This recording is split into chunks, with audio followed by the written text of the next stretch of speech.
was right about the shoe. The shoe was not the same in the picture in court as the shoe pulled from the evidence bag by Trooper Bukake.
And you mentioned you're at the hospital. There was a sneaker. One. Yes. Bukake!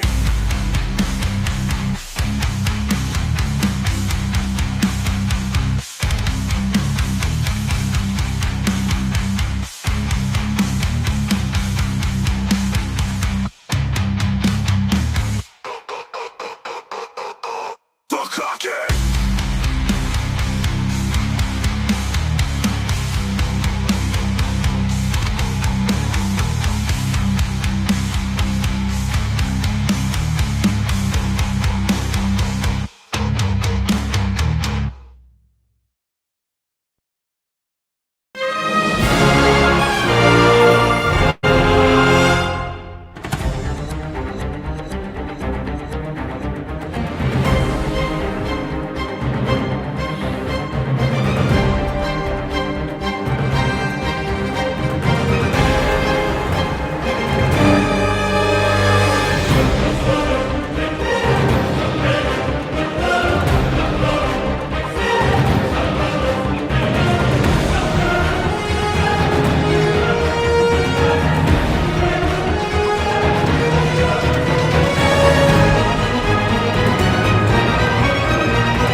Woo! Good afternoon, friends. Good to see you guys. I hope everyone's doing well.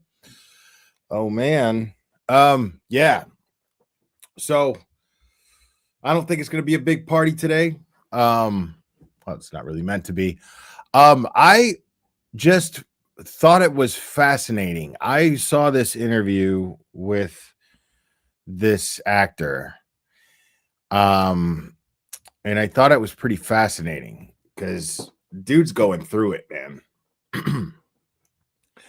And yeah, like I watched maybe about 5 minutes of this, and then I was like, you know what? I think I want to go over it live.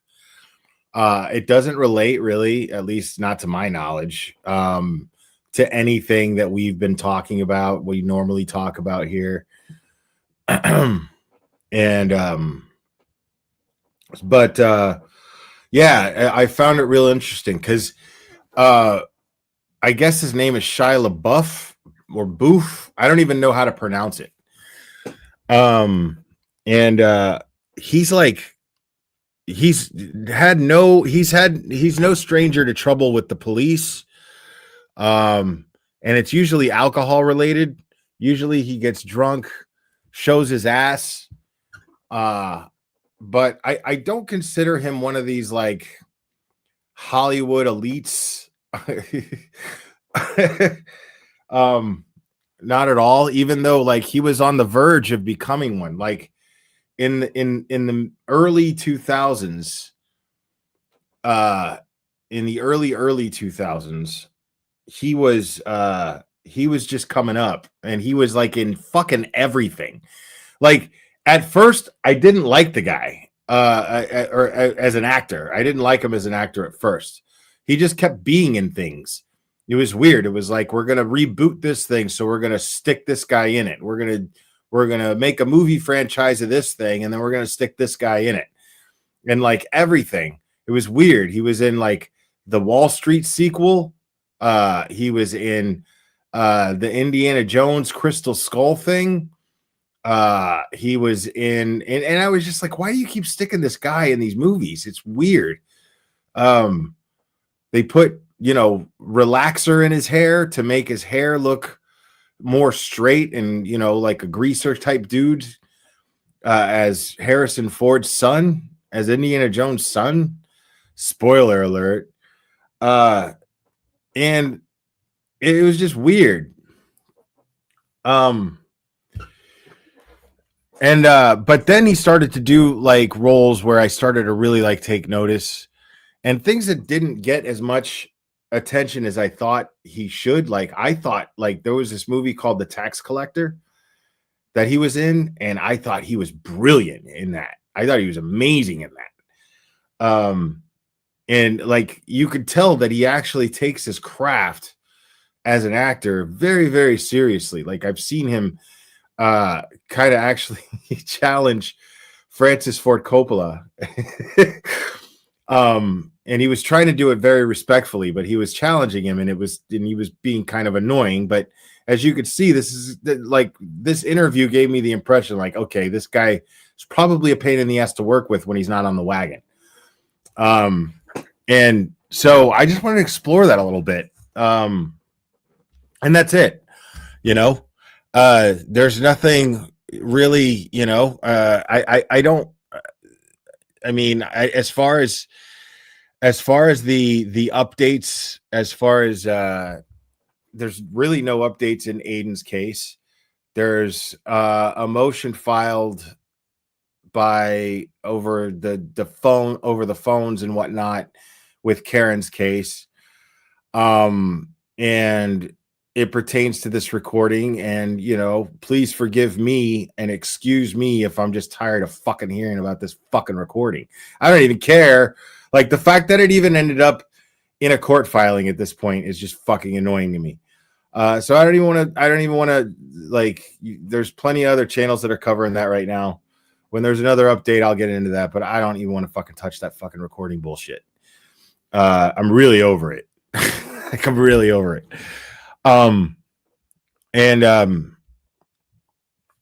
So yeah, Aiden doesn't have court tomorrow. Who has court tomorrow? I don't know who has court tomorrow.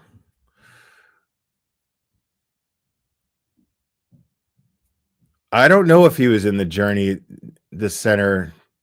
Right. Right. And let me just get this shit out of the way. I don't give a fuck that Aiden told some lady that he roots for the cancer to win. I don't care. Like, I mean, I get it. Cancer sucks. Like, I've lost people to cancer. You don't see me clutching my fucking pearls about it. Chances are somebody who you lost someone to cancer. Chances are. If you are over the age of fucking 30, somebody who fucking died of cancer. Grow up. Calm down. Relax. You know what I mean? Jesus Christ. Like, yes, Turtle Boy said something shocking. Oh my God. Grow the fuck up. Like, so I'm just not even gonna, like, I'm just not even gonna get. That's what I have to say about it. That's what I have to say about it. Grow the fuck up.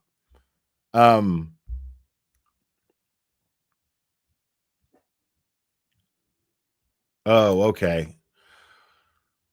Gotcha. Is that the New Jersey thing, or I don't know.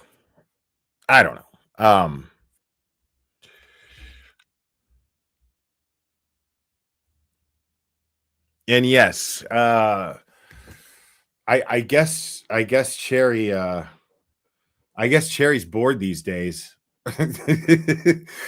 Because this channel has so many members, and I'm so grateful to you guys for being members. And yes, there are more petty streams to come in this.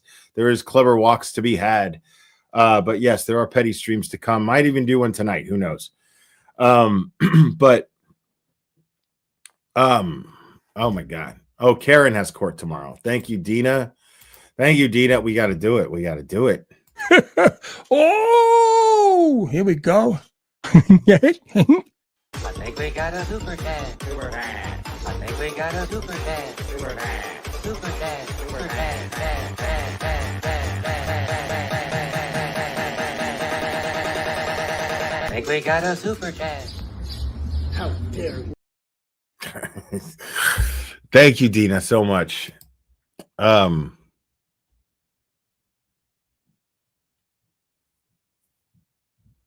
So yeah, so I thought I'd just kind of take a little break from community related subject matter for today. Because it's not all I think about. It's not all I want to talk about. So I want to try to explore this shit a little bit because I think it's pretty interesting. And I don't know if it's going to be funny or if it's going to be, serious or what. But I think it's interesting, and I feel like this dude, he just like ran into a YouTuber or something, and dude was like, "Hey, will you sit down and do an interview with me?" And he was like, "Yeah, sure, cool, no problem." Which is really cool of him to do. And what's the donkey in the room? I don't know what the donkey in the room is. And dude, Grant is fucking killing it right now, dude. Good for him. Good for him. Like, if Grant is talking about the Iran shit and people are watching, fucking awesome. Good for Grant. I'm glad that Grant's channel is doing well. Yeah, and I'm probably gonna explore this Kurt Cobain stuff a little bit, because I always thought he just committed suicide and people who were saying he was murdered. And now that I'm learning details of the case and have followed true crime cases, I'm looking at this and going, dude, I don't know. I don't know. As far as motive goes for Kurt Cobain, I mean, the line forms to the left, I would assume. Like, a lot of people stood to gain from the death of Kurt Cobain. A lot of people stood to gain from that. So who knows? But I think it's crazy to just point the finger at Courtney without, just because you don't like her.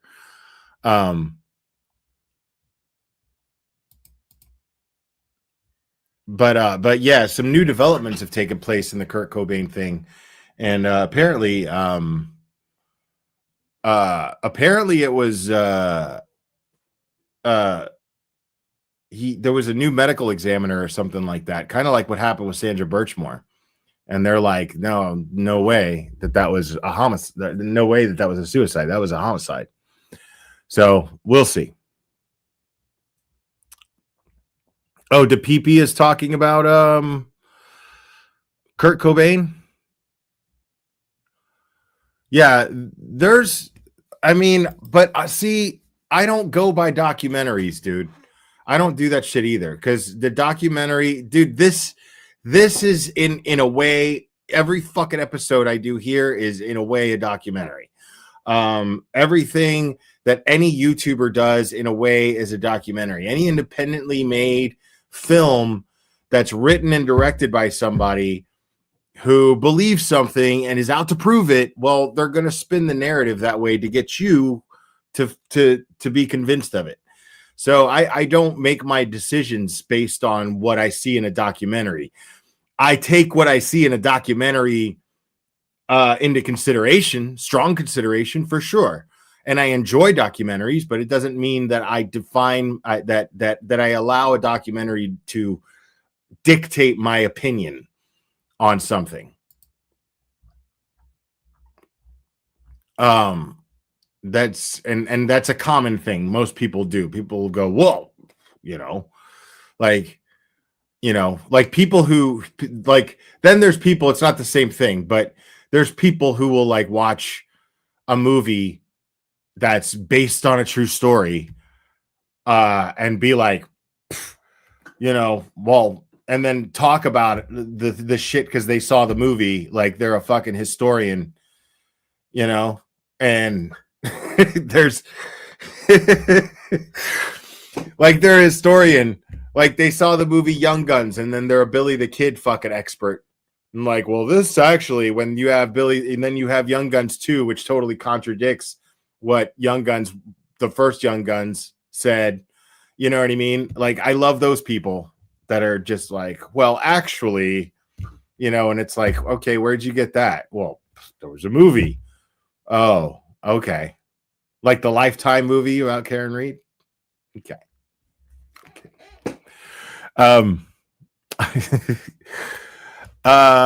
Mercy, thank you so much. Remember, for 20 months, documentaries have been proven wrong. Yeah, that happens all the time too. Now, sometimes a documentary saves lives. Like sometimes it's necessary. A documentary is fucking necessary. Sometimes people use a documentary as a tool to really actually get to the truth and ask questions, sound familiar, that nobody else is asking. How do you think the West Memphis 3 ended up getting fucking paroled out of jail? Fucking Paradise Lost got made, right? Movie Paradise Lost gets made, the documentary released on HBO, and then the Dixie Chicks see it. Eddie Vedder from Pearl Jam sees it, and they're like, oh my God. And then they look into this, they get people on it, and then they're like, we need to free these guys, and it just is what it is.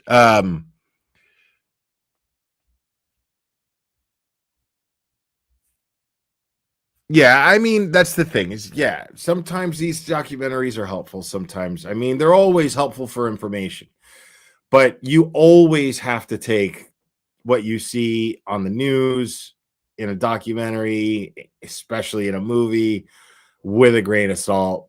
Like, dude, the Dahmer documentary was awesome, okay, but the Ed Gein documentary, or not documentary, the Ed Gein Netflix series made by the same people as that made Dahmer, totally wrong. All of it just wrong. And they just said fuck it and decided to make all kinds of shit up.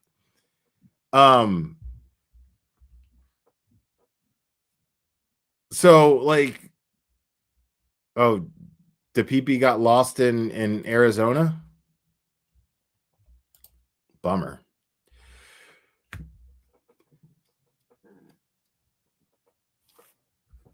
Yeah, like that Ed Gein or not documentary, but that Ed Gein Netflix series was fucking terrible. This is a fucking steaming pile of shit. Even though the Dahmer one was great. And then like they even make movies. You got to understand, that's how these things work.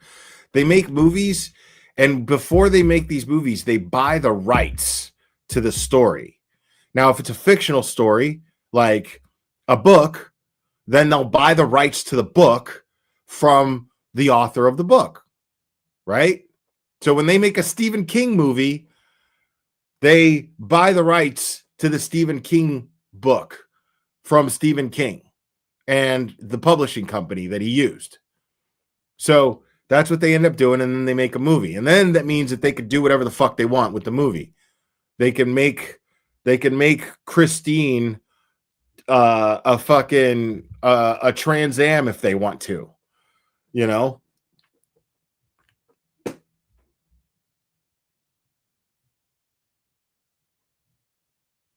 Dolly and DePepe are lost in Arizona together.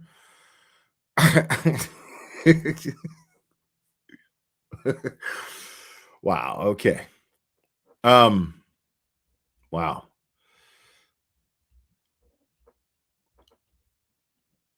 Yeah, I mean, so you have to understand, like, that's what they do. They buy the rights. So, like, if it's a nonfiction movie, like, they will buy the rights of the story off of the person they're making the movie about. Like, they will do this with Turtle Boy. Guaranteed that Aiden either had to or has some sort of contract to where to some degree they have the rights over his story. That doesn't mean that there aren't conditions that he probably negotiated or had an entertainment lawyer negotiate in his contract or anything like that. That doesn't mean that didn't happen. What I'm saying is that there is a cash money signature deal over someone's story where a movie studio will pay for that story so that they can have some creative control over it, so that they can do what's most entertaining that will put asses in the seats and sell tickets. That's the idea.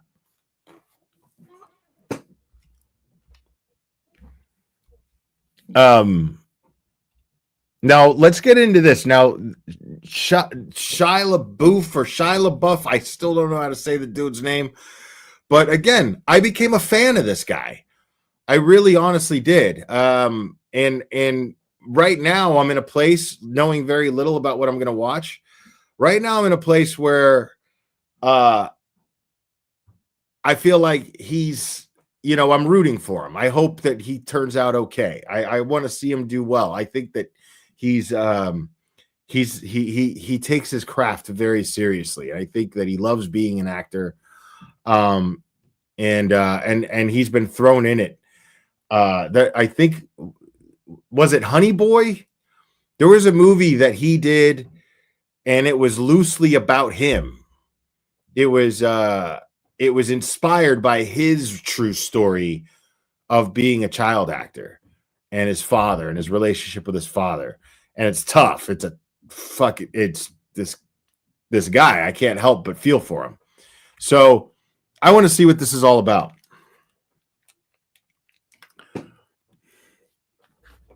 Honey Boy. Okay. Yeah. Good movie. Fucking good movie.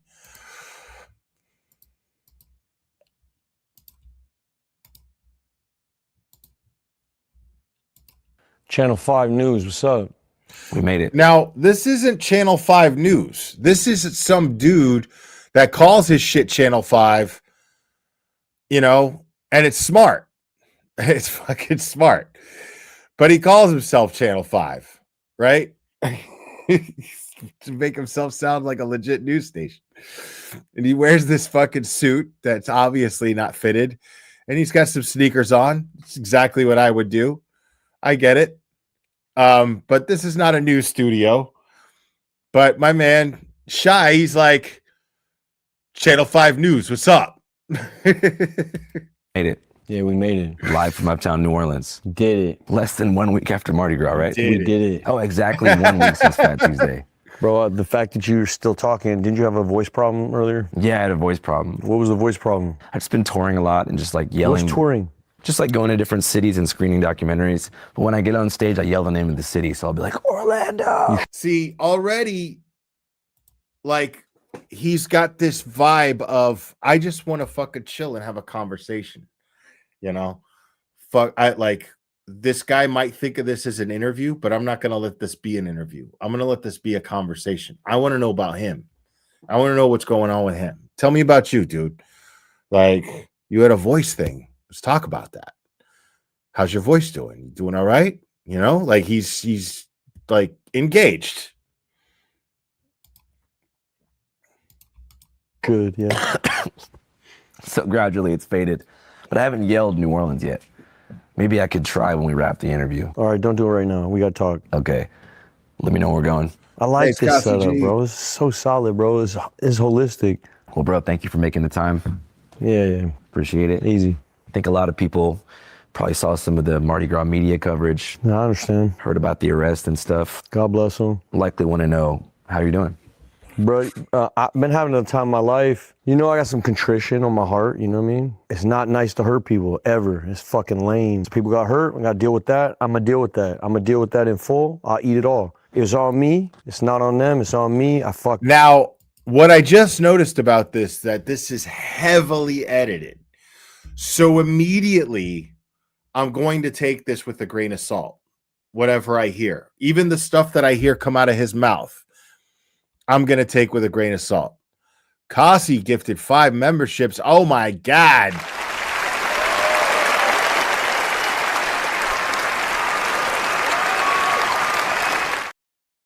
He is a man of advanced years, so therefore he has memberships to give away because he's not going to take them with him, folks.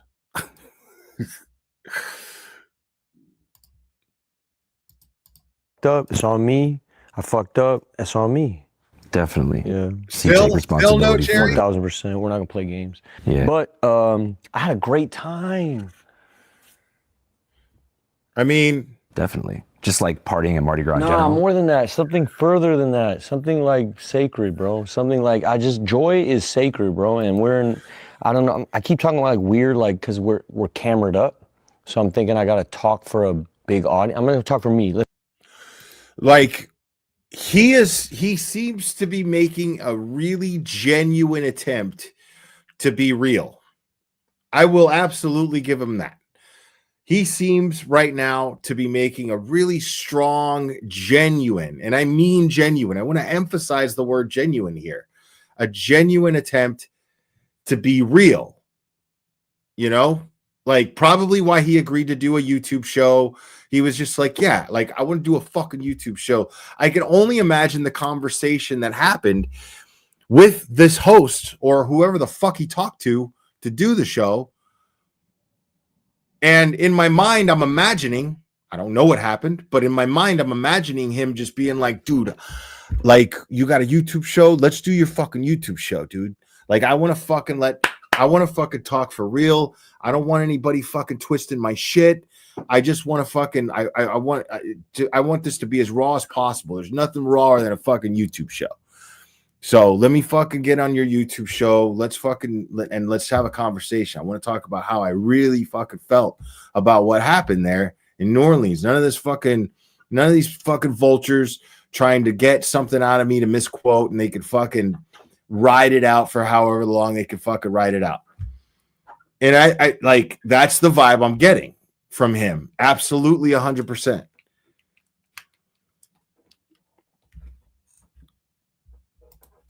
Start over. Click. Start the whole interview over. Start the interview over, bro. All right, we're here. Shia. Look, so he's saying start the interview over. Like he's just like started over. He's like, fuck. Now that contradicts totally what I just said. That contradicts totally what I just said in a way, because he's saying now, like, he's like, I don't fuck. He's like, I don't want this to be, I don't want that to be fucking twisted. I don't want people to take that shit and run with it. And he's saying, start the fucking shit over. What does this guy do? Now, since this interview started, I've already watched this thing get cut to fucking shit. Right? This interview started and it's been cut to shit. But he leaves this unedited. Instead of doing him the favor, instead of doing him the solid and going, hey, can we start this shit over? Start this over. Like, I don't want people seeing that. Right? He's like, and there's nothing that he said that was to be ashamed of. There was nothing that he said that was embarrassing or humiliating or self-damaging. There was nothing like that. He was just like, I want to talk to you. He was like, I had fun at the interview or at Mardi Gras. I had fucking fun, but not because of what you think. He sounded like he was about to start saying that he learned something about himself. That seemed like what he was trying to like get across there. But like he gets self-conscious. That's the most that could be maybe used and twisted, but he says, I just want to be like, I'm going to talk as myself here, not, I know there's going to be a lot of people watching and whatever, but I don't want to think about there's a lot of people watching. I want to just speak from the heart, like we're having a conversation here, which is why he started the whole thing asking him questions about him to make himself feel more comfortable,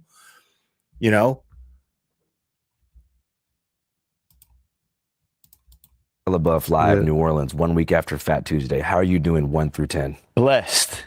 Okay, so that's a 10. It's a 10. Yeah, bro, I feel good. I mean, I got shit I got to answer for, but overall, I feel good. I came out here heartbroken. I speak to you now as a man who's filling my heart up. How long have you been in New Orleans for?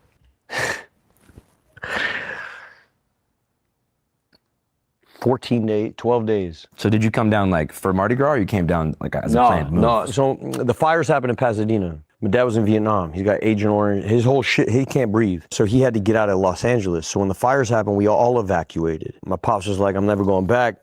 Set it up over here. We got family in Appaloosa and Abbeville, Covington, Mandeville. Like LaBeoufs are a name out here. Like they matter out here. There's like LaBeouf parks and LaBeouf cemeteries. There was 3 brothers that really mattered out here. Early days, and I kind of never paid attention to it. I had a grandmother who was a lesbian, so she ran off with Ginsberg as a beard in the 50s. Ginsberg, like the beat poet from the Bay. Yeah, and there was a whole beat thing going on, and she That's fucking wild, dude. dipped off with them, and then she found wild. herself on some gambling casino. It's a long story. Her name was Jacqueline Joy Ginger LaBeouf. She was a friend of Allen Ginsberg. So her family was deeply Catholic out here, and they didn't fuck with her being gay. So she had to move out there and change the spelling of her name. So LaBeouf out here is Lebeouf, and my name is Labeouf, and that's because of her. She basically said, fuck you to the family out here, moved to Los Angeles, Venice, with Ginsberg. They had a beatnik poet fucking house down there in Santa Monica, and that's where my dad was conceived and born and all that. So the LaBeoufs, the Labeoufs, the weird spelling, we all grew up in LA. Like I have a half sister named Michelle. She lives in Utah, and she's married to a Honduran man, Dennis, good man. They got 2 beautiful kids who are going to be incredible. Anyway, blah blah blah. So it's 2 different families. I think his family history is actually really interesting. And I think it's interesting that he comes off like such a fucking mess, but he knows so much about it, and he takes a lot of pride in it. You got the LaBeoufs for real, the Cajuns for real out here that I'm trying to get to know little by little. I haven't looked at you in a long time. Sorry, bro. It's okay, bro. You're deep in thought. Yeah, that's no good though, huh? I need to look at you more. So let's start there. So what did you ask me even? I mean, most important. Yeah, like it seems like he's very self-conscious about being too self-involved and not taking an interest in other people and not forgetting about being considerate to others around him, which makes sense. It makes a lot of sense. But him making that effort right there tells me that whether he says that he's remorseful for his actions or not, that action tells me that he is. You know what I'm saying? Like, how did you get down to New Orleans in the first place? Yeah. Yeah. But it was like a permanent move that you're planning? Family on both sides. So, you know what I mean? Heartbreak. Shit didn't work out. I had a dream that I was trying to build in Pasadena. It didn't work out, because of me. And then, so I moved out here, started trying to build something new out here, like a landing pod. It's like an outpost. You're in an outpost right now. This isn't a house yet. It's an outpost. You know what I mean? It's like you know what I mean? You said heartbreak? Oh my God, yeah. Yeah, so I should give you guys a little history. So he recently got arrested. Let me see if I can find some of that. Or Cherry's in the chat. Cherry, see if you can find me some of the footage from New Orleans where he got in trouble. And I'll show you guys some of that. But this is what he's doing this interview to address that. I just figured everybody saw that already. He did this interview to address that. And he got into a pretty nasty altercation with a few people. And it's a pretty sad sight to watch, honestly. Because he's just not. Yeah, okay. I'm sorry, guys. I should have given you guys more context. Yeah, so he recently got in. It's not the first time. There's a couple of times that he's been arrested. There's footage of him in the back of a police car, just spouting nonsense. Then, most recently at Mardi Gras, he got into some trouble. He got into a fight. And that's why at the beginning of this interview, he was like, yeah, you know, hurting people, like, that's not cool. That's never okay to like hurt people. And I wish I want to show that interview too, but I can't. I don't think I can. I think it's copyright protected. But John Bernthal, another actor that I really like, he has a show on YouTube called Real Ones, and he sat down with this guy for a couple hours, I think, and they just talked, and it was like really, really cool. I caught a few minutes of it, but normally when I'm watching stuff like that, I'm doing 2 or 3 things at the same time. And I can't really pay that close attention to it.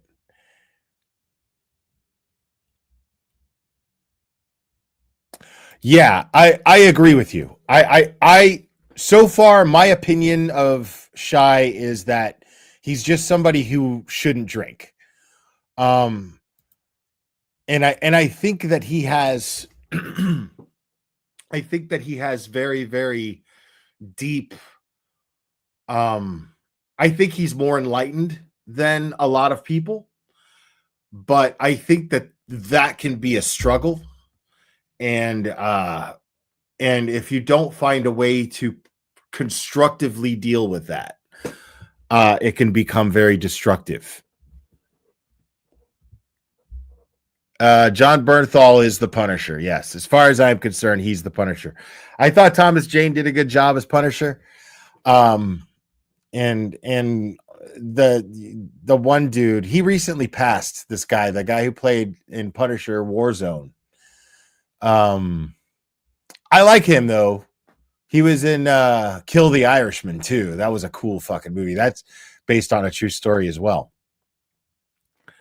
And they showed a lot of like the real footage of that guy at the end of that movie. It was cool. But I can't remember his name. But I liked him. He's been in a bunch of shit.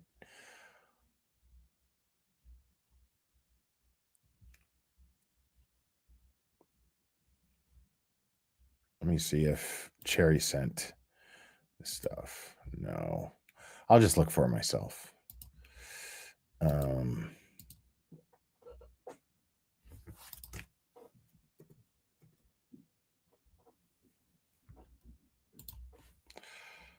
right.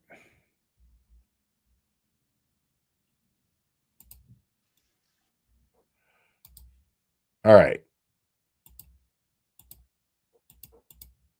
So here's what happened, Mardi Gras. Christ is Lord! Say Christ is Lord! So he's saying, say Christ is Lord. Say Christ is Lord. And he's got his shirt off. He's obviously had way too much to drink. And he's having a thing. Say it! You say Christ is Lord! Say Christ is Lord! Say Christ is Lord! All right.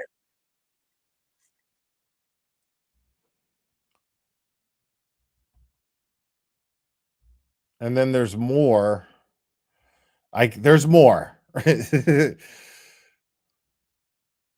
And this is him before all that went down right here.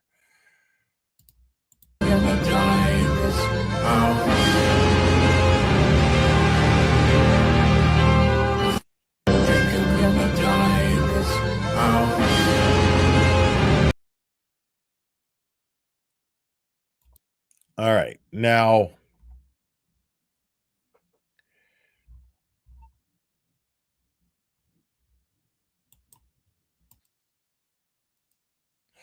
so he basically acted a fool, and then people just fucking checked him.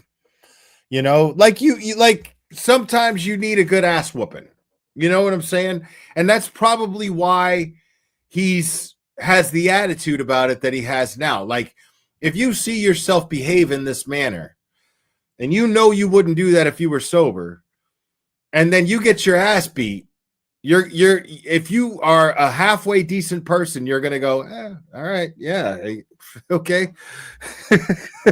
Guess I had that coming. But yeah, he does crash out a lot.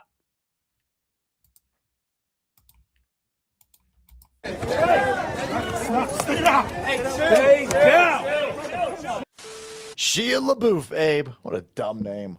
What a stupid dumb name. See, I could probably get way more subscribers if I was like this.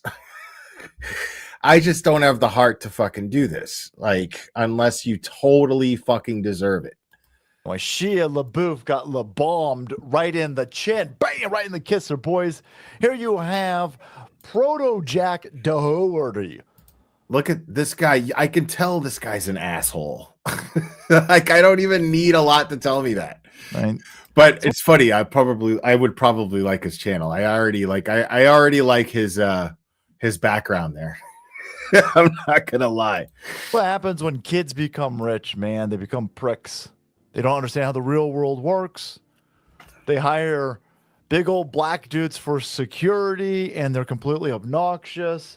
And then their security guards go in and handle everything. See, I can't do that. I can't just automatically make these assumptions with my YouTube channel. Like, I just can't fucking do that.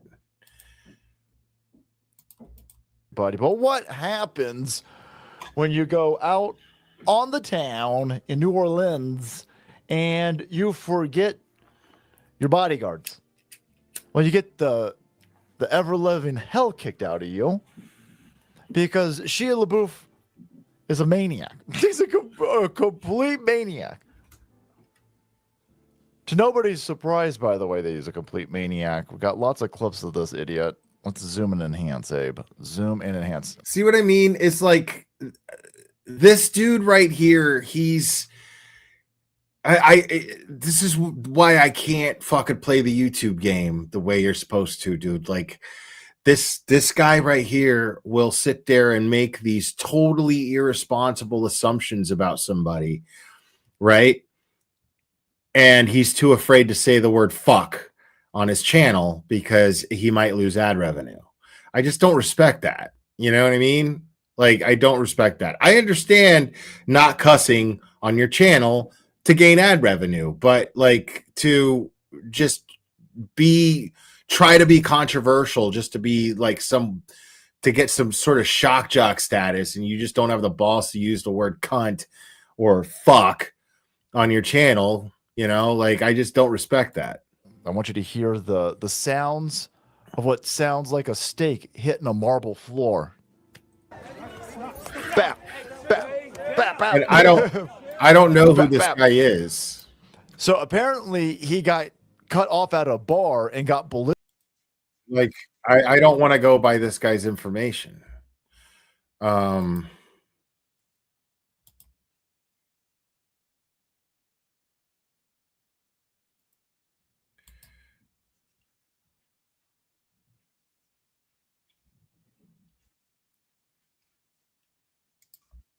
Escalated during Mardi Gras.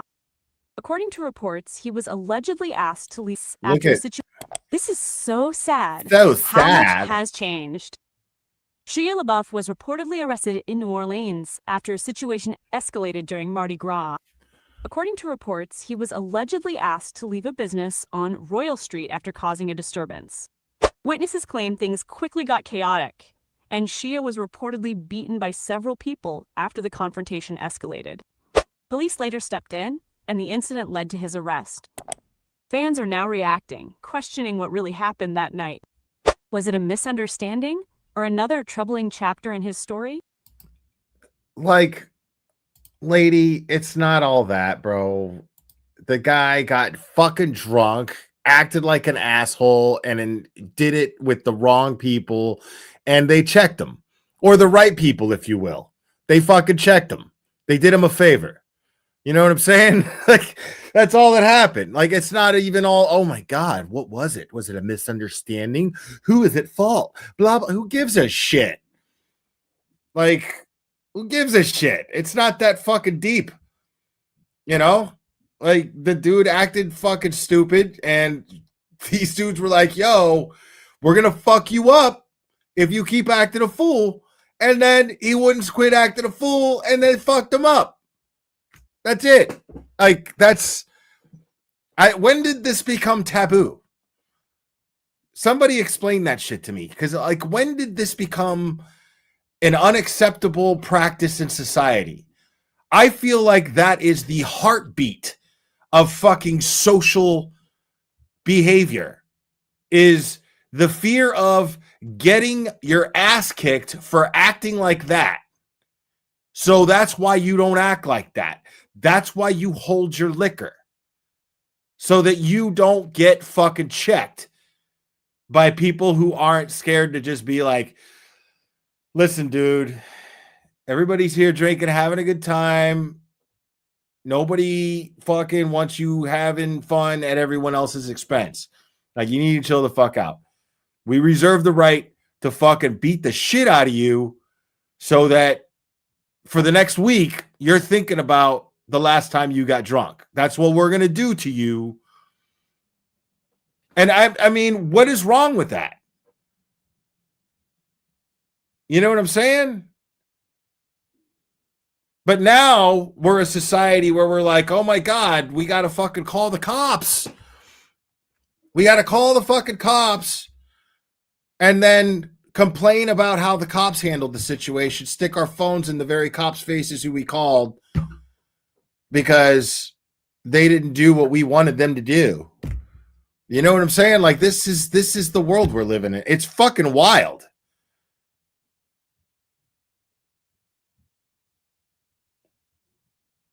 It's wild. Dude, I fucking, like, listen. I went to, I don't know, it must have been 2016. I have a friend who, well, he's not really my friend. He's more of a friend of friends. But you know, we hung out a lot, you know, because all of us same people just kind of hung out a lot. And this dude was in a band called Poison the Well, and they were a popular emo core band in the early 2000s, late 90s. Like 99, I think, was when their first album hit. And then, yeah. So, 2016, they play a show in Atlanta. I'm living there. Friends of mine drive up from Florida. We're going to catch them at the show. We're hanging out with them backstage. Because we're backstage, you know, there's an abundance of beer provided by the club, you know, and because I have a backstage pass, I'm stage diving, but I'm not reading the room. I'm not understanding. This is embarrassing, but true. Like, I was someone who was not in the slightest bit fucking calibrated at all at the time. Very, very, very much lacking in self-awareness.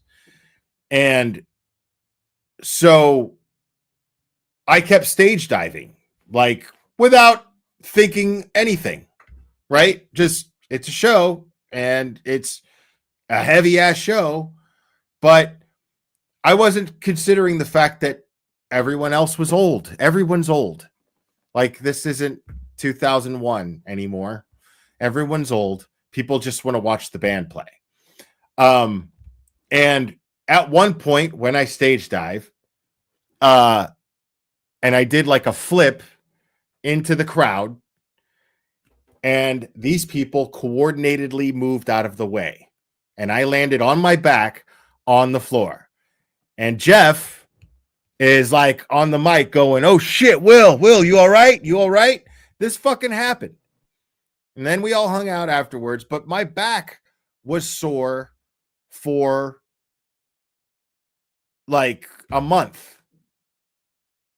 But I learned. I fucking learned. You know what I'm saying? Like that absolutely happened, but I learned. I was like, okay, this is not, we don't do this anymore. We don't do this shit anymore. This isn't a thing. So, and I wasn't being considerate of the people who I was putting in a position to catch me, when even though that's the etiquette, that's what you're supposed to do at these shows. But this particular show, that wasn't the vibe on the floor. And I wasn't considering that. It was people just wanted to watch the show. Because everybody had grown out of that, except me. So I learned. And this is the kind of thing that governs, like, that type of scene is self-governing for reasons like that. Like, you don't need security to remove people. Security are basically garbage men, right? Somebody acts a fool in the pit, right? Somebody acts a fool in the pit. They're trying to hurt people. Then the next thing you know, like if they're fucking being too rough with girls who are just trying to have a good time, right? And they're being shitty with girls, or they're groping girls, that fucking happens. You check those motherfuckers. And then security will come take the garbage out. Security reads the vibe. Everyone else is having a good time. This guy's fucking it up for everybody. Get him the fuck out of here. But they're probably going to walk out sore. You know, they're going to get carried out, and they're going to get carried out sore. That's a very, very common thing. That culture is very self-governing. Like, you'll go to any city and see a certain band play, certain genre of music play, and that culture is very, it doesn't matter. You may not know anybody there, but that culture is very self-governing. So this is the kind of shit that, like, for some reason, now this guy, and I get it. Like, so far, Shia LaBeouf to me is a guy who should not be fucking drinking. How many ass whoopings is it going to take for him to figure that shit out? How many arrests? I don't know. But he's definitely a guy who shouldn't drink. And all that happened was he acted like an asshole, and people fucking checked him. This is so sad. How much has changed? Okay, we already shut Shia up.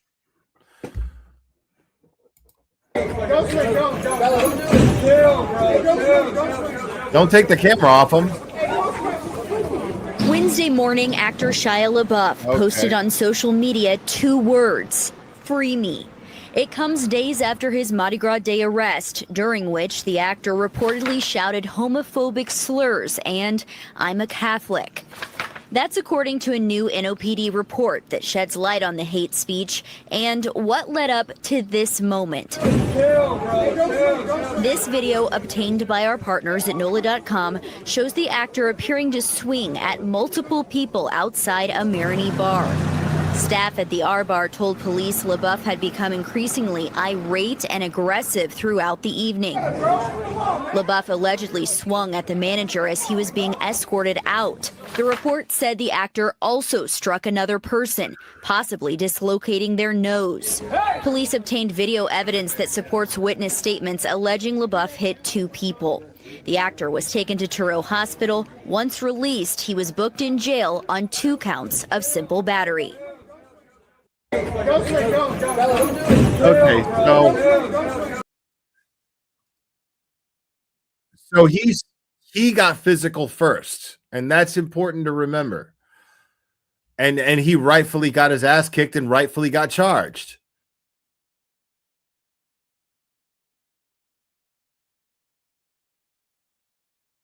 I mean,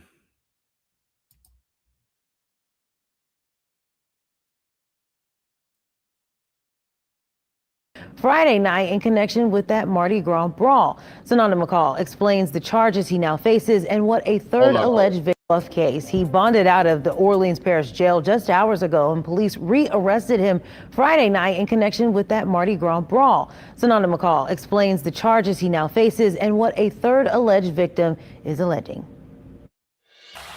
Hollywood actor Shia LaBeouf was brought back into custody here in the Orleans Parish Jail for a new battery charge. Now, this comes just days after he posted a $100,000 bail for a brawl that was tied to Mardi Gras night. New Orleans police issued a new arrest warrant for Shia LaBeouf Friday night after a third alleged victim came forward from a February 17th bar fight. According to the warrant, the man says he stepped in to break up a fight involving LaBeouf. He claims the 39-year-old then followed him through the bar, shouted homophobic slurs, and about 15 minutes later headbutted him in the nose. The victim says the incident was recorded and shared online. The new charge is tied to earlier allegations from the same Mardi Gras incident. The third was at LaBeouf Friday night after a third alleged victim came forward from a February 17th bar fight. According to the warrant, the man says he stepped in to break up a fight involving LaBeouf. He claims the 39-year-old then followed him through the bar, shouted homophobic slurs, and about 15 minutes later headbutted him in the nose. The victim says the incident was recorded and shared. So wait, so homie fucking stalked somebody and was calling him probably a faggot or something like that. And he was like screaming this shit out at somebody and stalking him saying that shit. Like, yeah, you can't do that shit, bro. And then headbutted the dude in the nose. What? Yeah, like this dude is seriously out of control. Like the fact that he's not sitting in jail right now is mind-blowing to me. Online. The new charge is tied to earlier allegations from the same Mardi Gras incident. The third person came forward earlier in the week. LaBeouf now faces 3 battery charges. Police say the original Mardi Gras Day arrest stemmed from a fight outside the R Bar after LaBeouf was asked to leave. Initial reports say he hit 2 people and yelled homophobic slurs. A judge had ordered LaBeouf back into custody last Thursday unless he posted bond. He later posted $100,000 and was released under conditions. Can you imagine sobering up, leaving the courthouse? Can you imagine sobering up and then leaving the courthouse after all that? Yeah, dude, he is so scared of those fucking cameras right now because he can't even process what the fuck he did to himself. Like, including rehab, regular drug and alcohol testing, and stay-away orders from the alleged victims and the Maroney Bar. After the he got it pretty easy, dude, considering latest warrant, because he got charged. Last I heard, he got charged with a hate crime. So probably because of that, and that's what's fucked up is now. Even if you don't mean that in the sense, like if you mean that in the sense that like we used to use it in the like fucking 7th grade, you know what I mean? Back in like 88, the way we used to use it, well then no, it's not, it has nothing to do with being homophobic or anything like that. But at the same time, you take that shit and if he's saying things about homosexuality that are negative, to say the least, and you're screaming, say Christ is Lord, say Christ is Lord, dude, yeah, that's a fucking convictable hate crime right there, probably. Was issued, LaBeouf's attorney said he voluntarily turned himself in, arguing he shouldn't be treated more harshly because he's a public figure. In a recent YouTube interview, LaBeouf said he was drunk and not in the right state of mind, saying the incident should not have happened while denying claims of being homophobic. On Saturday, a $5,000 bond was set and posted, and he was released that evening. Sonata McCall, WWL, Louisiana. And LaBeouf is due back in Orleans Parish Criminal Court on March 19th. Tonight, our bar declined comment on the matter. All right. So now we've got some context as to what happened. Let's listen to what he has to say. But you know what I mean? But you got to deal with that, and God puts that on your heart for a reason. And I feel like it's not new heartbreak. You know, it's heartbreak is, I don't want to talk too much about it. It's not my story alone to tell, but my side is, you know, I failed my marriage. And so I had to own up to that. So that's why I had to move out here. So I moved out here and started trying to rebuild, was having a good time, and then, you know, hit a roadblock right there. Yeah. See, this is an opportunity for Shia. This is an opportunity for him because he can learn from this. Like this is a step to bottom and hitting bottom, and it's bad. He's dealing with heartbreak, but he's dealing with heartbreak in the most destructive way that you can possibly. I mean, tried and true, the most destructive way you could do it is by drinking yourself.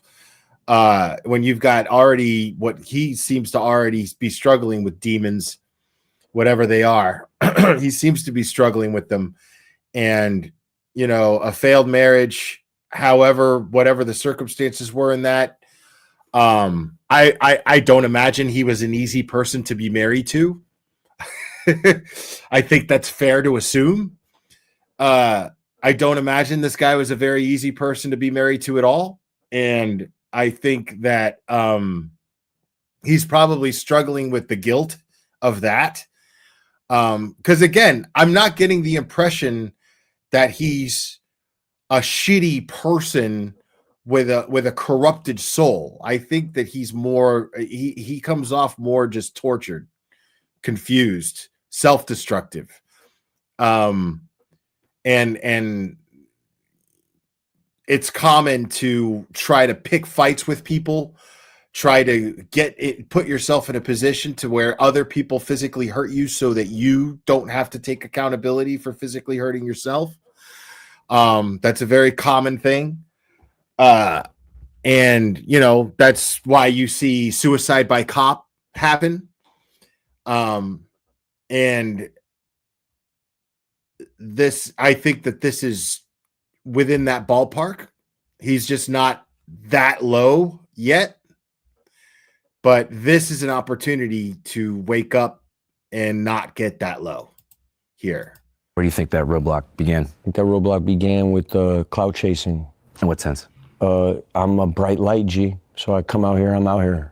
And that's sexy. You know what I mean? So I think, but that's not my, we're going to get to it.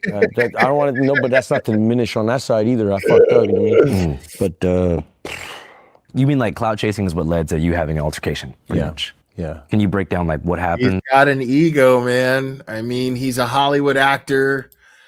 He's a young Hollywood actor. And I don't mean the young Hollywood actor now. I mean, like, he started in Hollywood very young. So this dude has got a fucking ego. And that probably plays a lot into his behavior and his sense of entitlement when he has too much to drink. It led up to that fight? I was drunk, and then I felt infringed upon. Yeah, like in terms of my proximity, but I wasn't in my right mind, and so it's on me. Yeah. Yeah. Just trying to get into the mechanics of how that happens, because, you know, so much of this story is about you being a public figure and being in the limelight for so long. Anytime you pop out somewhere, especially on the party tip, the first thing people are going to say is like, let me get a picture, let me take a video. What was it about these particular interactions, like at our bar specifically, that like made things escalate, you think? I don't know, bro. Now, I'm not siding with him. I'm just giving him the benefit of the doubt. You guys know me by now. I always play devil's advocate. Just, you know, I'm still making up my mind here. No idea, bro. I'll be honest with you, it's probably just my fault, bro. Somewhere. I don't know how. But I'm gonna figure it out, dog. You're catching me this is why this is beautiful. I don't know many people be open to this. I don't have answers yet, you know what I mean? I don't have any answers yet. I'm in the middle of it. I'm on the path, you know what I mean? I don't have answers yet. And usually when people come here, they got answers. I have no answers yet. So I'm in the middle of something. Ask your question one more time. I guess, what about this particular infringement on your privacy? I'm a Catholic, bro. You know what I mean? I don't fuck with the... God, be careful. Help me now. I'm a Catholic.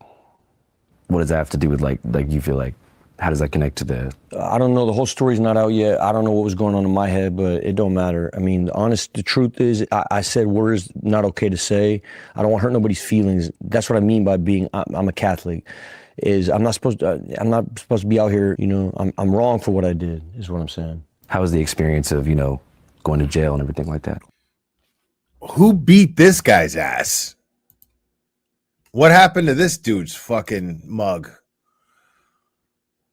I mean, he's got a basketball tie on, so maybe it was on the basketball courts or something, it seems like. Oh, cute, like fun, like whatever, like stupid, like Mardi Gras. What was it like at OPP? What's OPP? Orleans Parish Prison, Oh, man. shit. You got all other people's property. Fucking slick ass names. I don't know, bro. I went in there. I was like, "Hey, let me get a coffee." They're like, "Shut the fuck up, man. We don't give you coffees out here." So, but they were all nice to me, bro. I got cold. They gave me a blanket. Nobody was really talking. It was crowded. It was Fat Tuesday, so it was super crowded. And then it got more crowded and more crowded and more crowded. But that was fun. And then it's pretty cute. There was one dude who popped off bad, but nothing really. How many people were in the drunk tank on Fat Tuesday? On Fat Tuesday, it was probably where I was. There's probably 50 of us. I'm sure everybody recognized you though, right? Yeah, but everybody's good, bro. Everybody's easy. You know what I mean? They know what it is, really. They know already. Yeah. My baggage kind of lands before I get there, kind of thing. Usually, everywhere. You told me you shared a blanket in there, though. What? Yeah, we did. We shared a blanket, because there's 50 of us, so there's only so many blankets. But yeah, me and this one, yeah, we shared a blanket. He was, you know, yeah, we talked. He was a good guy, actually. So usually when you get processed, you become friends with whoever you're getting processed with. Just the innate reality of meeting somebody before you meet everybody else. Yeah. And so the guy I got processed with became sort of a quick buddy. We didn't even talk. I don't know much about him, but just like one fisherman could see another fisherman from afar kind of thing. And we had that kind of connection. And then, yeah, black kid. Shared blanket, and then we also shared meals. Like it was quite intimate, actually. Fuck was his name? I don't even remember. Fuck was his name? I don't remember. Older cat. I don't know what his name was. William?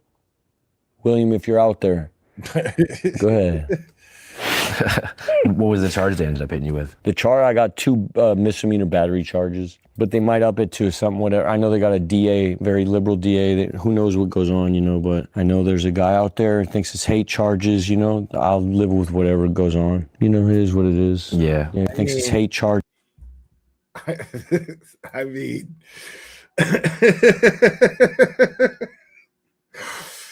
you know, this guy just screams Trump rhetoric, you know, like, you know, he does. Like, just this guy, when Trump got elected, he made a crying video. Like, you know, he did. Like, let's just be real. You know, I'll live with whatever goes on. You know, it is what it is. Yeah. God bless them all, you know. Have they told you like what the penalty might be for something like that? There's like a battery charge. I think you go do 6 months, and the hate charge would be more than that. I don't know. Whatever.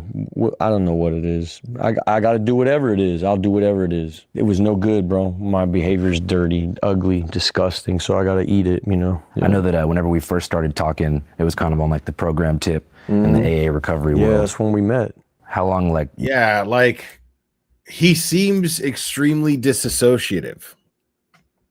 And I'm not a mental health professional, okay? This is a minor at the Glare Institute of Law and stuff.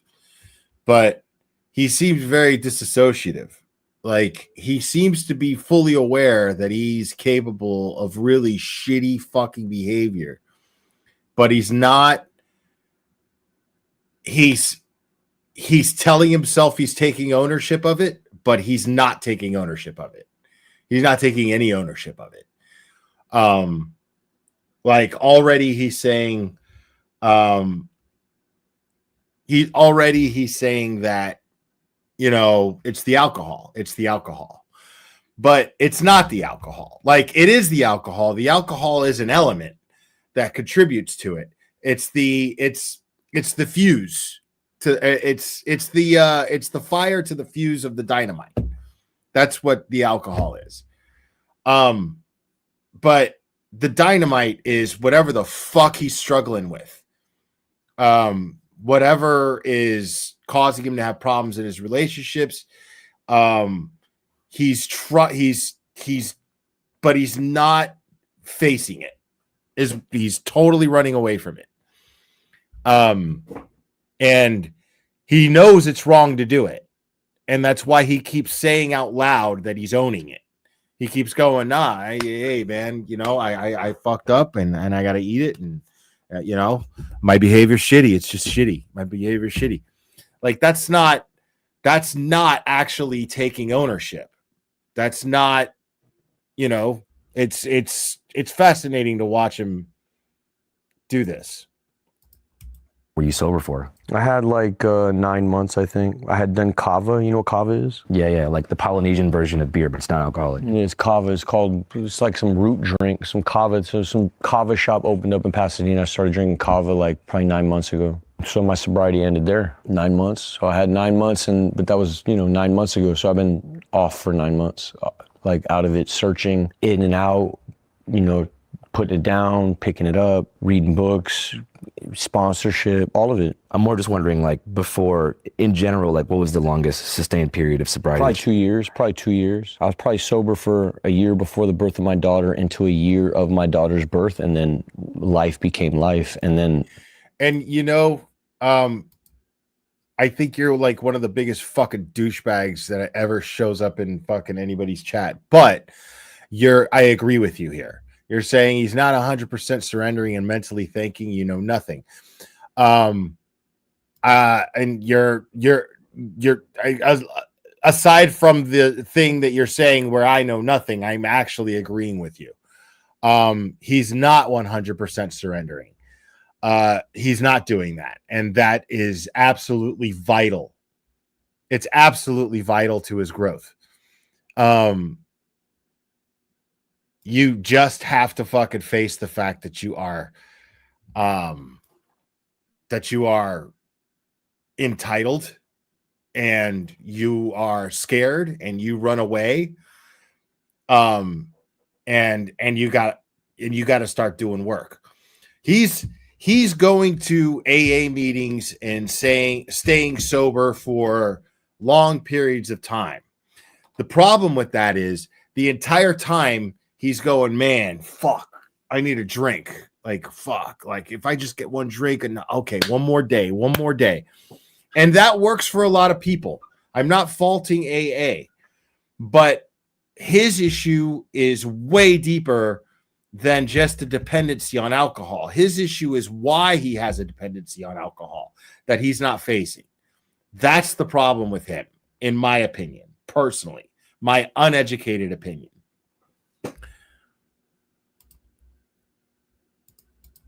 Kava. Damn. Yeah. So Kava was the gateway to more like regular bevs? Kava was an acceptance of like, I had heard people talk about California sobriety and stuff like this, and it started floating around the rooms and shit like that. No, I'm not gonna say his name, but some people that I know, and I was doing camping trips and stuff.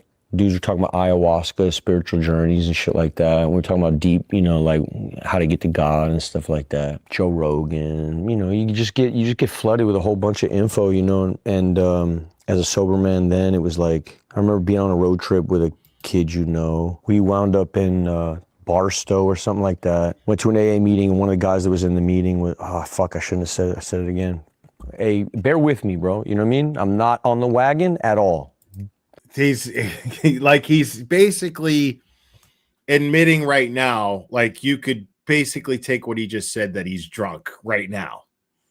He's like, I'm not on the wagon at all.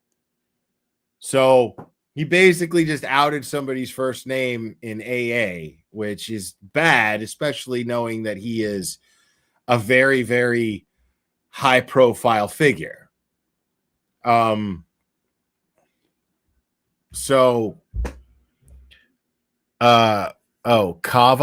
I don't know what Kava is. Let's Google it.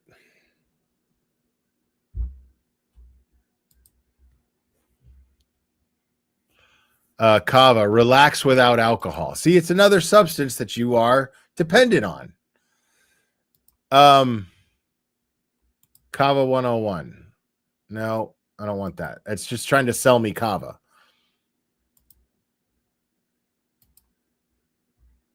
So it's an alcohol replacement. So it's basically to alcohol what methadone is to heroin.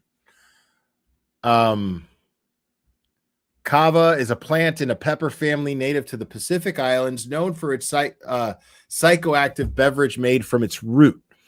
Traditionally consumed for relaxation, euphoria, and as a ceremonial drink. The drink, also called kava, is made by grinding the root and mixing it with water, producing sedative, muscle relaxant, and anxiolytic effects similar to alcohol, along with a numbing sensation in the mouth.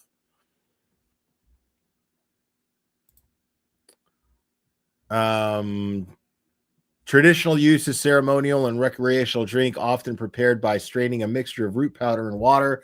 The effects: a sedative, hypnotic, muscle relaxant, anxiolytic, reduces anxiety, and euphoric. Right there. I mean, well, exactly, Street Squirrel. It does sound like a good time, and that's the problem. It's trading one dependency for another instead of tackling why you feel the need to have a dependency, why you have the dependency. What are you hanging? What's the teddy bear for? Why can't you sleep at night? What's the thought that keeps you awake? What's giving you nightmares? So what's the teddy bear for? What's the security blanket for? Instead of like, oh, okay, well, I've got a security blanket, but you know what? I'm going to quit my security blanket and I'm going to switch to a teddy bear. Or vice versa. That's how I look at that.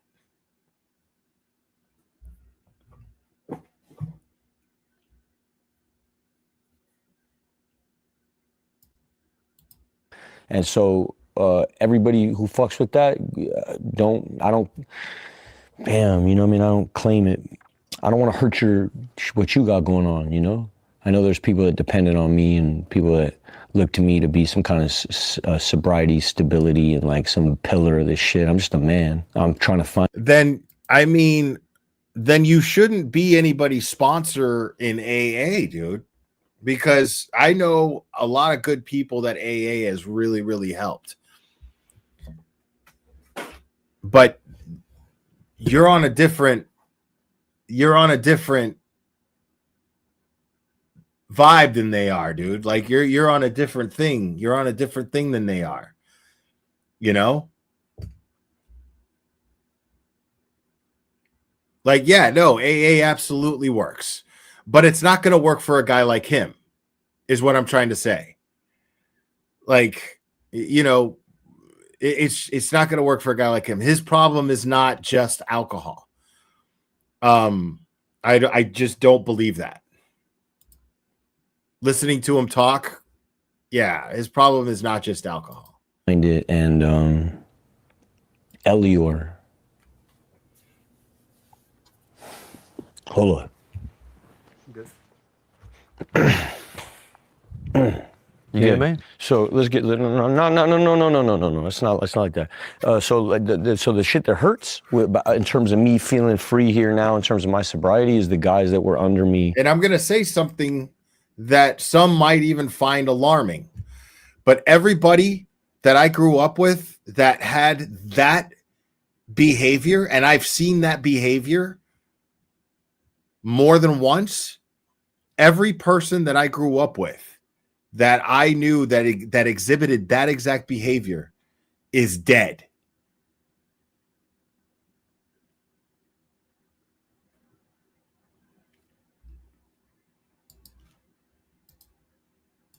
That I was sponsoring, that depended on me, and their lives were in precarious spots that I was sponsoring, that I'm going to deal with, you know what I mean? That shit hurts the worst, you know what I mean?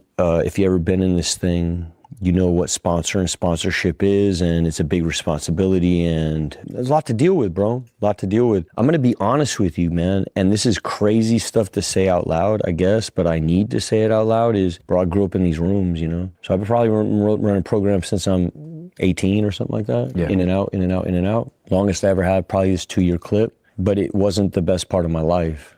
And this is what I'm dealing with out here, is like, I don't really know how to get to joy and run program, like as rigid as they run it. And the deeper, and this is not excuses, but the deeper in the program you get. Oh, that's the guy. You end up in Catholicism. That's not the guy. Excuses, but that dude right there. Yeah, I ran into him. I didn't run into him. I passed him on my way to Boston.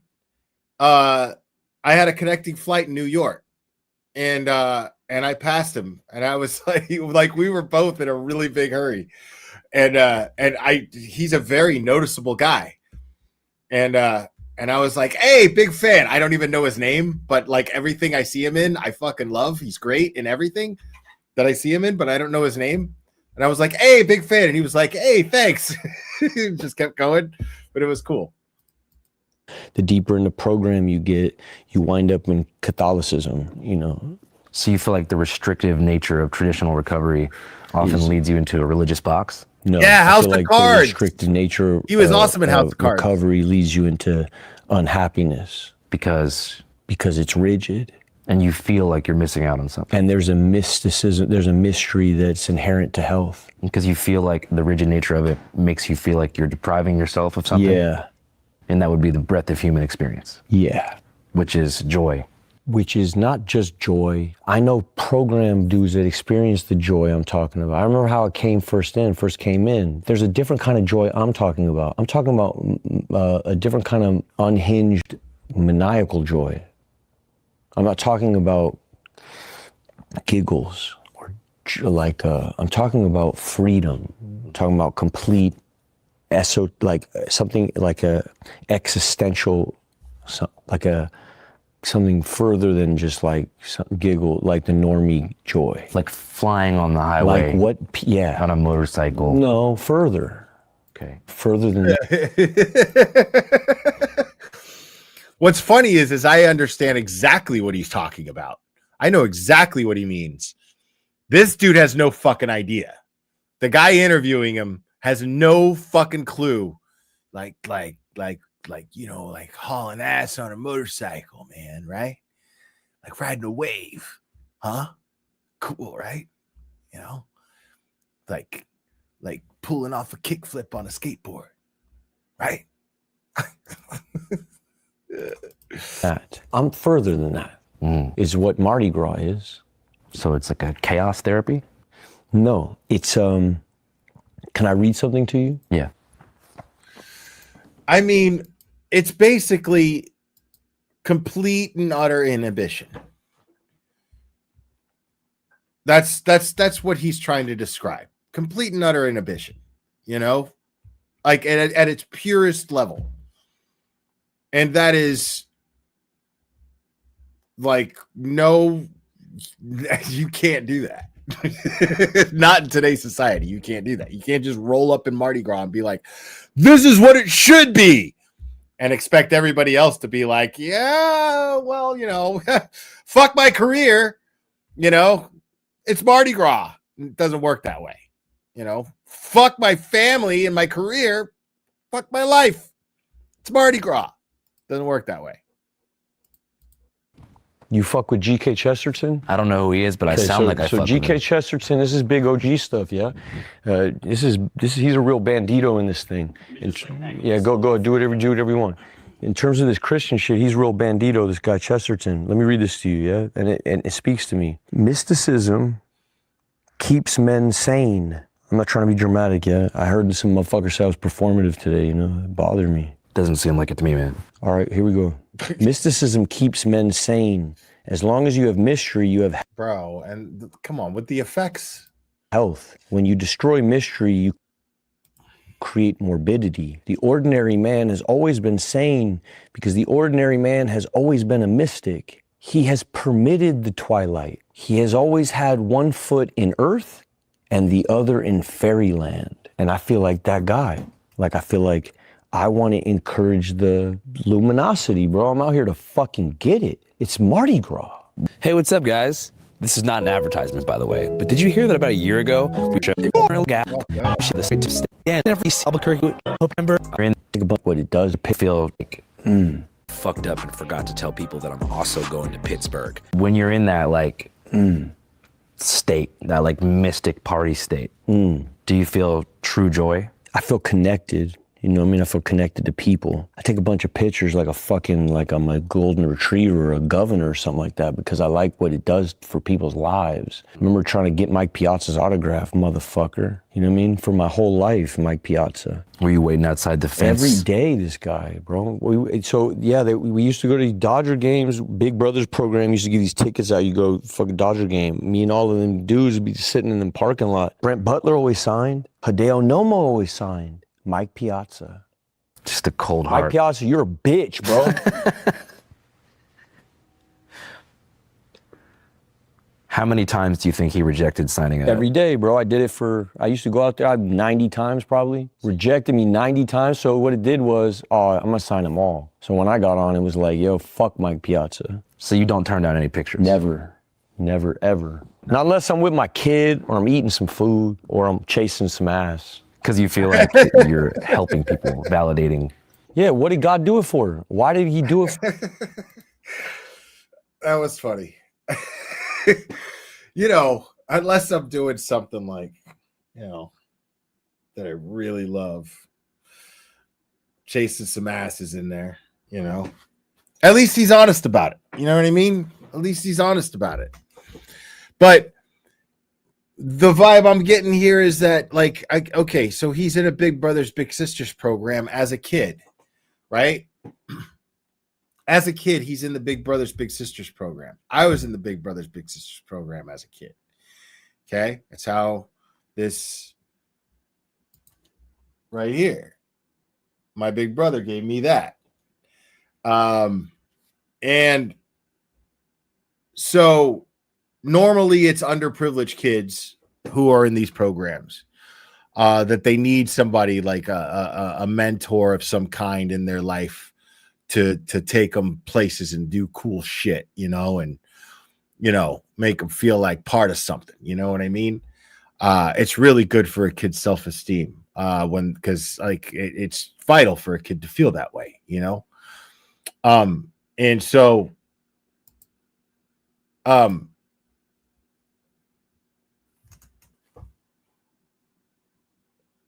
this guy is basically, he's basically screaming out that he's got things that are haunting him from his childhood that he never really had a chance to process.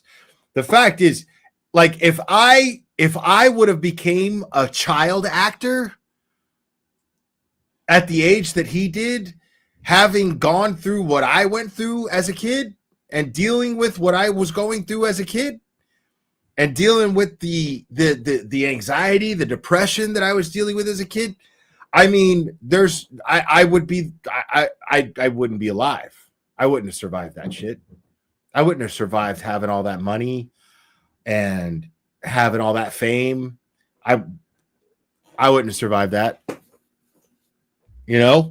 This, I am really wondering what's going on with this dude, deep down. Why did he do this to me? You know what I mean? What is the purpose, bro? Why did he do this for you, Andrew? In terms of giving me why did God do it, bro? What did he do? Why? All right, so shut up for a second. What are you good at, Andrew? Being Andrew, doing this shit. I'm good at this thing that I do, yeah? All right, okay, we got that. What can you do with that, what you're good at? What can you do? That's the arithmetic. What are you good at? All right, now, how can you help people? Like, how can you help people? Like, as an actor, how can you fucking help people? Like,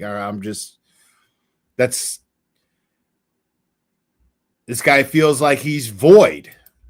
It's With wild. that. So I take pictures of people because that shit help their day. Maybe motherfuckers like, hey man, can't make my tax season. Hey, my fucking mom's diabetic. But who knows, bro? You don't know what people's problems are, Just crashed my car. I was jogging the other day.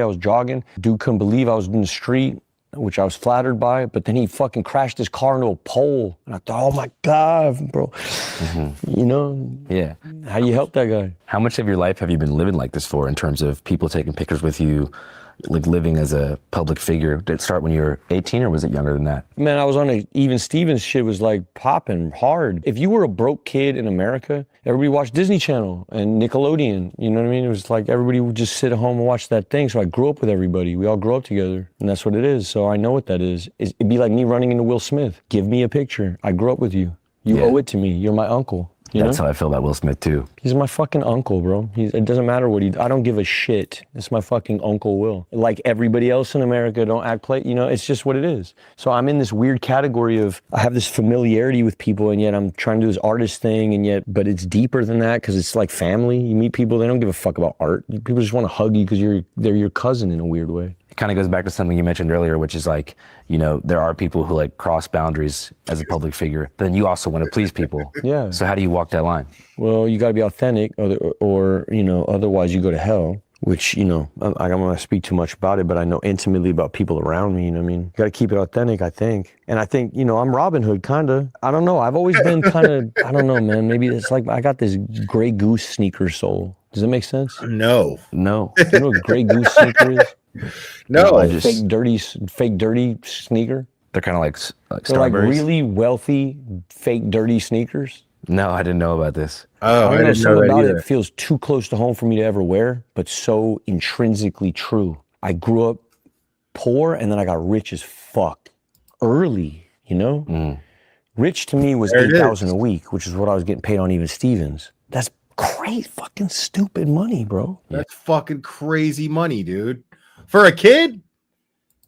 You're rich.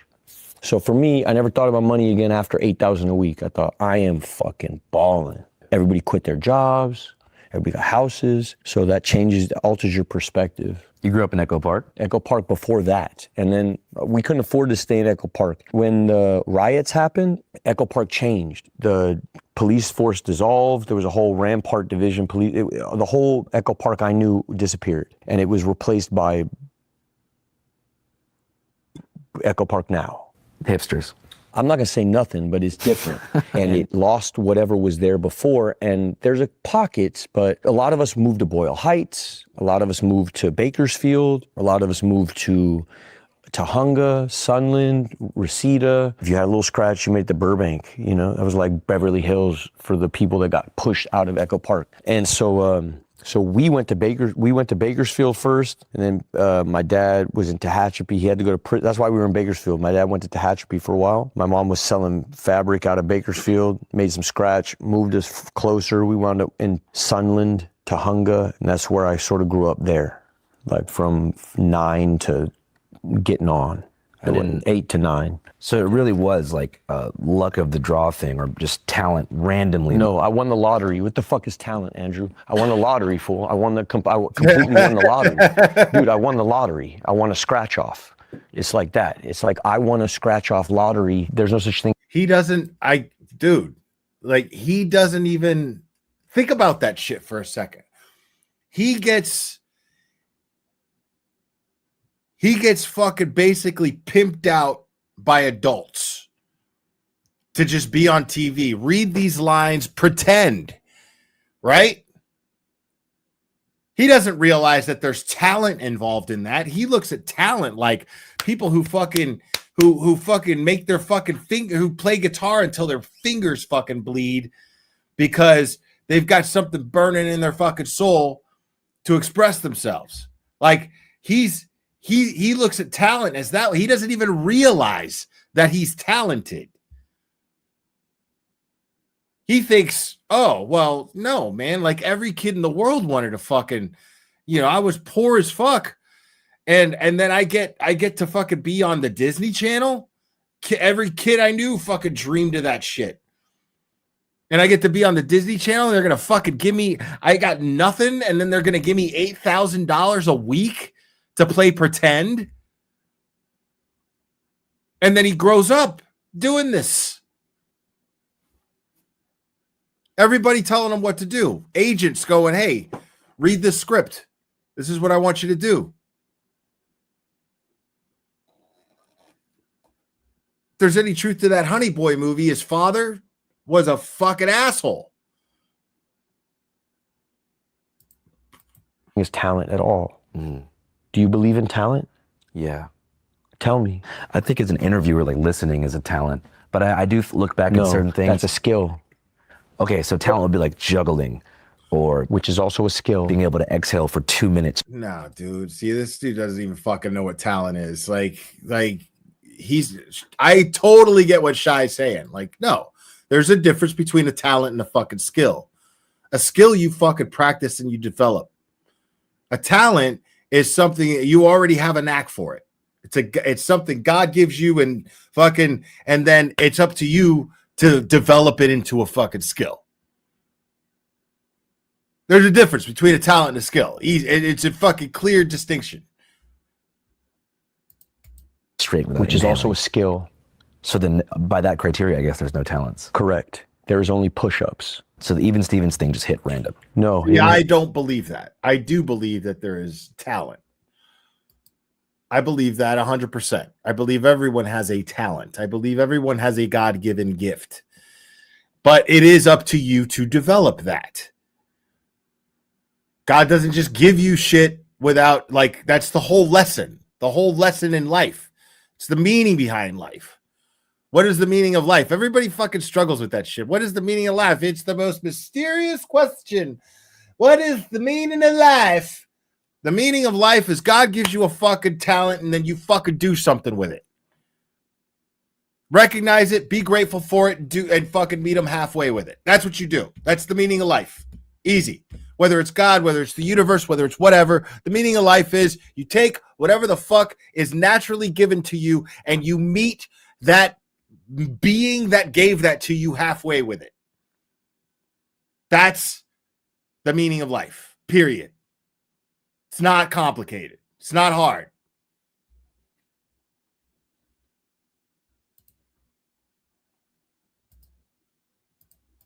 Random. I was prepared for the moment. My dad was a hustler. He was taking me to comedy clubs all the time. I was talking shit to adults all the time. When I got to meet a casting director, I knew how to talk shit to adults. So you kind of were molded by your upbringing to be in a position to do something. I did enough push-ups. And you said you first got into the rooms around 18. The AA rooms? Yeah. No, my dad grew up in the room. I learned how to smoke cigarettes in AA rooms. My dad was in AA when I was, before I ever got on. My dad was a junkie my whole life, so then, and God bless him, the fool ain't no more. For real. Yeah. He's clean, I'm not. G shit, bro. G shit. Go ahead, Dad. What do you think has been behind your... Right on. Now, look at this shit.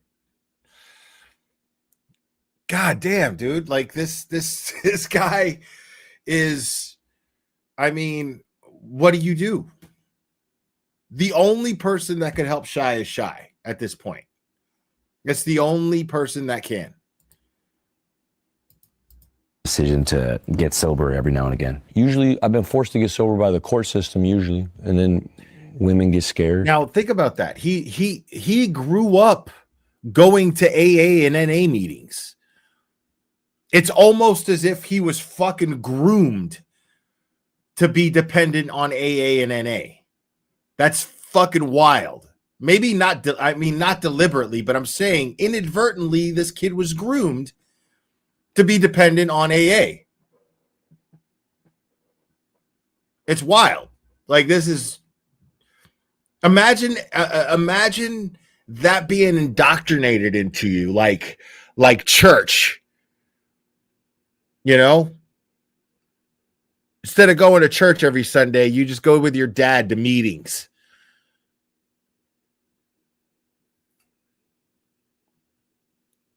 And have you been to an AA or an NA meeting? Has anybody here, dude, the fucking shit you hear?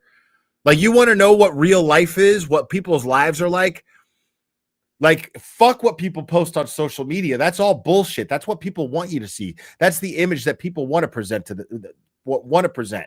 You go to an AA meeting and you're going to get some real fucking talk about how people's lives can be.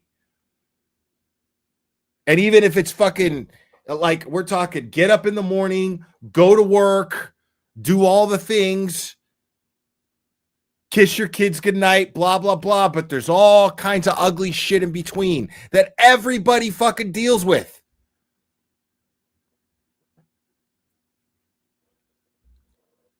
You want to get a taste of what real life can be like, dude? Fucking go to an AA meeting and just listen to somebody who has dedicated their life to being sober for 5 fucking years. And listen to the fucking shit that they that they tell you about their lives. It's wild. Like, this kid grew up listening to people tell these stories. And now, like, and he struggles with sobriety. And he's one of the most recognizable faces in Hollywood. You know, so then you got to stay sober for the girl. So you feel like most of your decision to like lay off the drinks was external factors? Yeah, the business, the job, holding on to the career, holding on to the girl, holding on to family, holding on to fear and all the shit, people around you. You know what it is when the walls close in. You just want to calm it down. So you make a bunch of decisions that are inauthentic because you just want to calm everything down. Especially when you provide for other people. Especially when you're the racehorse, yeah, for sure. Then you gotta, then it's more than that, you know what I mean? I just noticed in my personal experience, like when you're going through a super hard time, it's really best to put the bevs down. Yeah. Because when you're drinking to cope with sadness, oftentimes it can spiral into something deeper. Yeah. Because you're just delaying processing of those sad feelings for a long time. And eventually you're going to get to that brick wall where you're like, I got to face this shit. Yeah. And I understand the context with which you said it, and also like the assumption one makes when a man gets divorced and is publicly sober and then publicly drunk and then fighting people in the street, getting arrested, trying to come back, trying to earn. No, he's more well known to you for his toxic behavior because you're not a movie fan, Cherry. But like anybody who's been watching blockbuster movies for the last fucking 20 years knows who this guy is for his work. Meaning he was in Transformers. The bureaucratic Hollywood shit, trying to get back on all of these things that are just kind of things that don't really fucking matter, just kind of these floating things that are kind of, who gives a fuck about all this shit, you know what I mean? I guess it only matters if you care about it. Here's what I care about, my daughter. I care about my daughter, and I was in a situation with, I can't speak too much about it. We were deeply unhappy, bro. We had a lot of resentment. I made a lot of like mistakes early on. Look at this ladybug. I made a lot of mistakes. Oh shit, a dead ladybug? What's that? No, she's alive. She's still alive. She's been through a little bit here. I made a lot of mistakes early on before we tried to have baby. I had violated trust in a big way. And then we tried to use program, albeit one-sided, to try to fix it, and it was impossible. And we both became very unhappy. And it's not good to be unhappy around a baby. It's not good to be unhappy around kids. But yet it's important to be proximate. You must be around. And this became quite a weird Tetris. You understand? Yeah. The person you're with is pushing you to do program. No, sir. No. I loved program for a very long time. And yet I am a big God boy, you know? I'm big, and I found God through program. So I don't know, I'm on a circuitous path. My path isn't over. I'm still in the middle of it, but I'm on the path. You know what I mean? I'm not just out here being debaucherous. I don't know if I'm drinking that to be cool on your Channel 5. Yeah, no, he's drinking beer right now. Fucking cool, fucking let's get it type of shit. Or if I'm drinking that because I like want something to drink right now, or if I want to be drunk. I don't know why I'm drinking that right now. I can't tell you why. And the truth is, I'm so fucking, I don't give a fuck no more. You know, I'm just like, I'm just done with the self-analytical shit. It doesn't bring happiness. In terms of deep introspection about Bro, why. every time I think about me, I'm unhappy. Like thinking about yourself? I think it's true all around. I think it's just true. Every time a person, yeah, man, like he hates himself, and that's bad, bro. That's bad. That's real bad. Thinks about themselves, they're unhappy. Oh, I know what you mean. Yeah. sitting around. Yeah, just fucking No. self-reflection. Like on he neighbor- thinks that's the norm. Like he thinks that if you actually are genuinely happy and you say you are, you're full of shit because he doesn't know how to relate. To him, that's a fucking myth. Happiness is a fucking myth to this guy. To be happy with yourself, you're fucking full of shit. No way. The concept is fucking completely foreign to him. That is disturbing.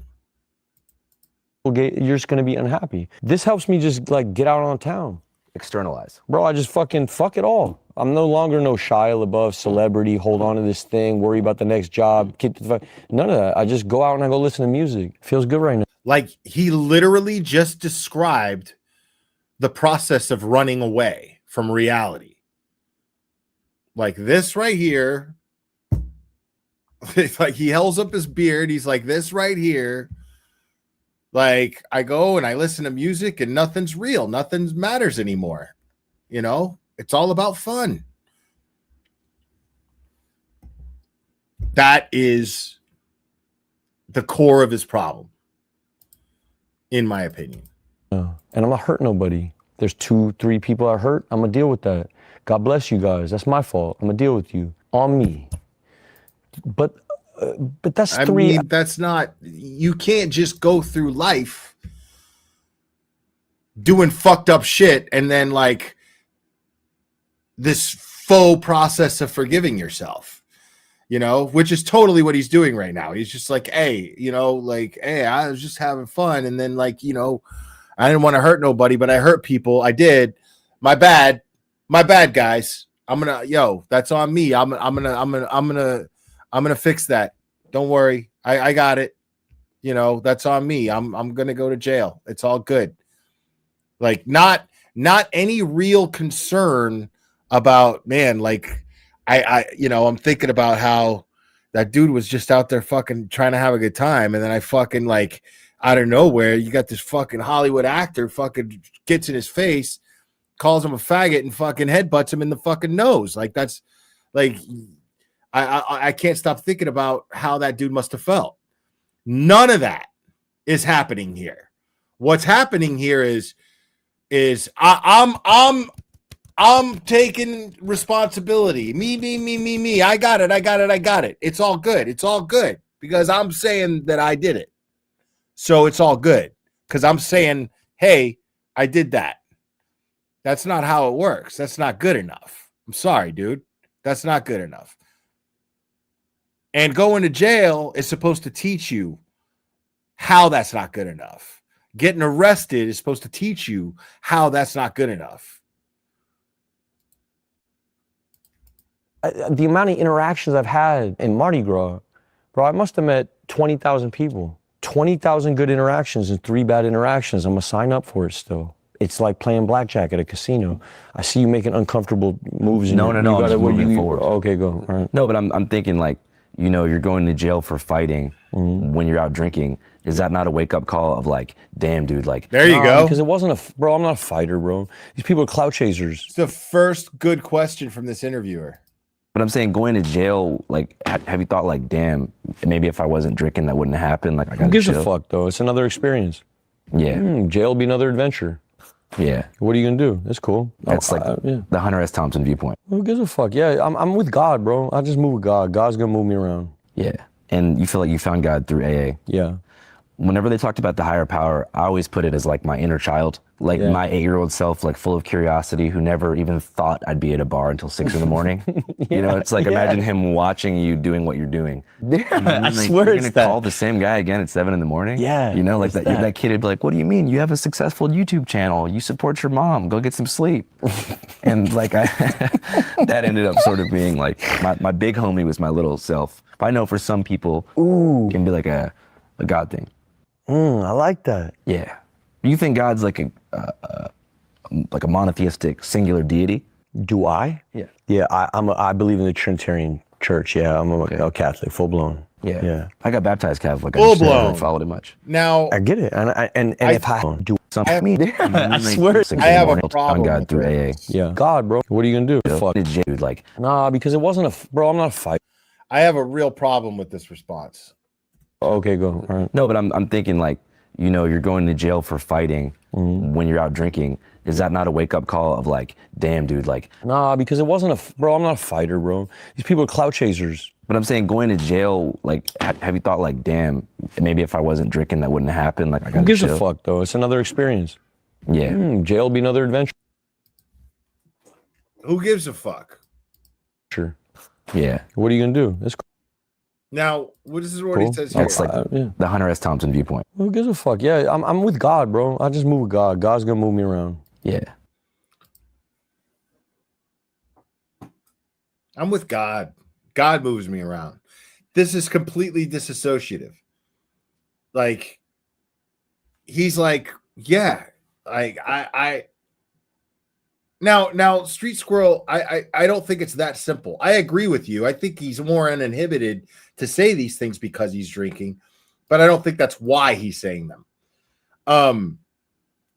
So he's not taking any responsibility here at all. And he's not showing any empathy for his victims because these people are his victims. Otherwise, he wouldn't be charged for it. You know what I'm saying? So the way he's looking at it is, oh, well, you know, it's just another experience. That's good shit. It's another experience.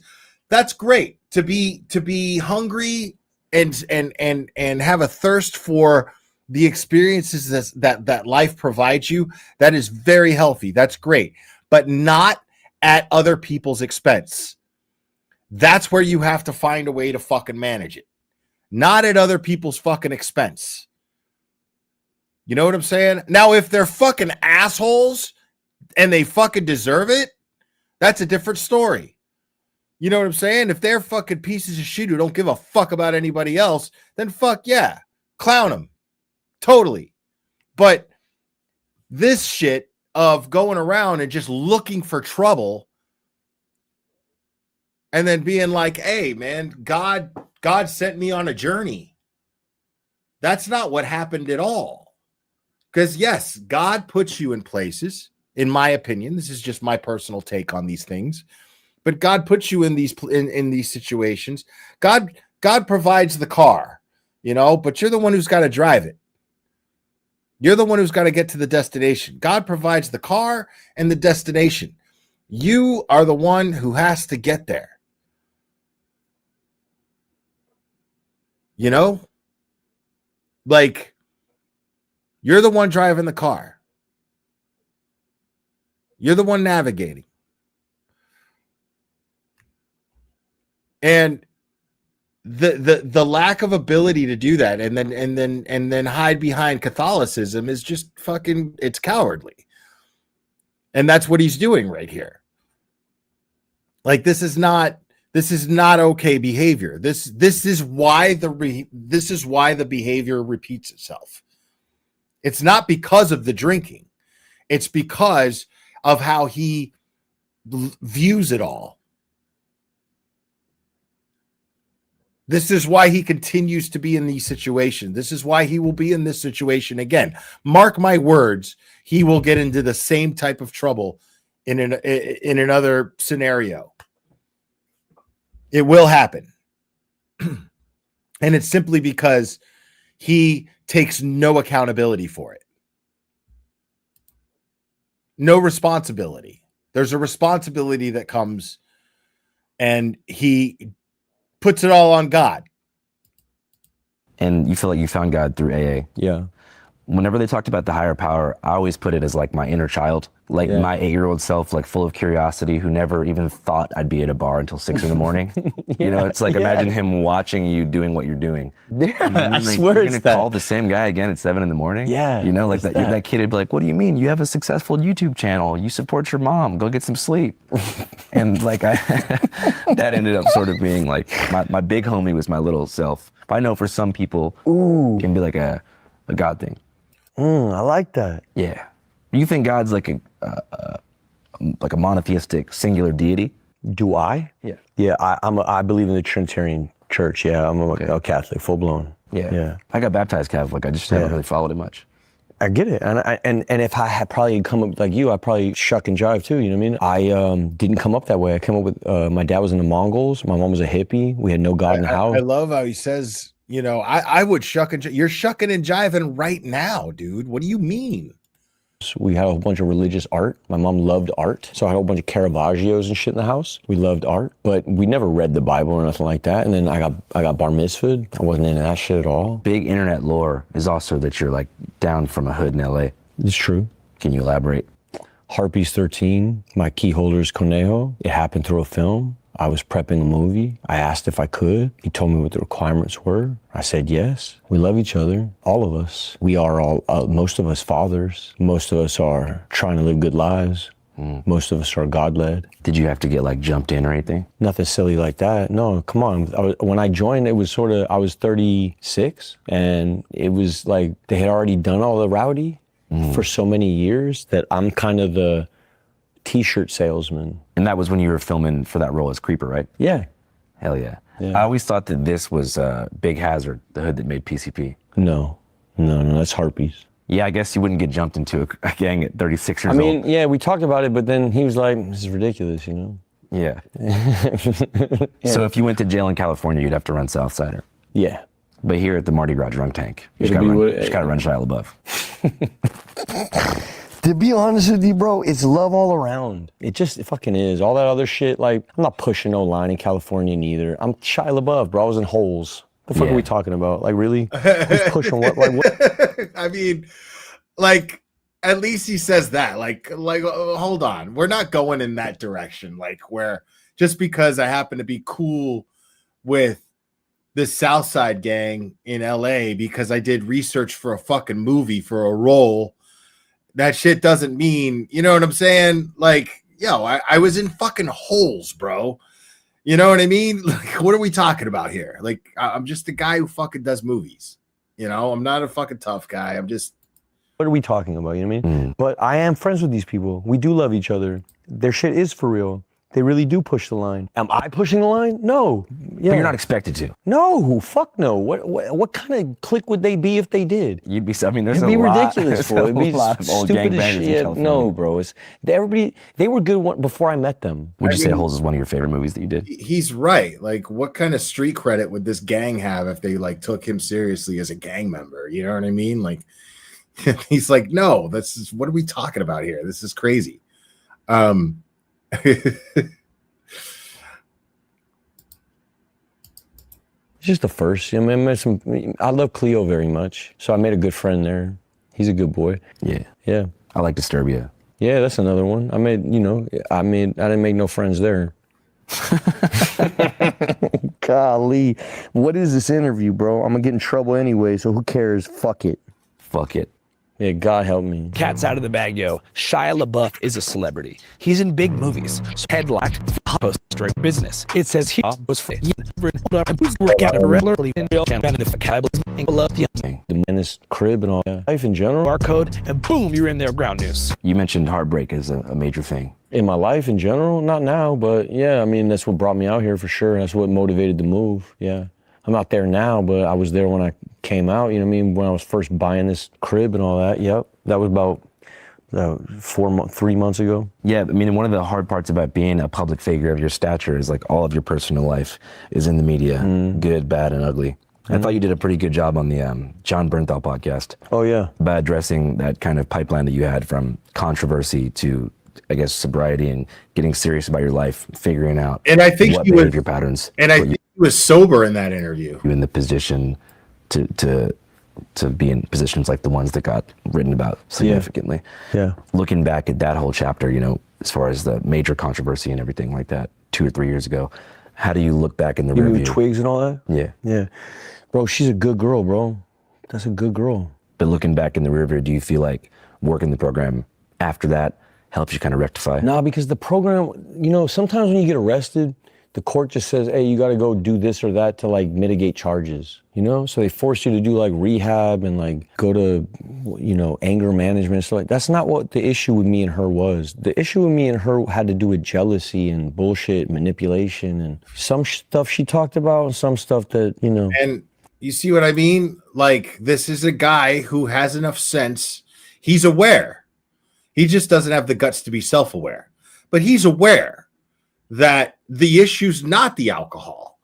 Like, no, there was other shit. Like, yeah, we were drinking and stuff. So they were like, oh, okay, well, the easy answer to that is, okay, well, you got to do these programs. You know, the court is telling you got to do these fucking programs. But he's telling you right now, he's like, that wasn't the fucking problem. The court's making me go to do these programs. But the problem was we were fucking jealous of each other. There was all this jealousy and all this shit. You know, all these deep-rooted problems that we had. You know what I mean? But that's my fault too right there. You know what I mean? That's on me too. It's not on her. That's on me. That's a good girl. She's a fucking incredible artist, bro. Pay attention to her work. She's amazing. When you say it's on you, like, whatever she said, run with most of it. Were you able to work some of that stuff out behind closed doors? Yeah, I mean, it really comes down to, you know what I mean? Yeah. Yeah. Because America is, like, a lot of times built on exile, you know, and, like, carceral methods of, like, when someone does something wrong, a lot of times the standard is, like, banish them from public life, banish them. How? That's just how, that's kind of the I wish you could. Leave me the fuck alone. You mean, put me in the banished spot. Let me party, dude. Let me go there. But I guess the idea is, like, you know, you mentioned it earlier, like, when you go to jail, you took responsibility for it. Yeah. So it's like when you mess up, when you're drunk and you do something wrong, you hurt somebody, what is the path to restitution? Is it like living, you know, in the proper way to minimize that in the future? Or is it like taking actionable steps behind closed doors to like rectify that shit? Mm-hmm. You got to make amends. First thing you got to do is you got to say what you did. Then you got to say how it's never going to happen again. And then you got to show and prove. What do you think's the best way to like show and prove after something like that? Something like which? Just see, that's wild right there. Again, make amends. First thing you got to do is you got to say what you did. Then you got to say how it's never going to happen again. And then you got to show and prove. What do you think's the best way? See, this was edited to hell because that just came off to me like he was just like talking out of his ass. Like he was like, yeah, you got to like show and prove. And you got to like blah, blah, blah. But I guarantee you, when he said you got to make amends, this guy asked him, yo, like, tell me what does it mean to make amends? What does making amends mean? Define making amends. And that's what he's doing right here. He's saying textbook what making amends is supposed to be, textbook. Not what it means to him. To like show and prove after something like that. Something like which? Just anything, like going to jail, getting Jail, into like a fight. Like which part? I guess we could go one by one. Here you go. With the Twigs thing. Twigs thing. So one way you can never run into that again is, you know, be straight up with people right away. When the relationship isn't working out, walk away. And then as far as the situation with like bar fights and shit, how would you minimize that in the future? With bar fights and shit, how you minimize that in the future? Boy, you got me. Wait a second. I got a better answer. Give me a second, bro. Okay, cool. I had a real, look how smart I was right here, bro. I look like a fucking scholar right here with this shit. Look at my fucking, look how I did it right here. Wait, look at the shape, fool. You do look okay, stop smart. for a second. Let me think for a second. Look at the shape, though. I look like I'm thinking, huh? Look at I'm thinking hard as fuck, bro. Oh my God. I'm thinking so hard. What was the question? Well, it's like, the whole thing is like, you know. He reminds me of me and my friends in fucking middle school, dude. Like, this is what we like acted like when we fucking got a dime bag and smoked weed in the woods. We acted like that. What he's doing right now. Look, yo, check it out. Check it out. It looks smart as fuck right here, bro. Right? Right? I look like I'm a deep thinker, bro. Right? Like, this dude has got a problem. If you're gonna keep staying out, partying, having fun, probably gonna want to like create almost a harm reduction strategy. Here's the truth. Here's the truth. On Mardi Gras, everybody's got motivations on Mardi Gras. Mardi Gras is Mardi Gras. God bless these dudes. I'm sorry it happened. Mardi Gras. They want to make it an extra thing. I understand. Go ahead, bro. Go ahead. Bro, like, yo, it's already that extra thing. You're just not facing the fact that it is that extra thing. It's already that extra thing. Like you fucking headbutted somebody in the fucking nose because you didn't like the way they looked. That's what happened. Like, let's get real. And it's not because, hey, anything goes at Mardi Gras. Get the fuck out of my face with that. Like, this dude, after doing this, dude, if I was a prosecutor, I would use this shit and destroy him. I would use this to bury him under the jail if I was the prosecutor in his case. Get it. Go. Well, I just think, right, like, if you're going to stay out and keep doing this. Look, here's my truth. I'm in the street all day. Yeah, I'm outside all day long before Mardi Gras. After Mardi Gras, I'm outside all day long. This city is love, bro. I get no fucking weirdo from no weird. There's not an ounce, not a smidgen of any weirdo out here with me walking around. Yeah. It's love, nonstop love. It's nonstop love from both sides. You feel like it's different in LA in that way? No, LA's love too. Bro, I'm like Will Smith. I'm like an uncle, dog. Yeah. So I just move around. It's love everywhere. I don't get love. I get love pretty much everywhere. See, that's fucking totally delusional. Because he's like, hey, it's Mardi Gras. So there's like, he's trying to imply that there's this unspoken understanding between everybody at Mardi Gras. It's all love. Everybody understands. Shit goes down and it is whatever. And that might be the case with the locals. But the fucking dumbass tourists who are going there because they want to they think that they're living fucking their life. They're living la vida fucking loca by showing their titties for beads, who fucking live in buttfuck Kansas. Like, they don't know what the fuck you're talking about. You know what I'm saying? Like, the dude who fucking shows up from buttfuck Arkansas hoping to see some titties because he's throwing beads and get drunk with his friends. Like, that dude doesn't know what the fuck you're talking about.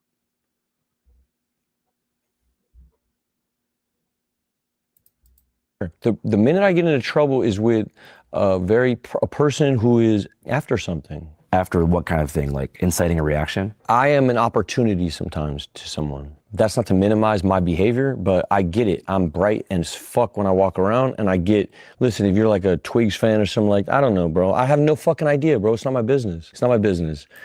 Here's what I know. I can only deal with my side. My side is this. My behavior, bullshit. I gotta deal with that. Does that mean I gotta go to rehab again? I'm just not into it, bro. I don't think my answers are there. I don't.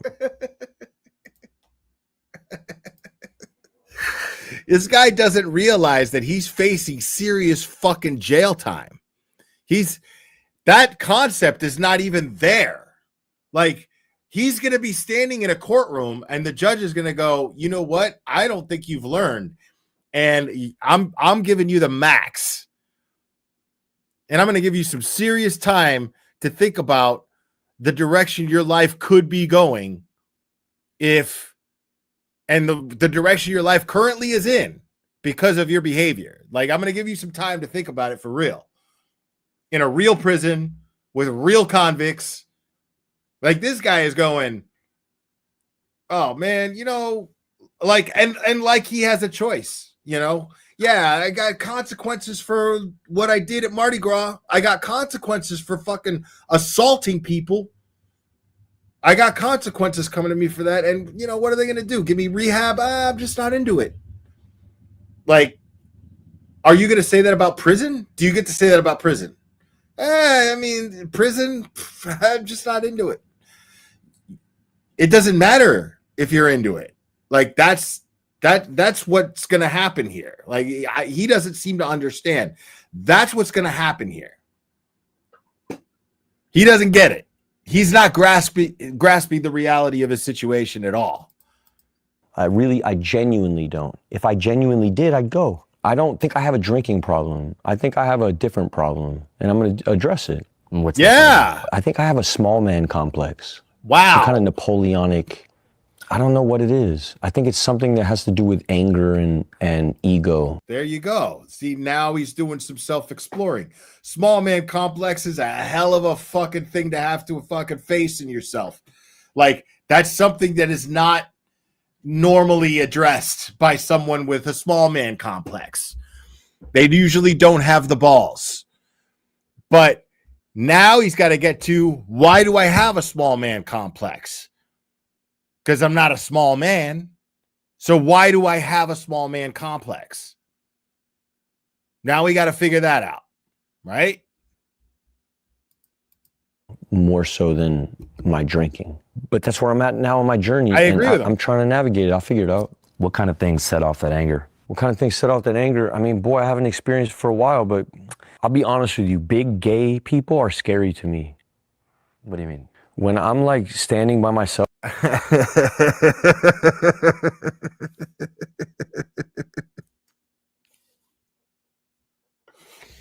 This interview just took a hard left turn. I mean, bro.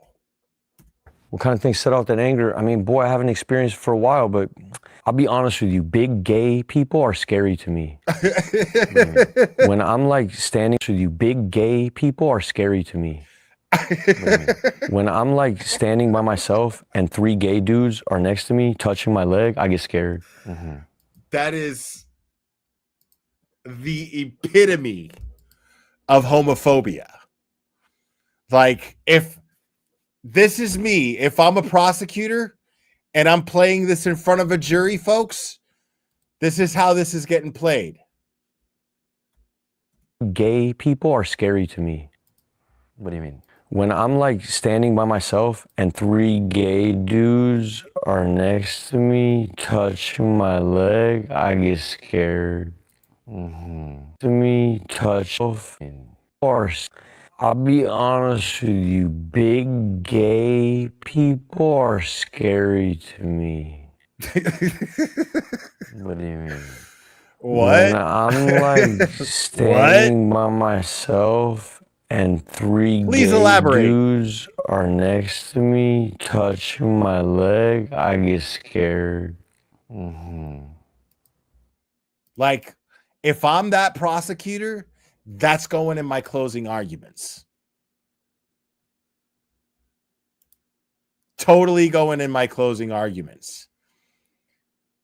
Ladies and gentlemen of the jury, listen to what he just says here.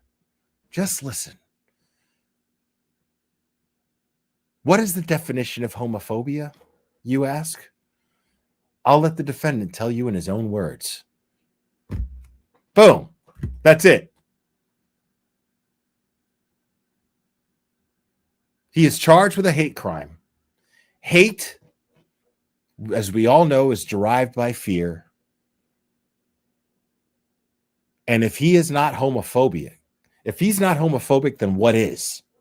What is homophobia if he is not homophobic? What is homophobia? I'll let the defendant tell you in his own words. And then I just play that shit. I'm sorry. If that's homophobic, then I'm that. Yeah. Does that happen a lot? No, it just happened one time. Recently?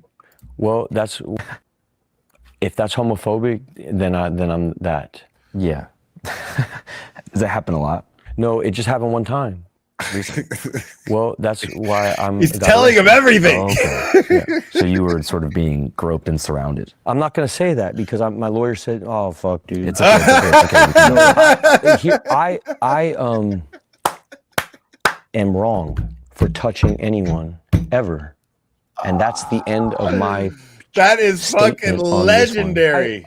Because my lawyer said, "Oh fuck, dude." It's okay. It's okay. It's okay. We can make it around it. I'm not going to say that because my lawyer said, "Oh fuck, dude." It's okay. It's okay. It's okay. We can make it. I am wrong for touching anyone ever, and that's the end of my statement on this whole shit. Oh my god! Sounds good. Cool. Moving back to like what kind of things would set off that Napoleon complex? Being challenged, my masculinity being challenged, somebody touch my girl, or touch my kid, or I'm good with gay. Be gay over there though. Don't be gay in my lap. So you feel like when things that you feel that you possess in a way are challenged, like your girl, your kid, if someone gets in the way of what they want to do. Yeah, if somebody, there's personal space type stuff, which gets weird it's Mardi Gras. That's why, bro. I was drunk and it's Mardi Gras. So all of things. Oh, yeah, man. I was drunk. It's Mardi Gras. If you're going to be homophobic, man. It's all good, bro. If you want to fucking be hate, you want to hate, bro, hate. It's all good, bro. Hate people for what they put in their mouth, dude. Like, that's all good, bro. It's Mardi Gras. If I want to hate you for what you fucking put in your mouth, then that's fucking Mardi Gras, bro. Hey. Huh? What? Like, if I want to punish you physically for what you put in your mouth, that's Mardi Gras. Hey, man. Everything I'm saying is nonsense. It's Mardi Gras, you know? But it sounds like this complex is maybe something that you noticed for a long time. I mean, maybe, bro. I mean, my dad was raped by his cousin, so he was in my ear all the time. I don't know, maybe I am. Who the fuck knows, bro? I'm open to whatever somebody wants to say. It didn't feel like that when it happened. Look, and this is the worst thing to say, and I'm not gonna say it. I've never had no problem with gay people, never. I remember paying for people's like transition surgery when I was fucking around on the internet heavy. I've never been adversarial towards it, you know what I mean? But I don't know, I'm open to whatever. If somebody's got more information on the subject, then, you know, let me know. I know I'm fucking deep off into the Bible. I know what the Bible says. About? Homosexuality. What does it say? Nah. That's what it says? Yeah. But wasn't that written a really long time ago? Bro, you can do whatever you want with the text. It's not my business. You know what I mean? I'm a traditional Catholic. That's okay. And what's the difference between a traditional Catholic and, let's say, a more progressive Christian? I really fuck with the Bible. You believe in hell and stuff? Yeah. Who do you think's down there? I always Who's down there? I always get up at right Martin at the best Luther. part. I know they got more adversarial towards people's like transition surgery when I was fucking around with gay people. Look, and this is the worst thing to say, and I'm not gonna say it. I've never had no problem with gay people, never. I remember paying for people's like transition surgery when I was fucking around on the internet heavy. I've never been adversarial towards it, you know what I mean? But I don't know, I'm open to whatever. If somebody's got more information on the subject, then, you know, let me know. I know I'm fucking... Like, I'm on the fence, you know. This man is sitting here basically like, yeah, I mean, look, realistically, I'm on the fence about the whole gay thing. You know, if anybody has more literature on it, I'm willing to, like, listen. So, like, does anybody, if you got a pamphlet, I'll read it.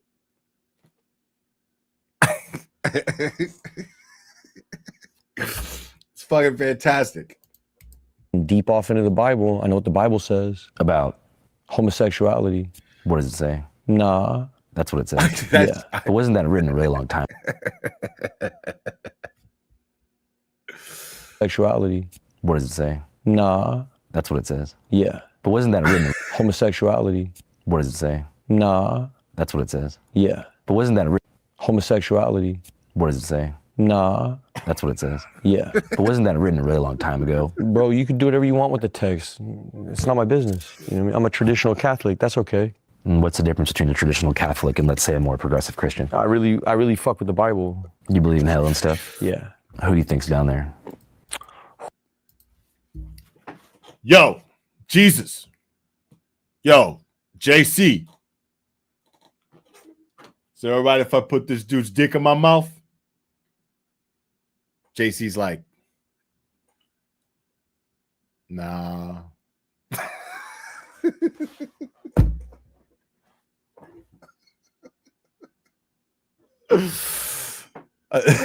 It's so fucking funny.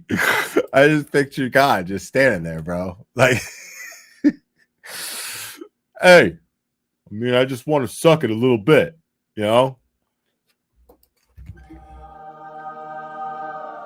Nah, man. That shit ain't cool.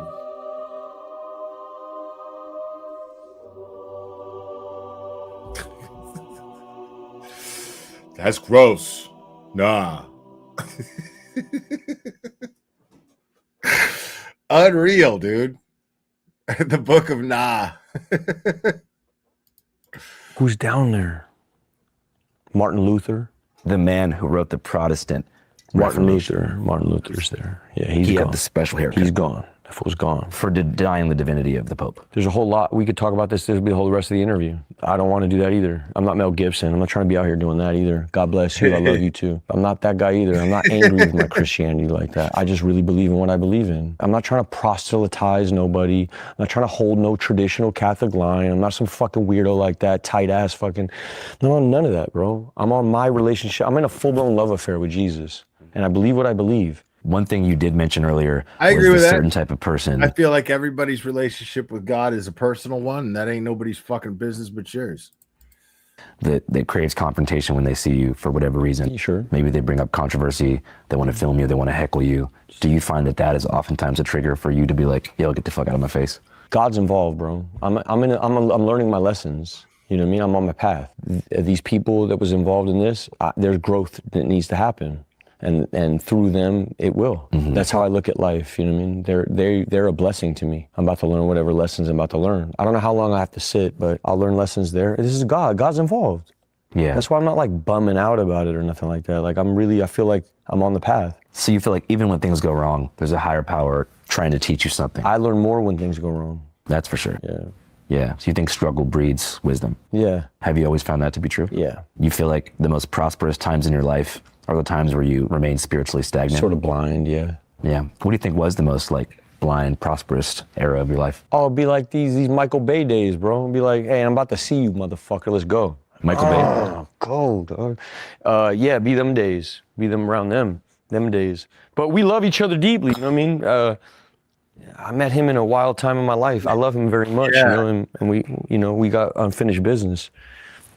Yeah. Yeah. You mentioned the rehab thing earlier. Mm-hmm. Obviously, I follow the news and shit. You saw your ex-wife said that you should be in rehab. You gotta say, Yeah, I'm not an atheist, Microdots, but that scares me too, hearing people talk like that. you gotta say, bro, save faith. Let her live. That's a good girl. That's one of the best girls that ever lived. She's incredible, that woman. Incredible. That's an incredible woman. Is that a relationship that you think you want to repair? Oh, she's incredible. Mia Goth, incredible, all time, 10 out of 10. So your long-term plan would be to repair that? Repair nothing. We're good as is. What you mean? That's my girl. I just read that you guys divorced. That's true. Yeah, but we're in a good spot. I mean, this isn't new. See, that's what the thing. It's new for you guys. We've been there for a while, and we're trying to figure out co-parenting, and we're good. She's a good girl. Even through all this, like, she gives me grace. I still talk to my kid twice a day. She's a good woman, bro. Yeah. Any other woman would be like, yo, fuck you, get out of here. I don't want to talk to you. She don't do that to me. I'm on my phone with my kid twice a day. You know, even when things are hanky, she's a good woman. That's a great woman. Yeah, I grew up with co-parenting my whole life, so So? it was great because they had a functional relationship. Like you said, when you argue around the kid, it's terrible. Terrible. So we're trying to build something else, you know, and we're gonna get, we're Yeah, good. they had a functional relationship. Yeah, my mom kept me in a tent, you know, when we went to the beach. It was, you know, and she didn't let my dad say anything about it. So My kid is happy, dog. My kid is fucking. How old are they? She's 3. So just now getting to that age where she sort of has figured out what's going on. She knows daddy's a Rolling Stone. She knew that for a while. And she knows mommy's a Rolling Stone too. In her way. She got cool parents. Yeah. She's gonna be a cool kid. That's for sure, dude. Yeah. Yeah. Do you envision a world one day where there's going to be like split custody type of deal? No, we don't talk about that. We're good about that type of stuff. It's just like they're getting ready. She's going to film in France. I got to film in April, so I got some time where I'm gonna run out there and go be dad for a minute while mommy's got to film. And we're in a circus. We're the circus family. Yeah, I forget you guys probably got to travel for work a lot. Yeah, I did week on, week off my whole life. Yeah. Okay. Well, you fucking wound up pretty solid, bro. Look at you, Thank bro. you. 6 cameras. Fucking 6 cameras. 6 cameras. How many of us, bro? Huh? 6 cameras? For real, Come on, bro. It's like You did variety it. in this bitch. You fucking did it. Yeah. Yeah. So I'm not tripping on that too. I got guys. I mean, he's right. The guy's got over 3 million subs, and this video alone has 3 million views on it. Like, the guy's fucking hustle is down. You know what I mean? I'm really a church kid, bro. People don't know that, but I got so much support. That's why I don't feel alone. I'm about to, you know, they got St. Francis's bones on display for the first time ever in the history of life. No way, here in New Orleans? No, fuck no. Fuck no. In Rome. Oh, shit. Yeah, dude. All right. Yeah. I forgot he wasn't from here. Yeah, fucking, he's playing Assisi. So my dad's about to get baptized on Sunday if the court lets me go. I'm going to Assisi. Oh, so is the court like keeping you here? Yeah, I gotta stay. I'm on bond. Yeah, I'm on bond right now. Wait, so you're out on bail? I don't know what it is. They told me I'm on bond. Yeah, you're on bail. Okay, then you said it. And then I gotta take my shotgun in there in the morning. Can't have a gun. Can't be on drugs. Can't be in no fuck around. And you can't drink either, bro. And you're drinking on camera right now. Can't leave the country. How much was the bond? I have no idea what happened. Did somebody bail you out? I have no idea, bro. I know Thundercat tried to get it going. Steven and me are very close. I know him from school. He tried to send his people out, and I love you very much. That's a good man. Cuddy did the same thing. So I had these assistants. I didn't know these names of these people, but they showed up at the court or the jail trying to get me out. And then the bailiff or the jailer was like, "Hey, do you know Stacy?" That's wild, man. Kid Cudi came through and tried to fucking bail him out. You're Shirley, and I didn't know none of these people. So she said, "Should I just tell them to go?" She did, and then I just left on my own. I don't know who paid for what. I know that there's somebody told me there's like a. I'm not reading. You better find out who did and fucking kiss their ass. Say thank you. None of it, but bro, there's a lot of clout chasing going on in this motherfucker. You know what I mean? Like people trying to take credit for. Bro, let him live, bro. God bless him. Good people, good people. So you got out of jail, like not even knowing who paid the bond. No, I don't know. I don't know what it is. No. And what'd you do when you were first fresh out? I went right back to the fucking French Quarter. It was about to be the fucking Zulu parade. Come on, dude. It's the parade. Did I see you had papers in hand? So let me get this straight. So this dude gets arrested. Homies who he doesn't even know. He doesn't even know who bailed him out. Yet he's got his bail papers. He takes them with him to flex back at the fucking place where he got arrested from for acting a fool. So takes his fucking bail paperwork to flex and then gets in more fucking trouble. Fantastic. Yeah, I was ready to get it. What do you mean? You can't have half a Mardi Gras? What is it about Mardi Gras in New Orleans that you love? It's existential. It's almost spiritual. If you're in the position I'm in as a Cajun man who's been exiled from his family, who has blood in the soil, who's fully connected to this place, and have never really explored it, who's been on a fucking leash for a long time, who is a wild man at heart. You wind up at Mardi Gras, it becomes a spiritual experience. Bro, it's sacred. It's sacred. If you go in...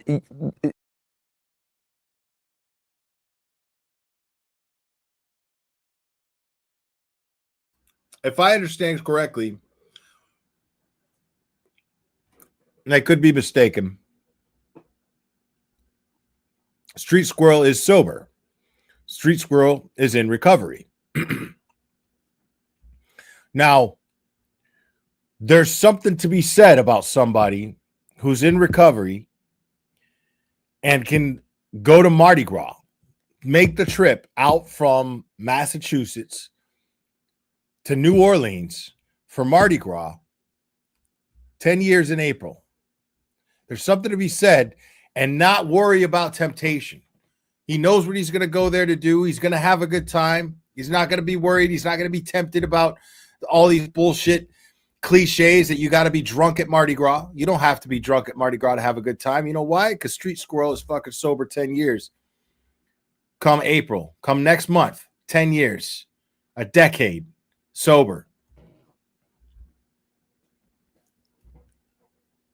And can go to Mardi Gras, have a good time, not worry about shit. That's strength.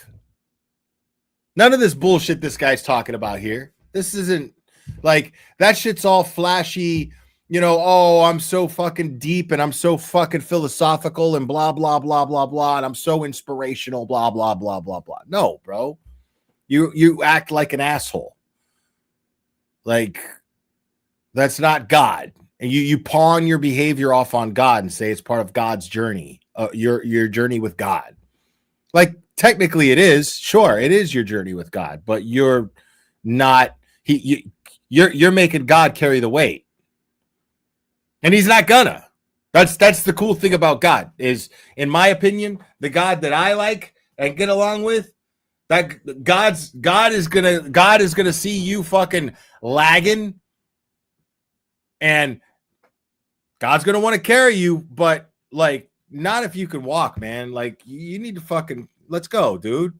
Let's go. Come on. I'm not here to do all the work. Let's go. Show me what you got. I gave you fucking legs, bro. Let's go. You know what I'm saying?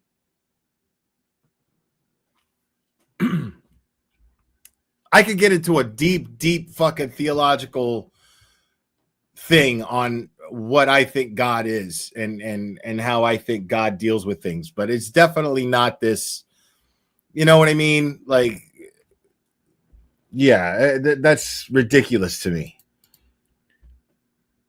You got to be willing to work.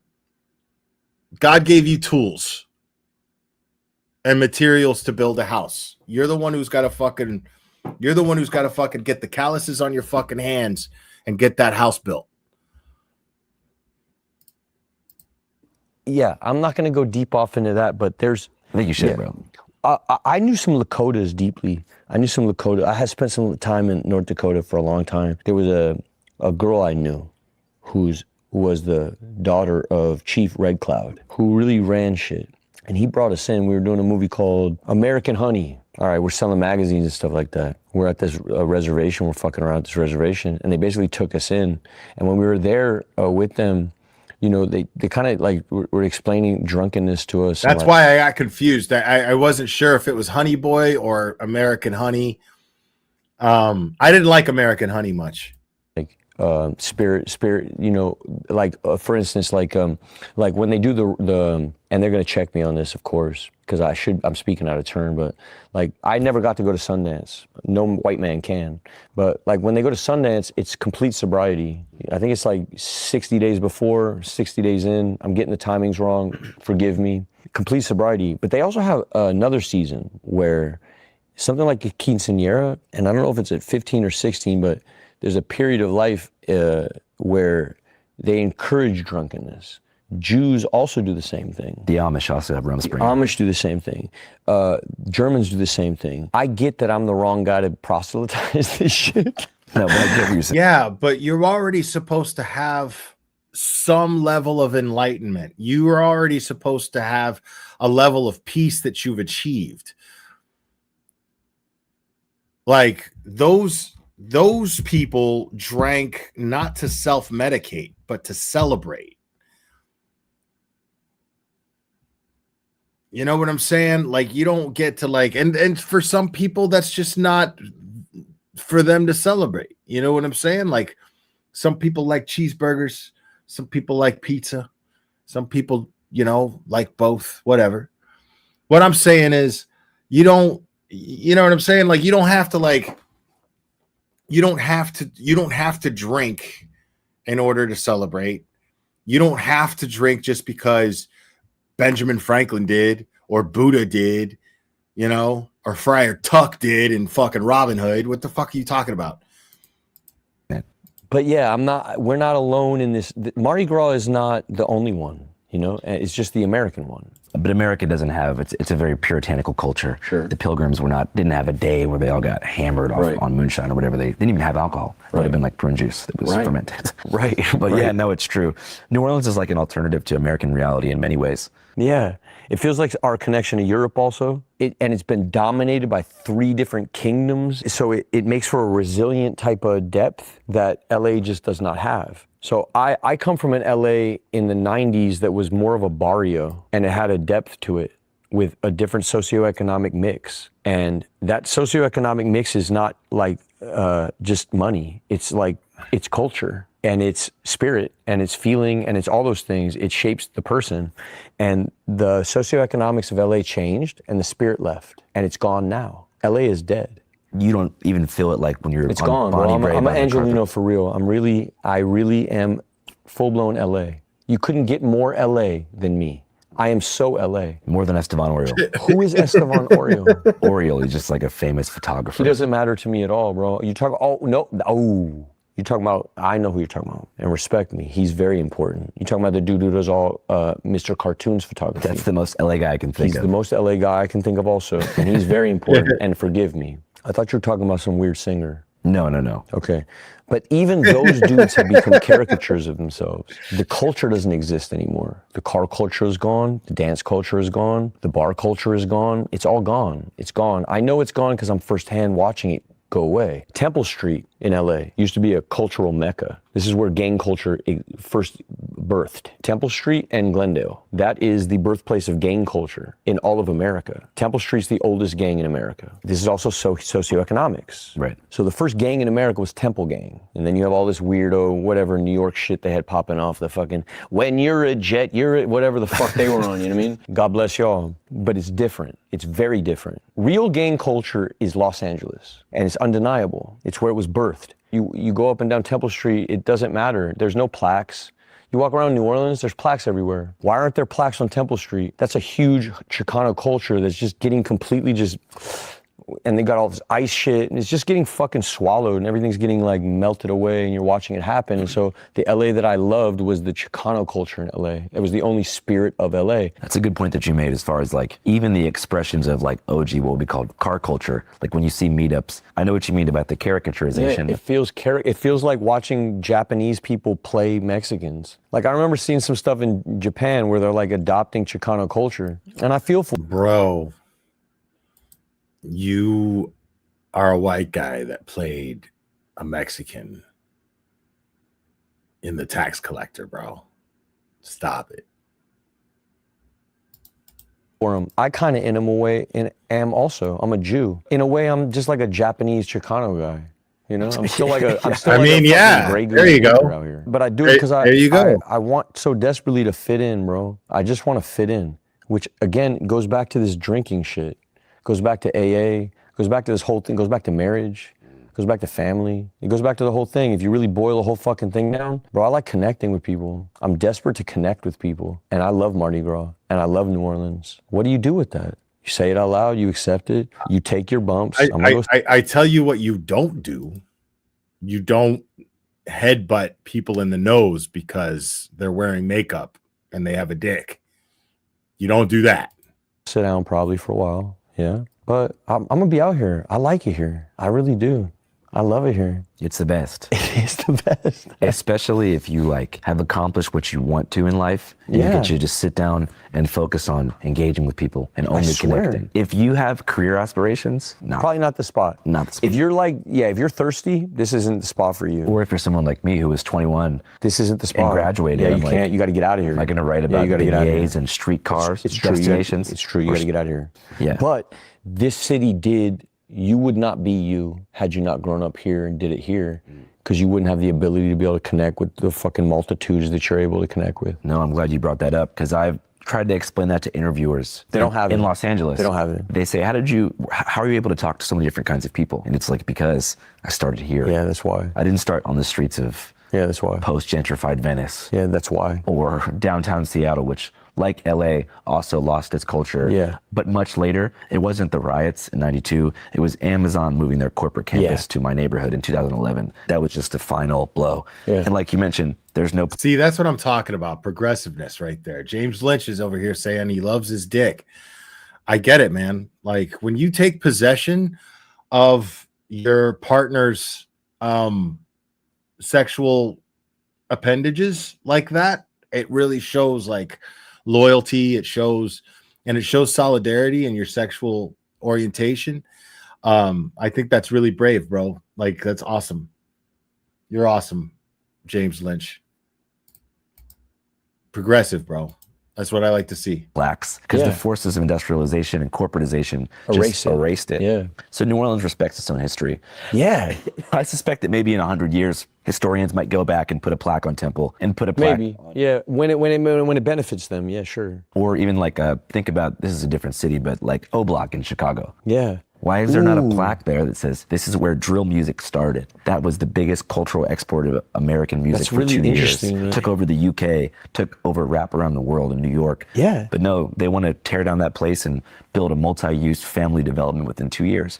There's no respect for any counterculture anymore, especially not to get all race pilled if it's like minority generated. Yeah, it's true. White counterculture still gets preserved. Like in San Francisco, North Beach, you can still see Allen Ginsberg's apartment covered in formaldehyde. Bro, you could dig deeper into this and get lost.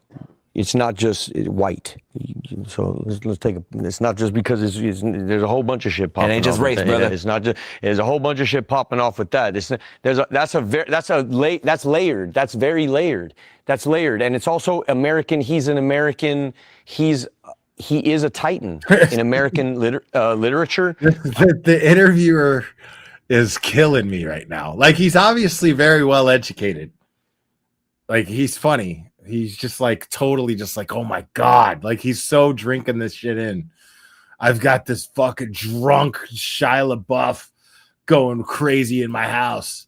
However you want to write him up, Ginsberg goes up there. Big time. Yeah. So no matter what you feel about him, so it's layered. It's layered. Yeah, yo, I'm not hating on the people. I'm just saying the money people put into preserving cultural stuff. Yeah. Is dedicated to a Well, specific. who pays for the plaques in New Orleans like this? Who pays for the plaque? Probably the city, but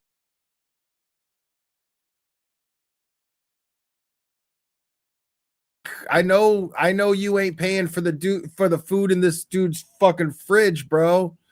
Like, I know that.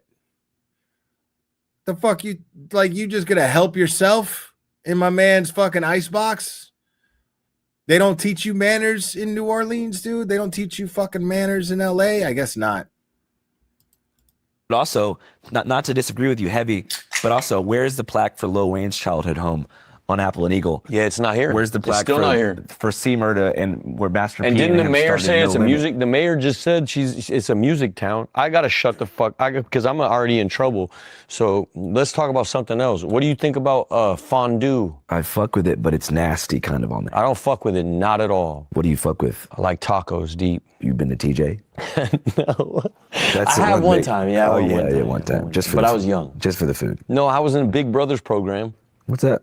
It's like when your dad's in jail and they give you like some nice guy to come take you to a Dodger game, take you out to hang out, he used to take me dirt bike riding. It was super sick. His name was Tom. He was cool, bro. He took me to TJ one time. What'd you and Tom do in TJ? You go to the water park? We got fucking drunk. Oh, I shouldn't have said that, but he's It's all gone. good. He's gone. God bless Tom. I was 16 and I begged him and he did it. And if they would have known that, they would have kicked Tom out the Big Brothers program. Let me Fuck tell you yeah, they something about would've. Tom. Tom was Tom should have been kicked out of the Big Brothers program. What's he doing taking kids to fucking Tijuana at 16 and getting them fucking drunk? Who the fuck is this guy, bro? Fucking Richie Valens' brother? Richie! We're gonna get you screwed, blued, and tattooed. one of the illest motherfuckers that ever lived. His kids might see it, hopefully, and they'll know their dad was sick Hey, as if his shit. kids see it, hey, Tom was one of the illest motherfuckers that ever lived. That was Clearly. a good man. That fool helped me a lot, bro. I used to have a whole bunch of shit with my mom where I'd be screaming at my mom and Tom. Totally, yeah. No, yeah, of course. Yeah, he really helped you out, bro. Getting you, like, we can see. Because, getting drunk at 16 in Tijuana doesn't lead to problems. Now, if you had turned out to be like, Gene Hackman, you know what I mean? Like, retired, everything worked out, you're writing books and shit. Like, that's different. But right now, Tijuana seems like it was a destructive move on Tom's part. Really irresponsible on Tom's part. My dad was in jail and I was acting up. Tom would be like, hey, bro, you can't be doing that. Hard to do that to a kid that's not yours. You gotta have a big heart and love. Yo, man, you can't be giving your old man a hard time, bro. Like, how many times I gotta tell you? You're 16. You can't be doing that shit. You want a beer? Yeah, man, look. You're 16. You can't be doing that shit here. Fucking, and I want to see you fucking chug that shit, all right? None of that pussy shit. What? Love for the world. Yeah, and be connected to the kid. He was a good motherfucker, Tom. Yeah, he was a stuntman. He introduced me to Hollywood. That's how I came in. My first job was Leprechaun 4. Yeah, he was a stuntman on it, stunt coordinator. And my first job, I was a little tiny leprechaun motorcycle rider. Going back to big homies, whenever you got out of jail here, went back to Bourbon, I'm sure by then you probably got your phone back and saw that like you had gone viral, #1 news item. No, I didn't shut the whole shit down. But what about text messages? I didn't touch it till a couple days later. Did you see like a bunch of concerned messages? Of course. You respond?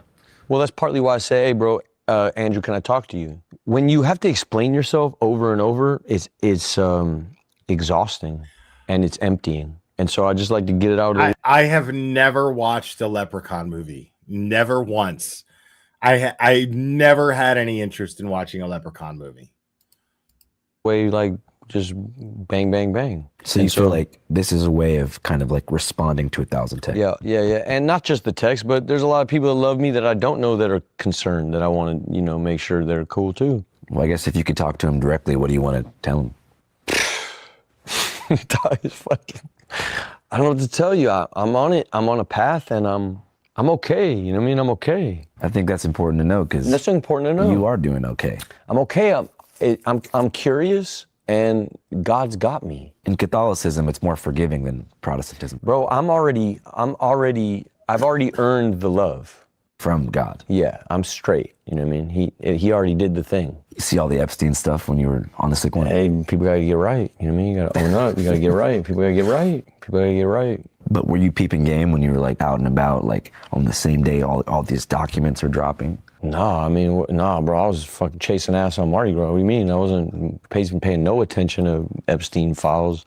Nah, this shit is beyond me, bro. I don't get into this shit. Yeah, I just wondered. It's like the biggest news story in the world for a couple of days was Epstein. If you got no life, you're just sitting in a fucking hole all day. You're not, chasing ass and getting at it. And motherfuckers that are in the street, they don't give a fuck about this stupid shit. You know what I mean? It's if you're sitting home all day, just like, who got kidnapped? You know what I mean? Your life sucks. You're a normie.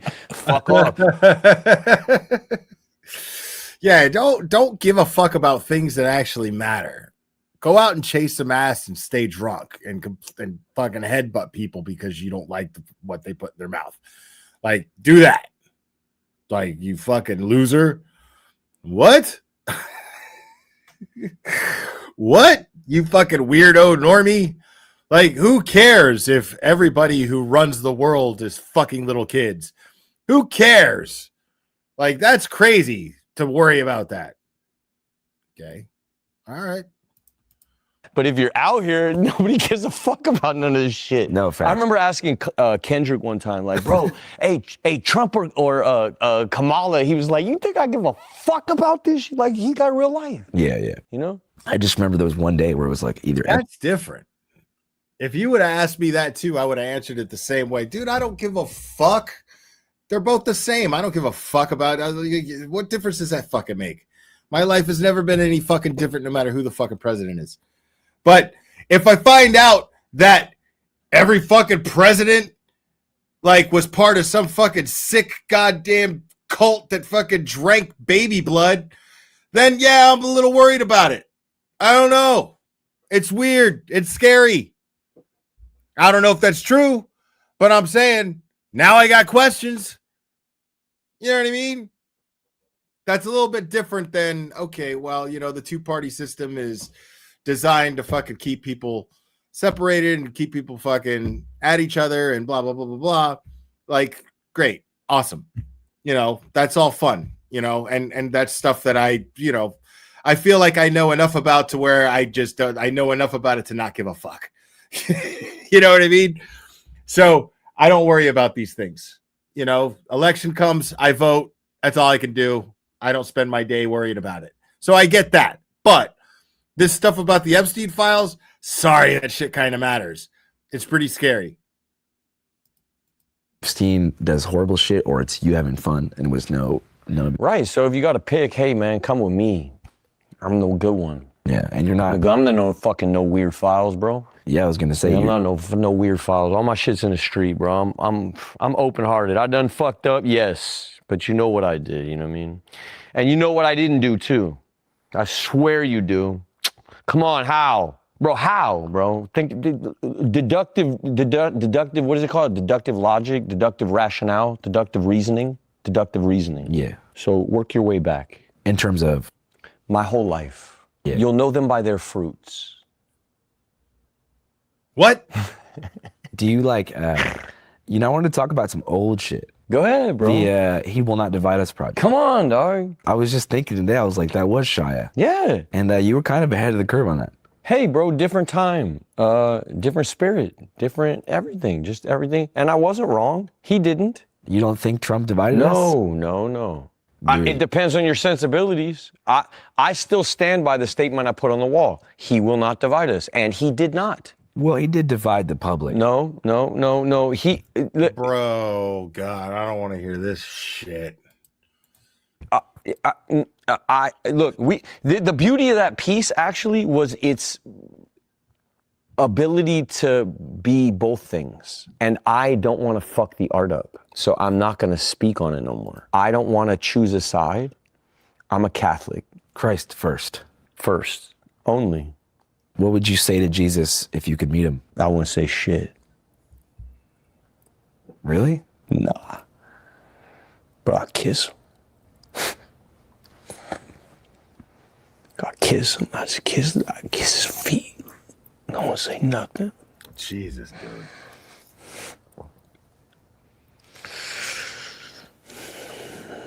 Chill out with these questions, Andrew. My bad. I didn't know it was gonna make you emotional. I'm a real Catholic, bro. A real one. I just thought you had thought about it. No, I'm a real one, bro. I want to believe. It's something. Well, hey, bro, you gotta hit your head into the wall hard enough where you just go, fuck it. It's the only way, dog. That's how you find God? Yep, for me. For the hard-headed ones. And I feel that, dude. Like, I get fucking drunk and I say fucking wild shit and I get emotional over shit that I shouldn't even get emotional about. Dude, I was fucking in Boston. I was fucking getting drunk with fucking Annie from 10 to Life. And the next day she was laughing at me because I started talking about the movie fucking Warrior with Tom Hardy. And I fucking cried because, like, dude, I can't get over that shit. Like, that's a movie. Dude, if I'm drinking and I watch that movie, I cry every fucking time. Turns out, if I'm drinking and I think about that movie, I fucking cry, apparently. So I totally fucking happened. Like, she was laughing at me the next day, like, yo, dude, you didn't fucking remember fucking, like, you're talking about the fucking Tom Hardy movie Warrior, bro, and you started fucking crying. Like, what? And I was like, yeah, that tracks. Yeah. I probably did that, yeah. Totally. And I make no bones about it. Okay? That movie's fucking emotional, bro. Like, those two brothers, they got to fight each other at the end and shit. Nick Nolte's doing the best he can as their dad. Okay? Y'all can kiss my ass. I might start crying right now. But, yeah, this is clearly, this dude is like talking about kissing Jesus's feet. Crying about it after everything else we heard. That's not crying over how fucking touching of a movie Warrior is, bro. You got to go hard. What do you think was the real life equivalent of you smashing your head on the wall? I put a gun in my mouth. I was ready to kill myself, blow my brains out, writing letters. Yeah, Wow. dark days. For real, gone. I'm ready to go.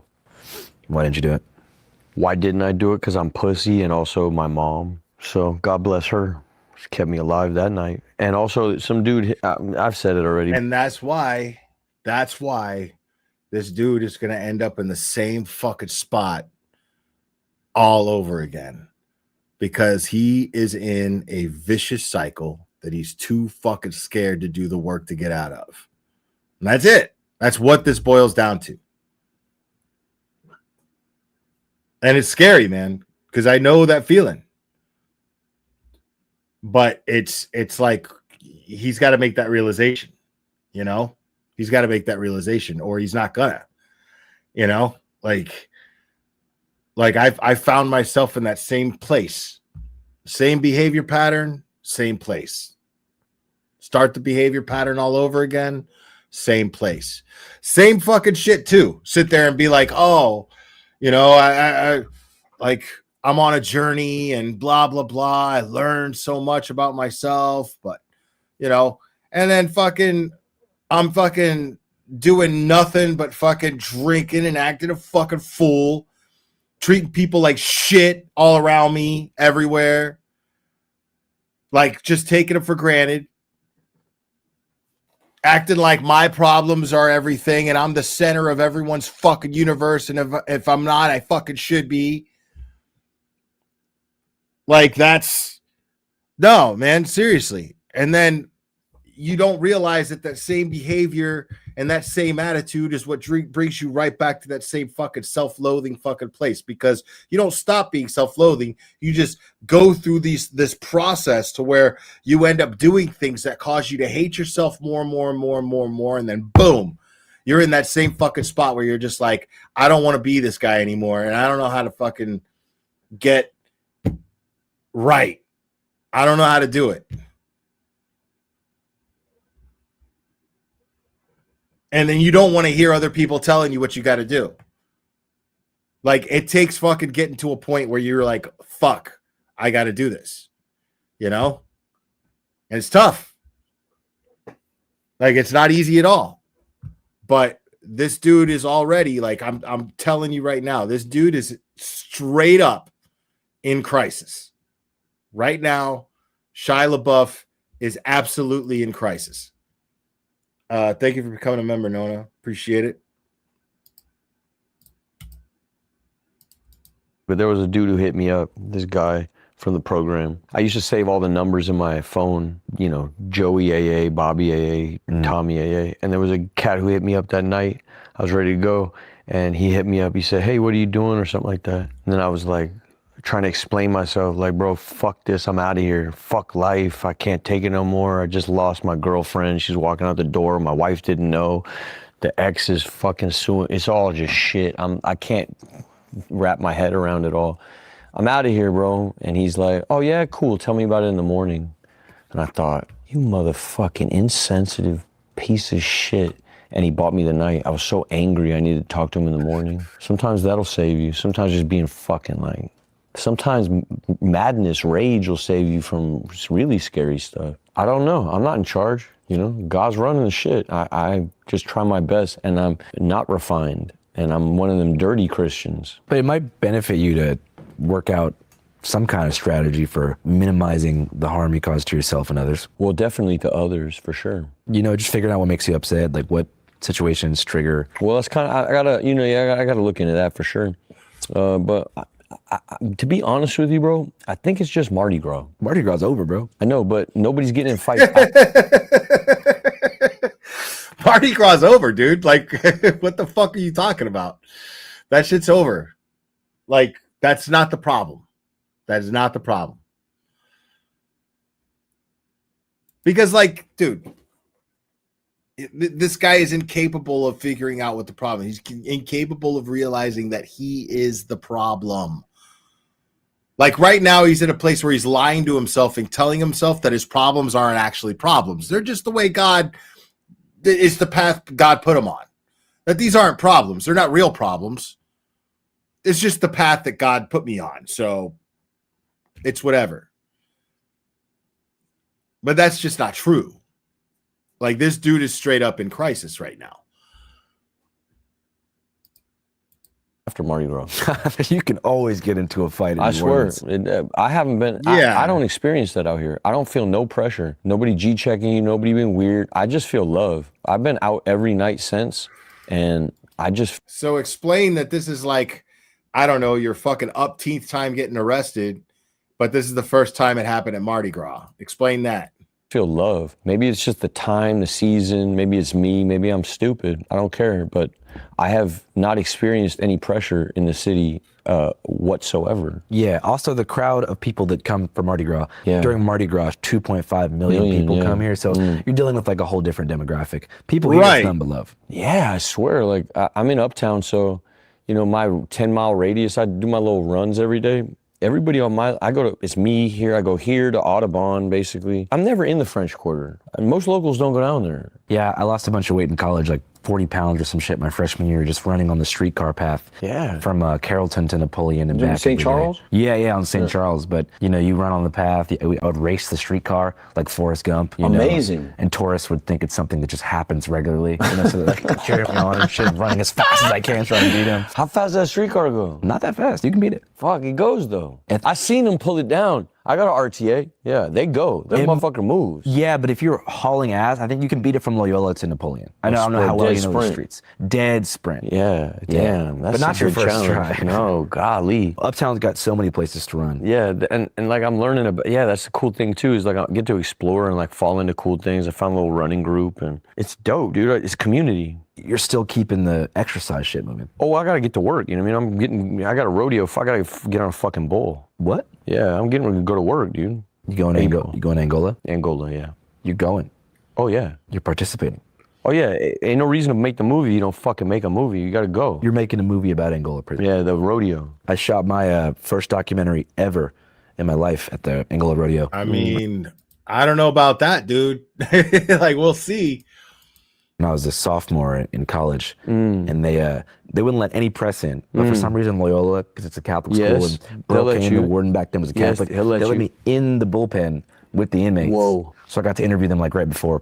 I don't have the footage anymore, but that was the shit. And what were they talking about right before? And what were they doing right before with their hands? Just talking about how excited they were. If this dude makes this movie, and I hope he does, don't get me wrong, because I don't think, I mean, if the guy wants to fucking have a job, if he could do the job and he was considered the best person for the job because of the job, then right on. I hope he fucking makes the movie.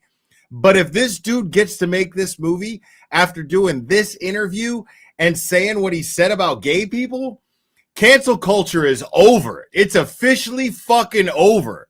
And I'm fucking stoked about that shit. If I'm being honest, I don't give a fuck. Listen, I don't agree with what he said, but I agree with his right to say it. I agree with his right to feel how he feels. You know what I'm saying? He has the right. I'm not saying that you should like him for it. That's not what I'm saying at all. I'm saying that he has the right to do it. And that one thing has nothing to do with the other. Like whether or not he could perform in that film has nothing to do with how the fuck this guy feels about whoever the fuck he feels that way about. Man, my initial thought was like, that's so fucked up, making these dudes ride bulls for free people for money. But then you realize that they're in an objectively horrible situation. Yeah. And for some of these guys who are in the trustees program, this is the light of their life. Yeah. Every single day is an anticipation. And so I ended up actually coming away with a more positive, outlook. I think it's beautiful. I mean, Angola's rough, and the way they run that prison is dark. Like, Angola's horrible. Really rough, dude. It's a labor prison. It used to be a still plantation. Hard. It's still rough. And I'm not gonna speak too much on it because I still got. He does. As stupid as that fucking sounds, Chloe, and I know you mean it that way. I know you mean it in a because it sounds funny to say it, but it's the truth. Like, he has the right to be scared if a gay guy touches him. He has the right to feel that way. He doesn't have the right to fucking react with violence depending on how the gay guy touches him, because everybody has a right to defend their own fucking perimeter of peace. If the gay guy assaults him, that's a different story. But if the gay guy's leg happens to rub up against him the way that he described it, no, he does not have the right to assault them, but he does have a right to feel a certain way about it. He has every right to feel a certain way about it. That's his right. That's his business. That's his shit. As long as it doesn't affect anyone else, that's his fucking business. That's his shit that he's got to carry. That's his shit that he's got to deal with. He's the one who's got to walk around with people looking at him and going, what a fucking idiot. He's the one who's got to live with that shit. With people just thinking he's fucking dumb. Okay. But, I mean, he has the right to feel that way. Make friends there, but even most of the people there know it's rough, but they accept the law of the land. Yeah, it's a weird culture there. It's a weird culture. Plus they've had some strong men run it for so long, and that guy who's there now is, and God bless you, bro. I'm not gonna speak too much on it. Yeah, but yeah, I'm headed there. And it's crazy how much talent is behind the walls, and truly amazing people that we'll never hear from. Well, not never. I mean, that's kind of what I'm trying to do. Is not never. But well, time out. Well, hold on now, bro. I'm a God guy. Hold on, bro. I don't know, dog. I don't know. Forgot. I just don't know. I can't call it. I can't call it. I used to be able to just make these quick assessments like that. I can't. Everybody's on their own journey, bro. God's involved. So you think spiritual freedom can occur behind the wall? Oh. Part of me thinks that they got a quicker route. You know, I know a lot of monks, and something like the way they live is something like what it's like in county. It's not, hermitages are something like a prison. Some people feel better inside. There's a whole, it's not just all straight, like bland negative like that. I just don't believe in that like that. Yeah. I know that there's look, for the great majority of the dudes that are in there, it is what it is. But even inside, look, you ever read Viktor Frankl's Search, Great book, Man's Search for Meaning. So, man, even in the Holocaust, I don't know. I feel that way about art too. Like, you could be a janitor if your heart's involved, Oh yeah. Then you're an artist.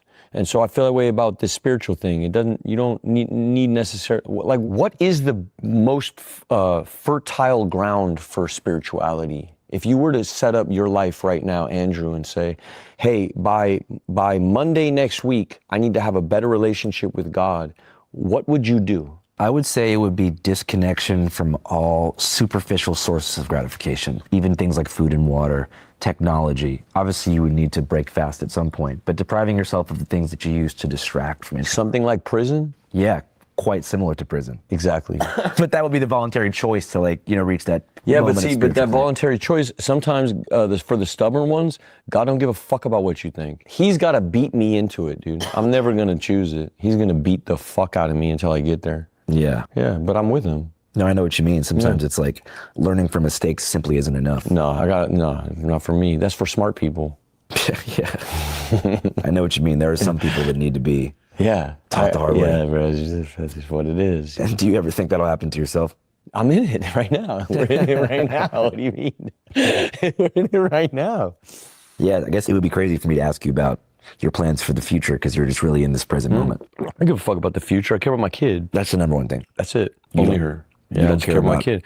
And right now, I got a good thing going. So I'm not going to fuck with it. You don't care about returning to Hollywood and the traditional sense? No. For what? I was never going to go back anyway. My aims were never there from the jump. You know what I mean? I was never that from the jump. What was the movie that you were most stoked on, though, in your time there? Like a Hollywood movie? Yeah. That you could watch today and be like, man, that's a good time watching this. I don't have those. I remember when you got caught jacking off. That's so sad. Like, I mean, I just realized where this conversation just went. I can't wait. But it's so fucking sad. Like, this guy doesn't have one piece of art that he's really proud of. Like the guy made classics. Like, imagine how many kids grew up on the movie Holes and inspired them. Like, so many people, like, I mean, when I was a kid, the concept of making a live action, even when I was 7, 8 years old, when I first was watching Transformers cartoons, I knew how impossible it would be to make a live action Transformers movie that would be worth watching at all. Like, how are you going to do that? There's no way to fucking do that. And then I remember when YouTube first became a thing, somebody created like a concept of a Transformer robot turning into a vehicle. And I was like, holy shit. And it looked super real. It was crazy. I was like, oh my God, like, this can actually fucking happen. And then they made a couple years later, they made the first Transformers movie, and this guy was in it. So this guy was part of something that nobody ever thought that could be possible. Nobody thought that a live action Transformer movie would be even watchable, because, like, how would you fucking do those special effects? It'd be impossible, and fucking Michael Bay does it, and it's fucking brilliant. It's great. Like, it's great. Like, the first Transformers movie was fucking awesome. And, like, And it was and it was funny, and like all the characters are cool, and they got the original voice for Optimus Prime to be the voice of Optimus Prime in this movie as well, and you were just like, oh my god, this is fucking great. Right. Yeah, I mean, I got bored with them after a while myself. Like, I don't even know. Like, I didn't even watch the Beast Wars one because I didn't give a shit about Beast Wars at that point. When Beast Wars came out, I didn't give a fuck about Transformers anymore. I had already grown out of it. But yeah, I mean, like these are pieces of film to people that are like, holy shit, like that's. Like I waited my whole life for that Transformers movie. And to him, he's just like, it's whatever. I didn't even want to do that. I didn't ask to do that shit. Like I got put into this shit. That's crazy.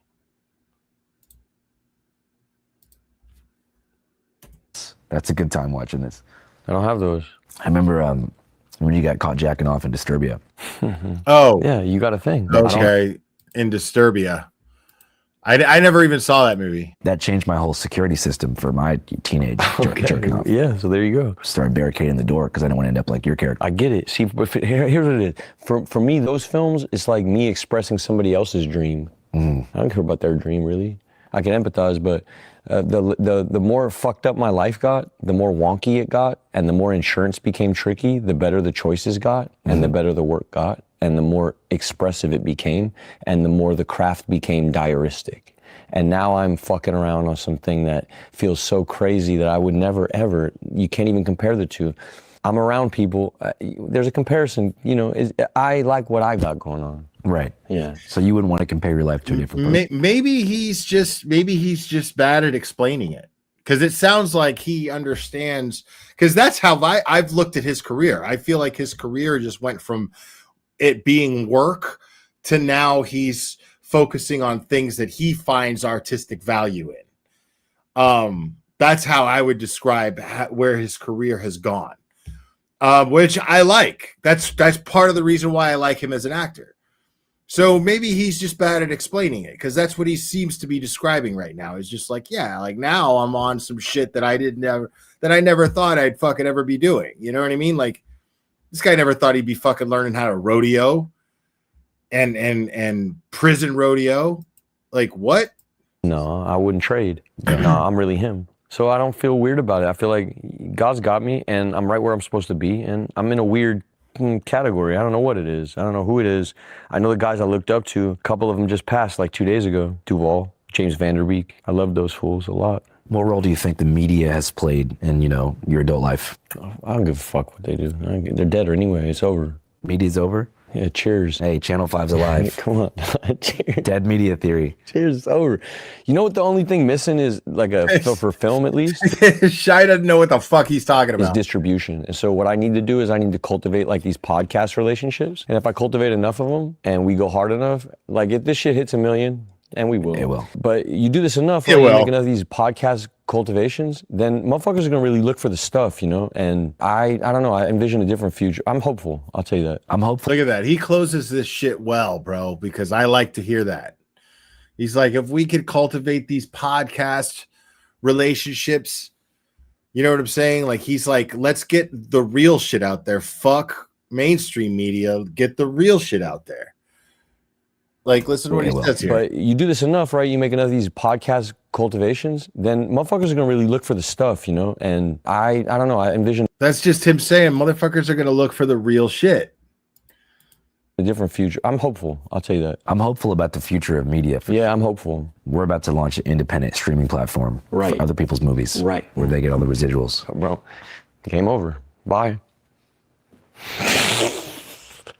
Game over. That's all I need, Andrew. That's the end of it. I don't give a fuck what they say. Fuck it. We win. I don't give a fuck what they say. Bro, are you fucking kidding me, bro? Oh, I just broke my wall. Damn, dude. Damn, bro. I just broke my wall. Oh, that's his house. No wonder. Okay, I thought he was at his buddy's house.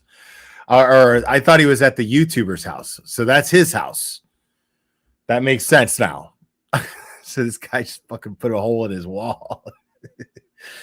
Is he mic'd up while he pees? I just had these walls painted, bro. Fuck. Are we Damn, gonna get bro, I a? broke my wall, bro. Are we gonna get a jinx moment? Oh man, I was so excited. I'm gonna fix it, dude. I'm gonna fix it. Oh damn, bro. I'm gonna fix it. Damn, Andrew, that's all I need to hear. That's all I need. Game over. It really is game over. Game over. Hey, God bless you. I'm gonna grab a LaCroix Yeah, too. go do whatever you want. Channel 5 live worldwide, Hollywood and Vine. Fuck the authority, Channel 5 News. Channel 55. We don't fuck with custers. And 5 is the best. Yeah, and that all.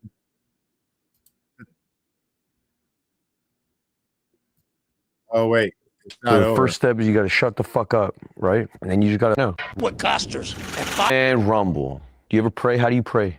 You know how to pray? Let's pray right now. Okay, how do we do it? We're gonna try right now. So the first step is you gotta shut the fuck up, right? And then you just gotta listen.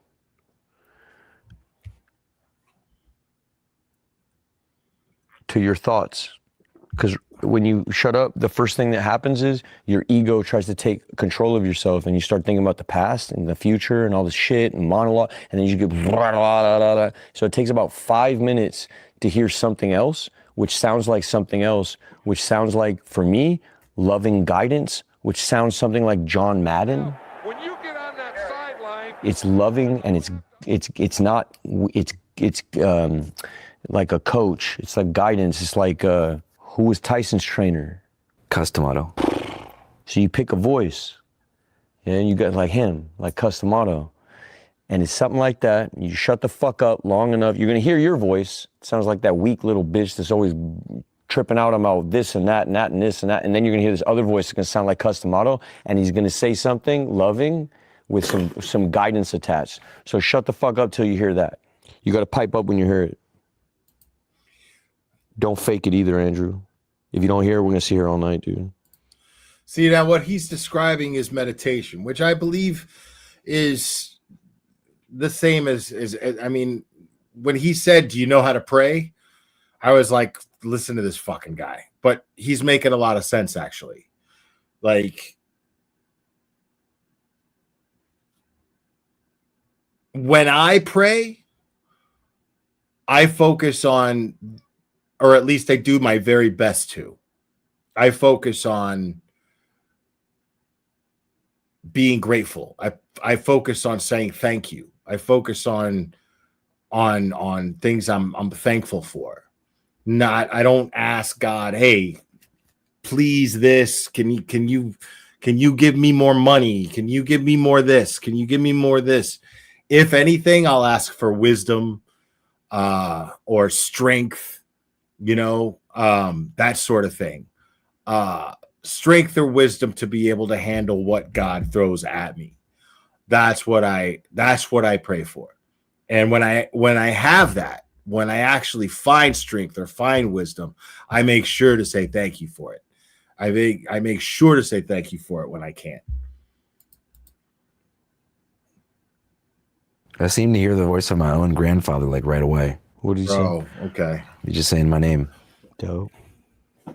Well, not my name, but he used to call me lad, which is Irish way of saying like grandson, nephew, whatever. Can I interpret that for you? Yeah. You're good, fool. They got you. Okay. will probably ever be directors, or were they? I actually want to watch that. That's a Robert Rodriguez interview with John Carpenter. Like, I've been meaning to watch that.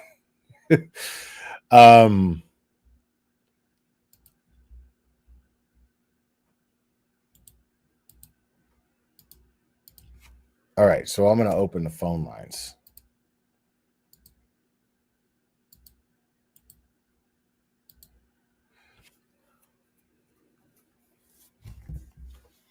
But I don't have a lot of people watching, so I don't know how many phone calls will come through.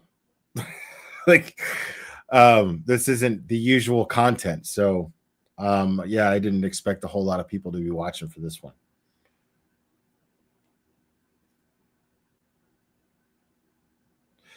I haven't watched The Chosen. I'm not a religious person at all. Call from. You're on. Who am I speaking with? Specially appointed prosecutor Robert Cosgrove. Specially appointed prosecutor Robert Cosgrove. Welcome, sir. How's it going there, Will? How's everybody doing? Me and the antenna people are doing fantastic. How are you, sir? The antenna people are tremendous, by the way. I'm going to do this in my own voice because it's stupid. But no, it's not. But go ahead. Oh, okay. Oh, okay. Hold on. All right. Okay. The whole thing, like, I think this guy's been acting so long he doesn't know how not to. Number one, and number two, he's focused on all these other things, and you know, he's on a podcast. He's not going to talk about the deeper stuff, but I think he's terribly misguided. And I don't know, how old is this guy at this point? I don't know. I think mid-30s, late. I'd say he's in his probably early 40s. Yeah, I mean, basically, bro. I was this guy minus the talent and the money. Right. Full of grandiosity. Yeah. Right. Just misdirection. Yeah. Not knowing what the important things are. I mean, he brought up so much crap. He tried to do that whole, I'm from the streets. Dude, you are not from the streets, believe me. No, you're not. I mean, I think he had a hard time in his childhood.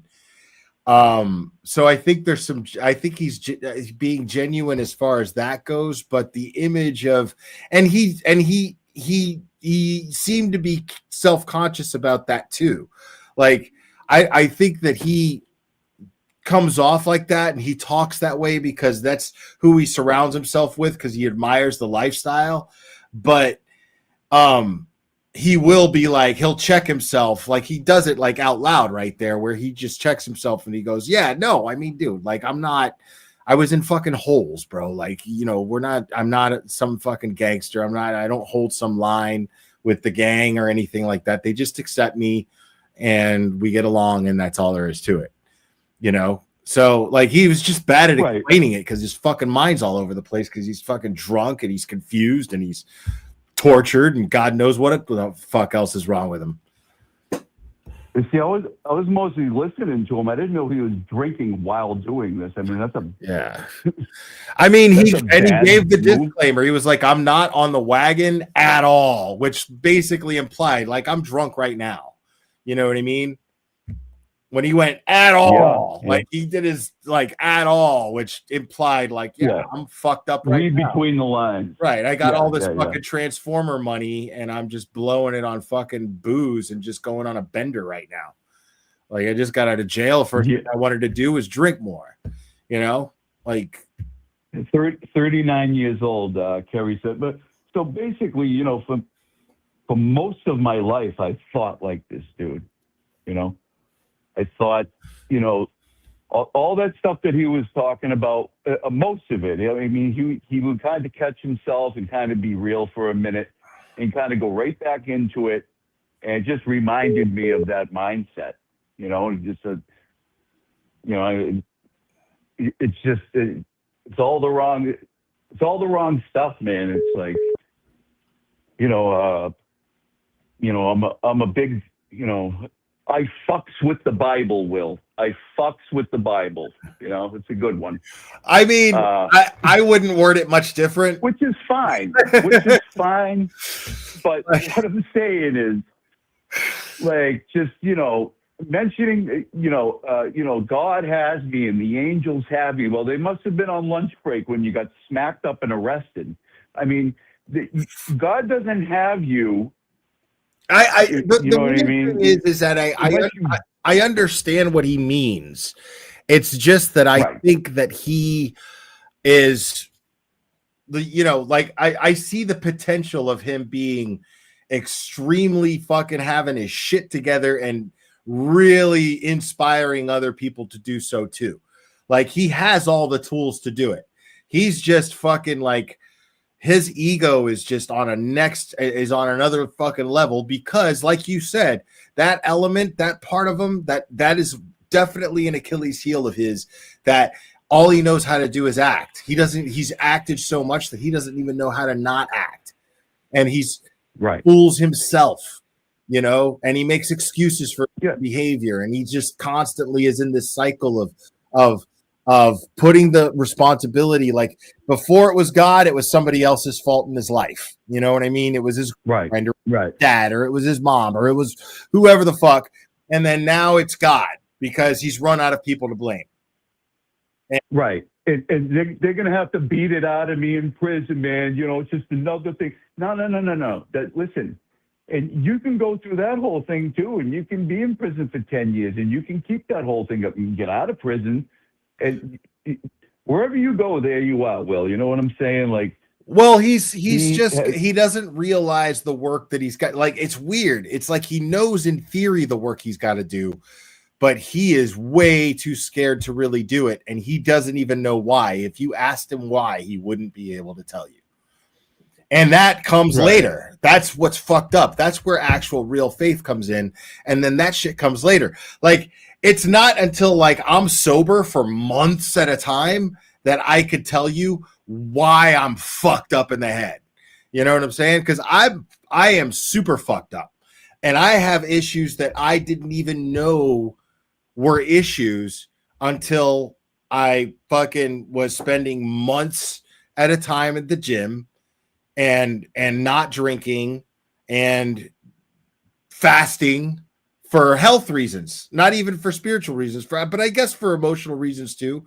But I would fast, and then I would get to like, I would fucking really learn shit about myself, where I'd be like, I didn't realize how much that shit fucked me up.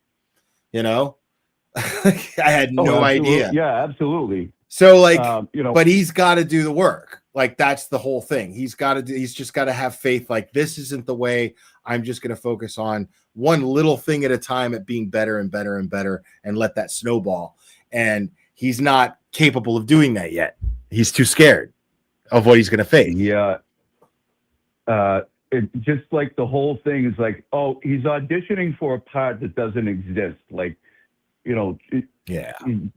that grandiosity and that ego and that and I know you don't really get to do that on a podcast because you're on a podcast. I mean, you want to be interesting and stuff like. It would have been more interesting to see a little bit of introspective. I don't know that he has that introspective. And there's no way. I mean, I've done it. I've gotten real as fuck on here before. Like, I'm real as fuck every time I'm on here, but like gotten really, really where I get like private. And then sure enough, what ends up happening is, your haters will be like, look, it's performative. It's all part of his grift. It's this and that, and blah, blah, blah. Right? You're going to get that shit. But at the same time, I got to remember that there's going to be people who are actually who get me, and they know that I'm not full of shit, and that I inspired them in some way. And, and you got to focus on that shit, because that's where it gets you. If you focus on the fucking hate that you get, and you get focused on the people that are just and trying to pick at your insecurities and try to get at you just to shut you up, and you're not focused on like the fucking hundreds of people that are watching you at a time, or sometimes thousands, and sending you and leaving comments saying, man, that's fucking awesome. You would have no idea how much this did this for me, or blah, blah, blah. Like, that shit is fucking amazing. I never thought I would do anything in my life where I would get that kind of reaction. So I really try to focus on that, and that snowballs into more positivity. And yeah, and once this guy realizes that, I feel like he'll learn that. You know what I mean? He knows this in theory. He just doesn't know how to do it. He's too scared to take that leap. I'm going to say something really cliche that's going to sound dumb, okay? But when his pain overcomes his pride, he will do this. But that's not right now. It doesn't seem like to me. Now we were here and there. Pride's a big, you know? pride's a big part of it, man. You know, pride, the grandiosity, he's got problem, you know, resentments against his old man, and we heard that. I mean, those three things right there are killers. So, you know, the beginning of it seemed promising, and then he just went right off the lane, you know. He crashed out, Will Henry. He crashed out. Yeah, I mean, that's definitely what we were watching, was definitely a crash out. 100%. Yeah. Totally a crash out. Like, I fear that this dude is going to end up hitting bottom. And that's the thing, is like, hitting bottom is either the worst thing that can happen to you or the best thing. It's literally either or. There is no in between. That's what real hitting bottom is. Hitting bottom means either it's going to be the best fucking thing that ever happened to you, or it's the worst. Like, that means it's it. You're done. Or you're you're willing to fucking get fucking filthy, dirty, climbing and clawing your way every little bit, willing to fucking scrub toilets if you have to fucking make a living and put a fucking roof over your head. Whatever the fuck you got to do, you're willing to do it just for the fucking sheer growth aspect of it. Just for that. Right. If you're willing to humility, that's humility. What you're talking about is humility. Totally. And I think he seems far away from that, but he's also got to be careful, because every bottom has a trap door, Will, and we could all pull that thing open. You know what I mean? So, I mean, there was many times I thought I was at rock bottom, and there were trap doors everywhere. Right. And, you know, I mean, listen, I hope he gets it together. I don't know if he's surrounded himself with good people. It kind of doesn't appear, and maybe there are, and they're frustrated with him. And breaking the wall at the end and carrying on for 10 minutes. Oh, look what I did to the wall. It's just stop there. Just listen, cut it out. You're not auditioning, dude. Yeah, no. It reminded me of me. I'm not mad at it. I get it. Me. Yeah. I feel you on that. I also feel like it's weird. I think that performative aspect of him is just part of him. It's just fucking wired into him. I don't think that's something that's ever going to change. What I feel like would be productive in theory for him would be to utilize it. Like, be like, okay, well, I am an actor. This is what I know. This is what I've done. And then I can actually find some way to where this is actually rewarding for me spiritually and rewarding for others as well. You know, finding a way to where this is actually giving me what I'm looking for spiritually. And I don't think he's figured that out, you know. He doesn't have any guardrails for the acting and where reality is. It's everywhere. It's all acting, it seems like. Right. And he doesn't know it. He's not aware of it. Right. No. I mean, when you're acting from 3, 5, 6, 7 years old, I mean, it's really probably not his fault, but now he's here. I mean, just look at it's a typical child actor story. You know what I mean? Yeah. One way or the other. I mean, even if you choose to just not, if you overcome the whole drug addiction and alcohol addiction aspect of it, it still sticks with you. Like, what it's wired into you, it is what it is. Like, look at Corey Feldman. Corey Feldman's a goddamn mess, but I think he's sober. You know what I mean? But he's a fucking mess. That guy has no self-awareness whatsoever. That guy will get up on stage and perform music that he thinks has the potential to change the world, and he will boldly and he will boldly perform the worst pathetic excuse for a guitar solo to where people think that it is genius Andy Kaufman level performative art, and it's not. Like it's not so bad it's good. Right. It's so bad it's fucking hilarious. Like, it's it's this guy finally realizing he's Corey Feldman and he's making the best of it. Like I've told this story before. I actually bought tickets when I was fucking drinking very heavily. This was 2017, and I was fucking drinking so heavily. And I remember I got hammered drunk one night and I bought tickets to a Corey Feldman show. And then I sobered up. and I realized why I bought the tickets, and I felt guilty about it because I knew that I was going to go to the Corey Feldman show simply to heckle him, to laugh, to make fun of him. I didn't care about his music. I thought that it was silly that he actually took his music so seriously. I still think it's silly that he takes his music so seriously, but I was going to laugh at him. I was going there to just fucking be like, haha, for the same reason everybody else bought tickets, by the way.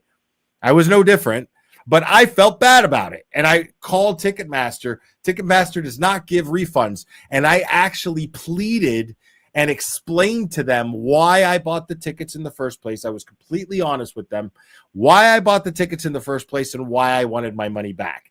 And they were like, you know what? We don't do this, but we're going to give you the refund. And they refunded my money and I didn't go. hey, that fucking happened. Yeah. But listen, like on like some level, you know, if he is sober and he is past all this stuff and he gets up there and plays, you know, half a chord all night on the guitar, maybe if it's not piped in through a speaker system, and if that's his thing, then you know what I mean. I guess. Well, he's not hurting anybody, and if he believes and his delusion is totally harmless, like it's still entertaining people. If he gets it, he sees that people laugh at him. He has the internet. I'm sure he has access to it. And now he's just like, I still believe one of these days I'm going to play the perfect fucking show. One of these days it's going to happen. And that's why he's always fucking like a fucking band Nazi when he's on stage, which is so crazy. Like he has meltdowns on stage where he's just like, no. We're starting this over again. I'm going to go backstage and I'm going to come back out because we're going to get this intro right. You know, and you're like, the effect is over. Like the whole, like if it's all in a rhythm, you know, and if that rhythm is broken, that's it. Like the effect of the intro is not going to have, and he's so delusional that he's like, no, I worked hard on this and I'm going to do it. And he doesn't realize it sounds extremely funny is what it sounds like. I have to check it out. It's fucking hilarious. It is, regardless. I have to check that out. That sounds hilarious. Right. It is hilarious. And it's justified to laugh. Good for him, too. You know what I mean? If I had known this, if I had known what I know now, I would not have gotten my fucking tickets refunded because it's perfectly justified morally to laugh at Corey Feldman because he has a thing like a harem of women that he calls his angels, I think, or the something angels, like that. Yeah, something right. Like that, yeah. And he is so like possessive and he just absolutely objectifies them to a level that is just like, whoa, dude. And so it's perfectly morally sound to go to a Corey Feldman show and heckle him and laugh. Absolutely. Is that Johnny Depp's band as well? I don't know. It might be. I mean, Depp plays with him. If Corey Feldman said, I'm paying you this, from Depp. If Corey Feldman says, I'm paying you this much money to be in my band and play guitar or bass, I'm going to be like, fuck yeah, sure. Of course. It's a paying gig. Hell you yeah, know? dude. Like, whatever, and I get to walk away saying that I fucking was in Corey Feldman's band. Like, that's it. I'm invited to every party ever because they want to fucking hear like what it's like being in Corey Feldman's band, like seeing how he crashes out and like what it's like to have to deal with a practice. I would love, dude. I would do almost anything. I would absolutely pick up a very expensive check to sit down with the guitarist of a Corey Feldman show just to hear Corey Feldman stories. I would absolutely do that. Yeah. And also what you're talking about is harmless entertainment. And if he's sober, great. You know, do your thing, man. But this kid, you know, I called him Timu Charlie Sheen because he sounds like in a few years he could, you know, winning, Tiger Blood, that whole thing. And it sounds like it's coming. I mean, that was pretty much what he was doing. That was his version of Charlie Sheen's winning crash out. That's what it was. The Tiger Blood. I mean, all that Catholic shit, everything that was the same thing. It was really no different. Was what Shia LaBeouf just did was the equivalent to the Charlie Sheen crash out. And I hope he survives it because Charlie Sheen is now fucking winning. Totally. Like, absolutely. I mean, I love Charlie Sheen, by the way. He's Me awesome. too. But I rooted for him then. I hope he makes it. I rooted for Charlie Sheen then because I was like, I hope he fucking comes through, man. I hope he fucking, and he did. You know what I mean? I wasn't like, oh, fuck this guy. He sucks. Like, look at him. He's crashing out. I'm done with him. That was never my attitude. My attitude was always just like, dude, I hope he fucking gets out of this, man. This is, I was rooting for him the entire time. I was rooting for him for the sake of his family, like seeing like Martin Sheen and Emilio Estevez be like, we're not giving up on him. Richards was, standing by him, even though they had totally. broken. I mean, we all saw that, but this kid with the religion stuff mixed in, and it's a quagmire, man. We'll see what happens. I hope he makes it. Yeah, I hope so too. I hope he wakes up, but he's gonna find himself in the same position. He's gonna find himself doing some serious. If he's not already gonna do serious jail time, like he's gonna do. I'm suspecting that he's gonna do serious jail time. If I was the prosecutor in his case, I would use that footage. Absolutely. I mean, he committed. Oh my God, yeah. He absolutely like admitted to motive for a hate crime that he's accused of. Yeah, and he was talking pertaining to the hate crime. The homophobic stuff did not help. He was talking in what he was talking about pertained to the actual crime that he committed. So it was. I didn't know that. It was either. almost as if when asked why. He was just like, I don't fucking like gay people. I don't like those gays, man. Right. Like, it's crazy. Like, big gay dudes scare me. That's okay. Well, what about a lady boy? Dude. Maybe like, I don't know. I mean, he didn't specify, Yeah. And man, yeah, he 100%. I'm just kidding around, but you know what I mean? But I just felt like, that I felt like I acted like that at some point in my life, and it served me no good. Sure. So hopefully he gets it together. Right.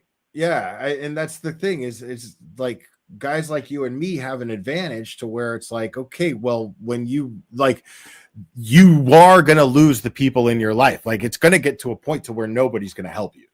You know what I'm saying? A guy like him always has enablers around. There's always somebody waiting in line to be the next enabler. Yes, men. Right. Yes, There's always somebody waiting to be the next fucking Jay Brill or the next fucking Kevy Kev or the next fucking James Jackson. Yeah. You know what I mean? Except that's not the case with these guys because, he's a fucking wannabe rapper, not a real one. So he's just got those guys. There's no line behind them. But a guy like Shia LaBeouf. He's got that tunnel vision. Right. A guy like Shia LaBeouf. Maybe he's got the tunnel vision. The tunnel vision. Millions of dollars upon millions of dollars. Yeah. A guy like Shia LaBeouf is always gonna have somebody who's gonna want to leech off of him and be close to him, and is gonna fucking tell him he's the best thing since exactly since sliced bread. You know what I mean? You're the best because he's buying the drugs, and he's going to be there to be a whipping post.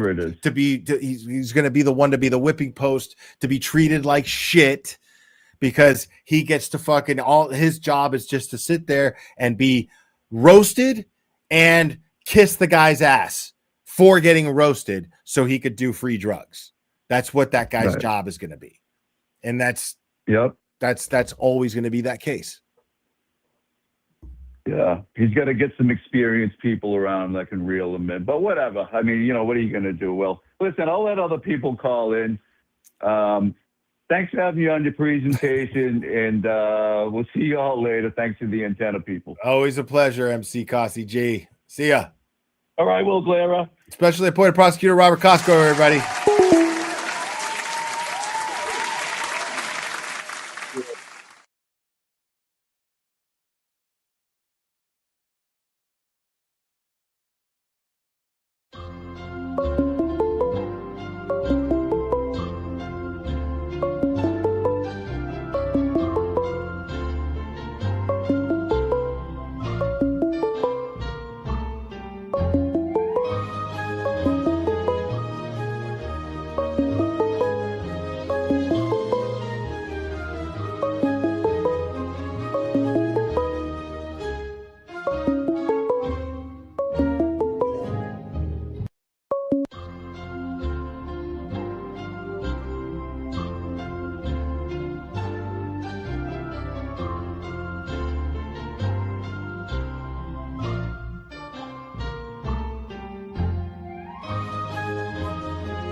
right, all right, all right, all right. Call from. You're on. Who am I speaking with? Hey, this is Jordan. Hi, Jordan. Hey, I caught part of your show early on, and it didn't sound like you knew that much about Andrew Callahan, the guy from Channel 5. No, I don't know anything about him.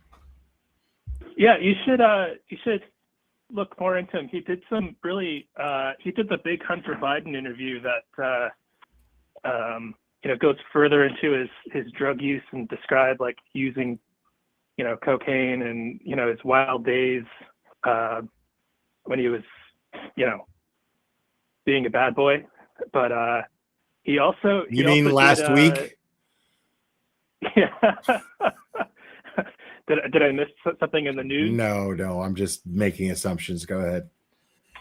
Yeah, no, but he did a really fascinating one about the drug, like the fentanyl and heroin scene in Philadelphia, and he wound up doing an interview with these guys called the Trank brothers.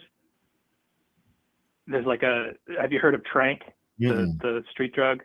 No. It's apparently it's like it's so lethal, like it'll kill the veins wherever you it's some mix of like animal tranquilizer and something else, but it'll like kill the veins in your whatever part of your body you inject it, and then it'll just I feel like people who come up being amputated. Yeah, I feel like people who come up with these fucking things are people who are trying to die. Like they're just trying to. It's insane. Like, how is just fucking regular fucking dope just not good enough? You know what I mean? Like, it's crazy to me. Yeah, I think it's just like I don't know, but I mean I live in Philadelphia and like kind of it's bad, but like the heroin thing, but he wound up getting an interview with these guys that produce or like make Trank, and it's like super scary. Like it's really good. I don't want to spoil it, but if you I sent something in the chat, but I thought I'd just try to call and just see if you heard of it, or just you wanted to look it up at some point. But I probably will. Yeah, I'll probably check it out. I was just interested in the Shia LaBeouf thing, and he just happened to be the guy to do the interview. So, but I don't know anything about him. Well,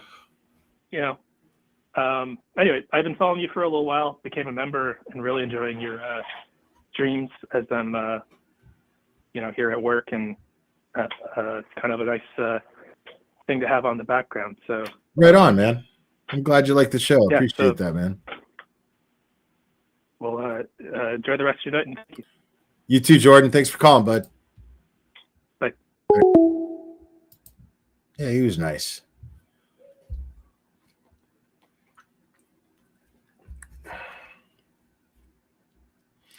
Yeah, like I'm just too old, man. Like I wouldn't even know where to get drugs now. Like I don't even know anybody. I don't hang out with anybody. Call from. Dina. You're on. Am I speaking with? Clara. Dina. What's up, Dina? How we doing? What's up, my friend? Good show tonight. Yeah. Yeah, I really liked it. I mean, I kind of feel bad for the cocky bastard, but he hasn't spiraled down to lose it all, I think, yet. I mean, right, but he's on that path. That's for sure. That's what I think. Oh, definitely. And it's too bad he's probably around a lot of people that just yes him to death. Right. So no one's really calling him out on shit, which is, to me, major on someone trying to get sobriety. But he would be phenomenal if you really look at the future. If he got sober and got his shit together, he'd be an inspiration to a lot of friggin' people. Yeah, true. Yeah, this is true right here. They lied to us. They lied to us about the free drugs everywhere. That's absolutely true. Like, I didn't even have the guts to fucking smoke weed until, truthfully, until high school, until I was in the 9th grade. Yeah, that was the first time I smoked weed. I was a little bit. I grew up a lot faster than what most people do at a very young age. So, since my shit's out there anyways, and people think I'm a fucking Adderall junkie, I've never done Adderall in my life, but I smoked pot, I think, with my cousins when I was about 9. And I had a romance with mescaline and tea and acid and hash. But I never did hard drugs like coke or heroin or anything. But I was young and got out of the shit. I saw a few people die really young and stuff like that. But I mean, I grew up in the, early 80s, and was just. I did coke here and there when I was young, like young, 19-ish. And then it wasn't until I was in my mid 30s that I started doing it again and heavily. And then I quit, and then I stopped. I mean, it wouldn't be the last time I did it, but doing it, knowing where to get it, having a hookup, that sort of thing. Early 40s. I don't even know when. I just was like, I ended up moving to Georgia. And then I didn't know anybody, and that's all it took. It was just like, I don't know anybody here, so that's all it took. But it's not to say that I didn't show up to a social function and somebody was like, hey, and then I was like, you know what, it's been a minute, and then that happens, and then you regret it the next day and you go back to your normal shit. Well, I always said they should have named Coke more, because once you do it, you just want more and more and more. I mean, I watched a ton of people do it. Yeah. And I think that's what actually stopped me from really even doing it. I mean, I got so close as to lean, stick the dollar bill up my nose and lean over the mirror. And I was like, what the fuck am I doing? Like, this is insane. And I just didn't do it. But it really is. Like, you're shoving stuff up your nose. You know what I mean? Like, and it's all fun and games, when you're first doing it. But then when you're doing it because it's the thing to do all the time, like, that's fucking weird, like you've got a habit of shoving shit in your nose. Like, you need to wake up. You need to wake up, grow up. It's stupid. Stop it. Right. I mean, I did shove a few things up my nose back in the day, but we used to snort, like, when we were really young, like Dexatrim, or they were called Christmas trees. It was like speed, but that didn't even last long. I didn't like that. I liked, to smoke pot. And even back in the day when I smoked pot, we used to smoke a lot of pot. And nowadays, I take one hit off a joint. My knees are rubbery. I'm like done for that. That's like a one-hit wonder for me. Yeah, because they got all that medical grade shit now. And, like I remember, I remember when you had the choice. You could just get reggies. I'd be like, I want quantity, not quality. Like, I want a bag that's going to last me, so I would get the, because a joint, I mean, I'd still get high. I get high just fine. I didn't have a problem getting high off of that shit. But then all of a sudden it became like a lifestyle. Like, I'm gonna buy this piece every time somebody buys a bong. I got this new piece, bro. It's glass Pyrex. Check it out, dude. Fucking skull, fucking ball, and it comes off, dude. And just fucking the water goes in here, like and like and then you see the little purple hairs on there, dude. Like, look at that strain. I got this new strain. Like, Maui Wowie. Am I gonna get stoned if I smoke it? Can you just fucking stick it in whatever fucking piece you have and give me a lighter? Like, I don't care. Like, you walk into these fucking dispensaries. Well, are you looking for more of a body high, or are you looking for more of a dude? It gets you fucking stoned. Like, I don't feel any fucking different if I smoke sativa or fucking indica or hybrid or what the fuck ever. I don't feel any fucking different. Is it gonna get me fucking stoned? Is the movie gonna be better when I fucking smoke it? Then great. Awesome. Sell it to me. How much do I owe you? Like, you didn't have that choice. Oh, well, yeah, I like this dealer. But this dealer, he has better stuff. His stuff gives me more of a body high. Where this guy, we didn't have that shit when we were kids. It was fucking you beep somebody and you had to sit by a fucking payphone like a knob for fucking God knows how long because that slacker fuck is sitting there playing fucking Mike Tyson's Punch Out, and he's like, "Fuck, all right, I'll call him back." Yeah, I don't know, man. It's gonna be like an hour, and fuck for a dime back. I can remember when you know. I can remember when pagers first came out before cell phones, and you used to have to send a code off your pager. Yeah, to get the drug dealer there. Yeah, and 420 But, wasn't even a thing yet. 420 wasn't a beeper code. No, it wasn't even a thing. No. Nobody said 420 back then.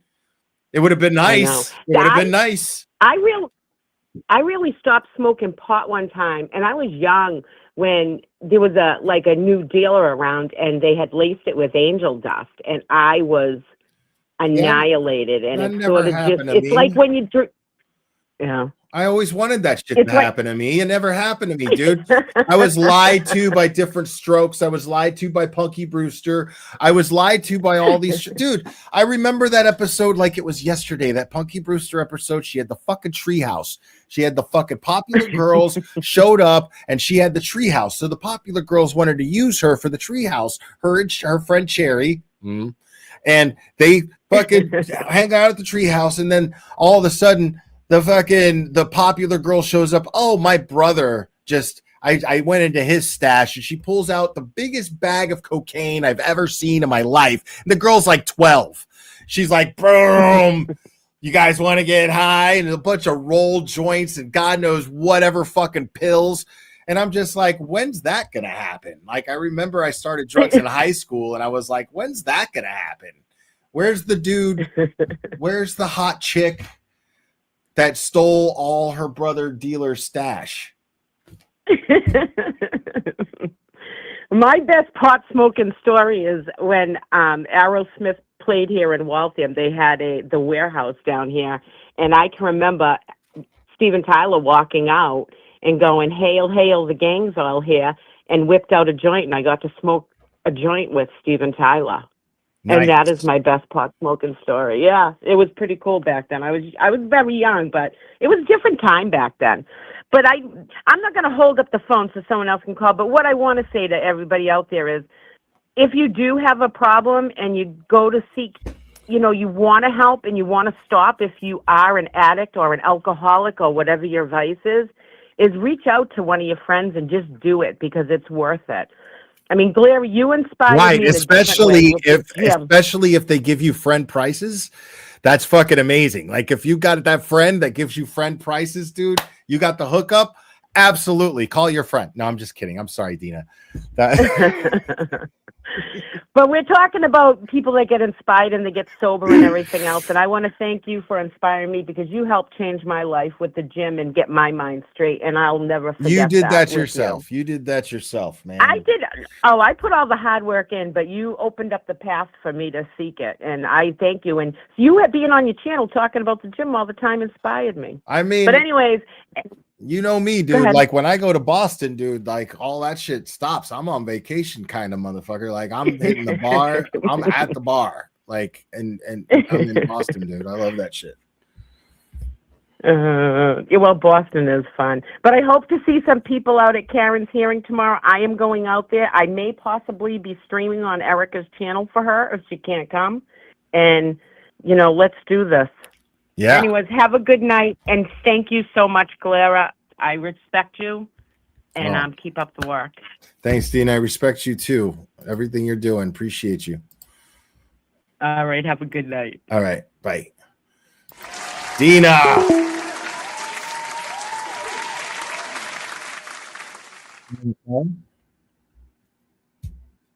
I'll take one more caller.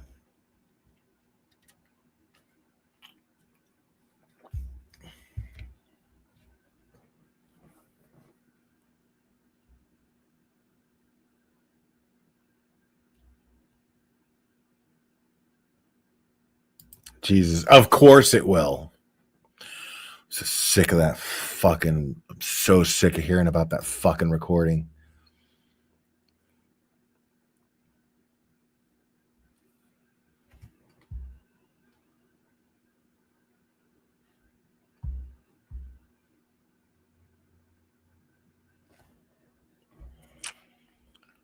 All right.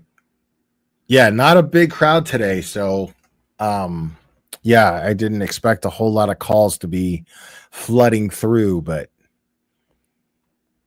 I'm glad we did this one today, man, because like sometimes I like to just talk about shit that has caught my attention, you know? So you know, and sometimes only the McLeans are going to be here, and that's all good.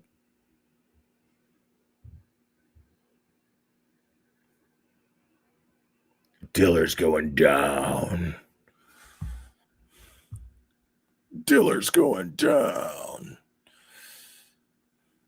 Yeah, that guy sucks, bro. That guy just straight up lies.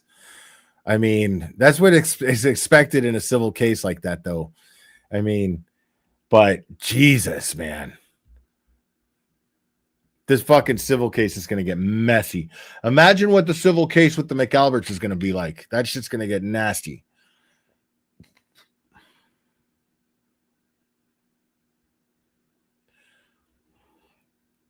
Yeah, Mo, I like Shia LaBeouf too, man. I do. I don't think he's a bad guy. I think he's just a fuck up. And I think that he's fucking selfish as fuck. But I think he has a desire to be a better person. He just, you know, but man, if you're going around hurting people, man, that shit's not fucking okay, you know, and he needs to be held accountable for hurting people accordingly. He's not just self-destructive. I mean, he's obviously dangerous. I mean, if this is a guy who can't control himself in public and he goes around picking fights with people and he's smashing people, headbutting them in the nose because he doesn't like that they're gay, that's dangerous. That dude needs to be fucking locked up or he needs to be held accountable. However the law makes him accountable, he needs to be held accountable.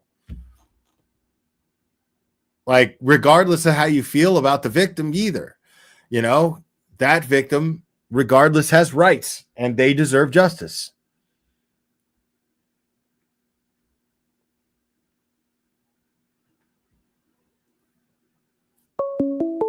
All right, here we go.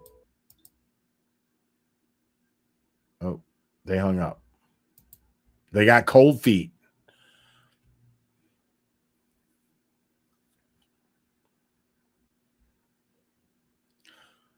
I did microdots once, but I think they were bunk.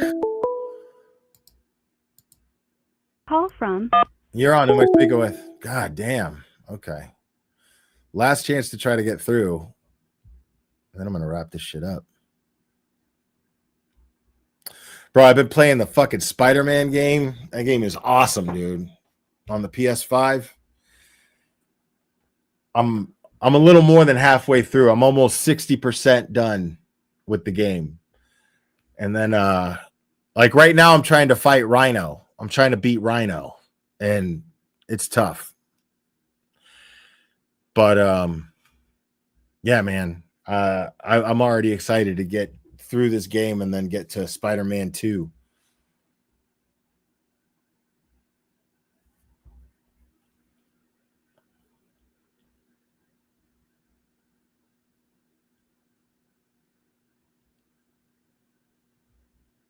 All right, well.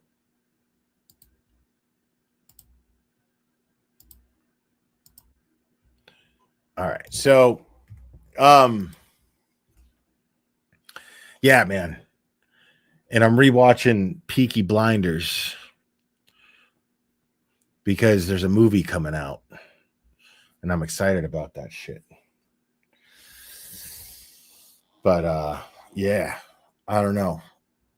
If I do a petty stream, it'll be later. But I may not. I'm trying to actually go to the gym, actually.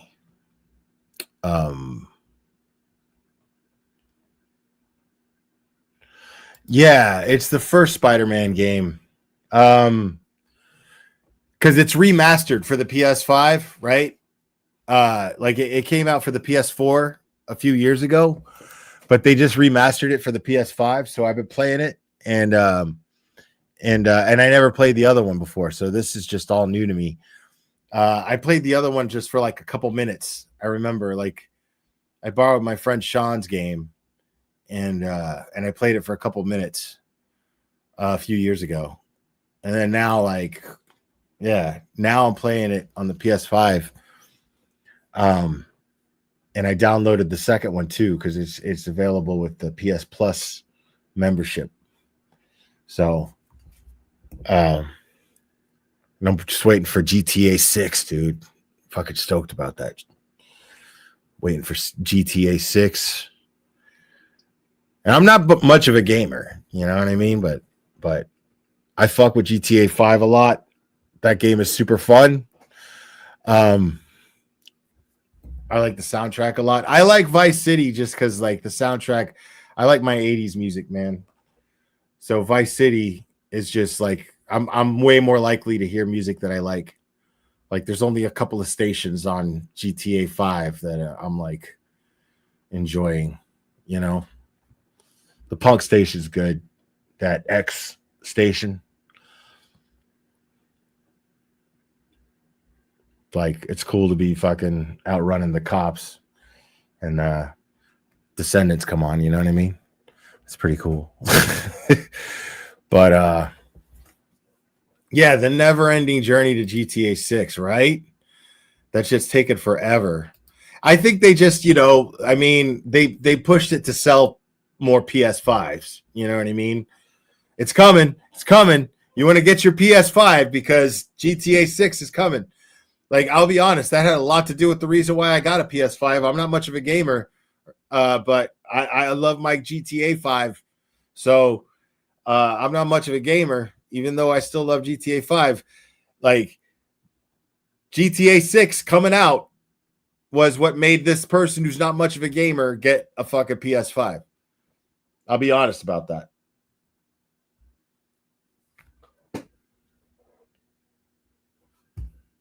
GTA 7 will come out before GTA 6. Dude, y'all are asking a lot, man. Do a petty stream late night.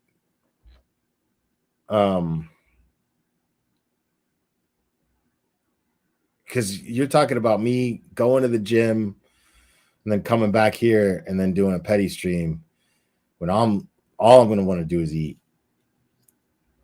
Oh man, the Ricada stream. I mean, I know we both want to do one. We're just both the kind of people that are just like, until like the time comes to do it, we're not even going to talk about doing it.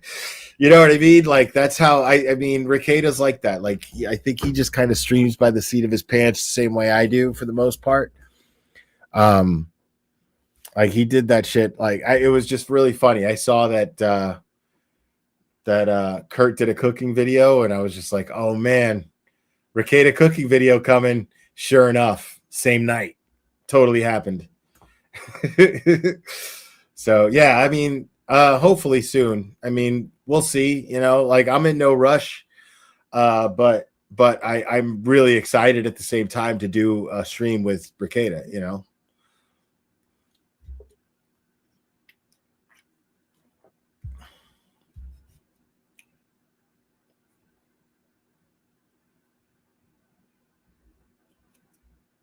Like, that's another dude right there, man. Look at this dude. He just doesn't give a fuck. You know? Like, he is like, yeah, I'm just gonna keep fucking streaming. Now my man's rocking shades, wearing a tie, and fucking doing what he does and building his audience all over again, where the shit that doesn't have nothing to do with his channel doesn't fucking matter. I love that shit.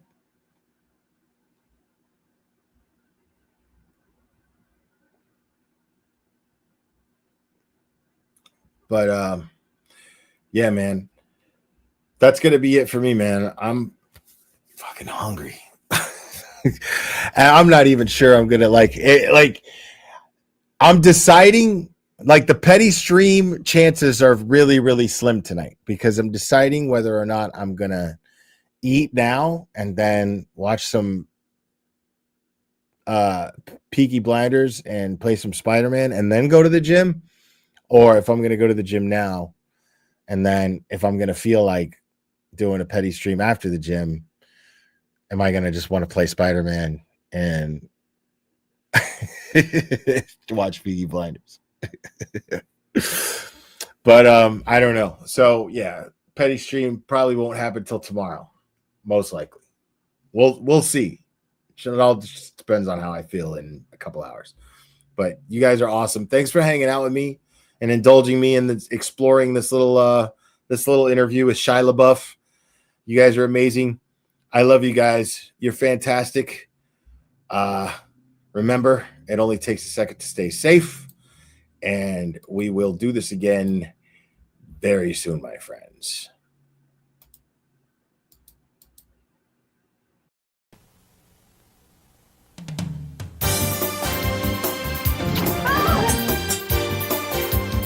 Watch out!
Today, being retarded means leading a full life. Retarded people go to work or school just like their neighbors and come back to a real home.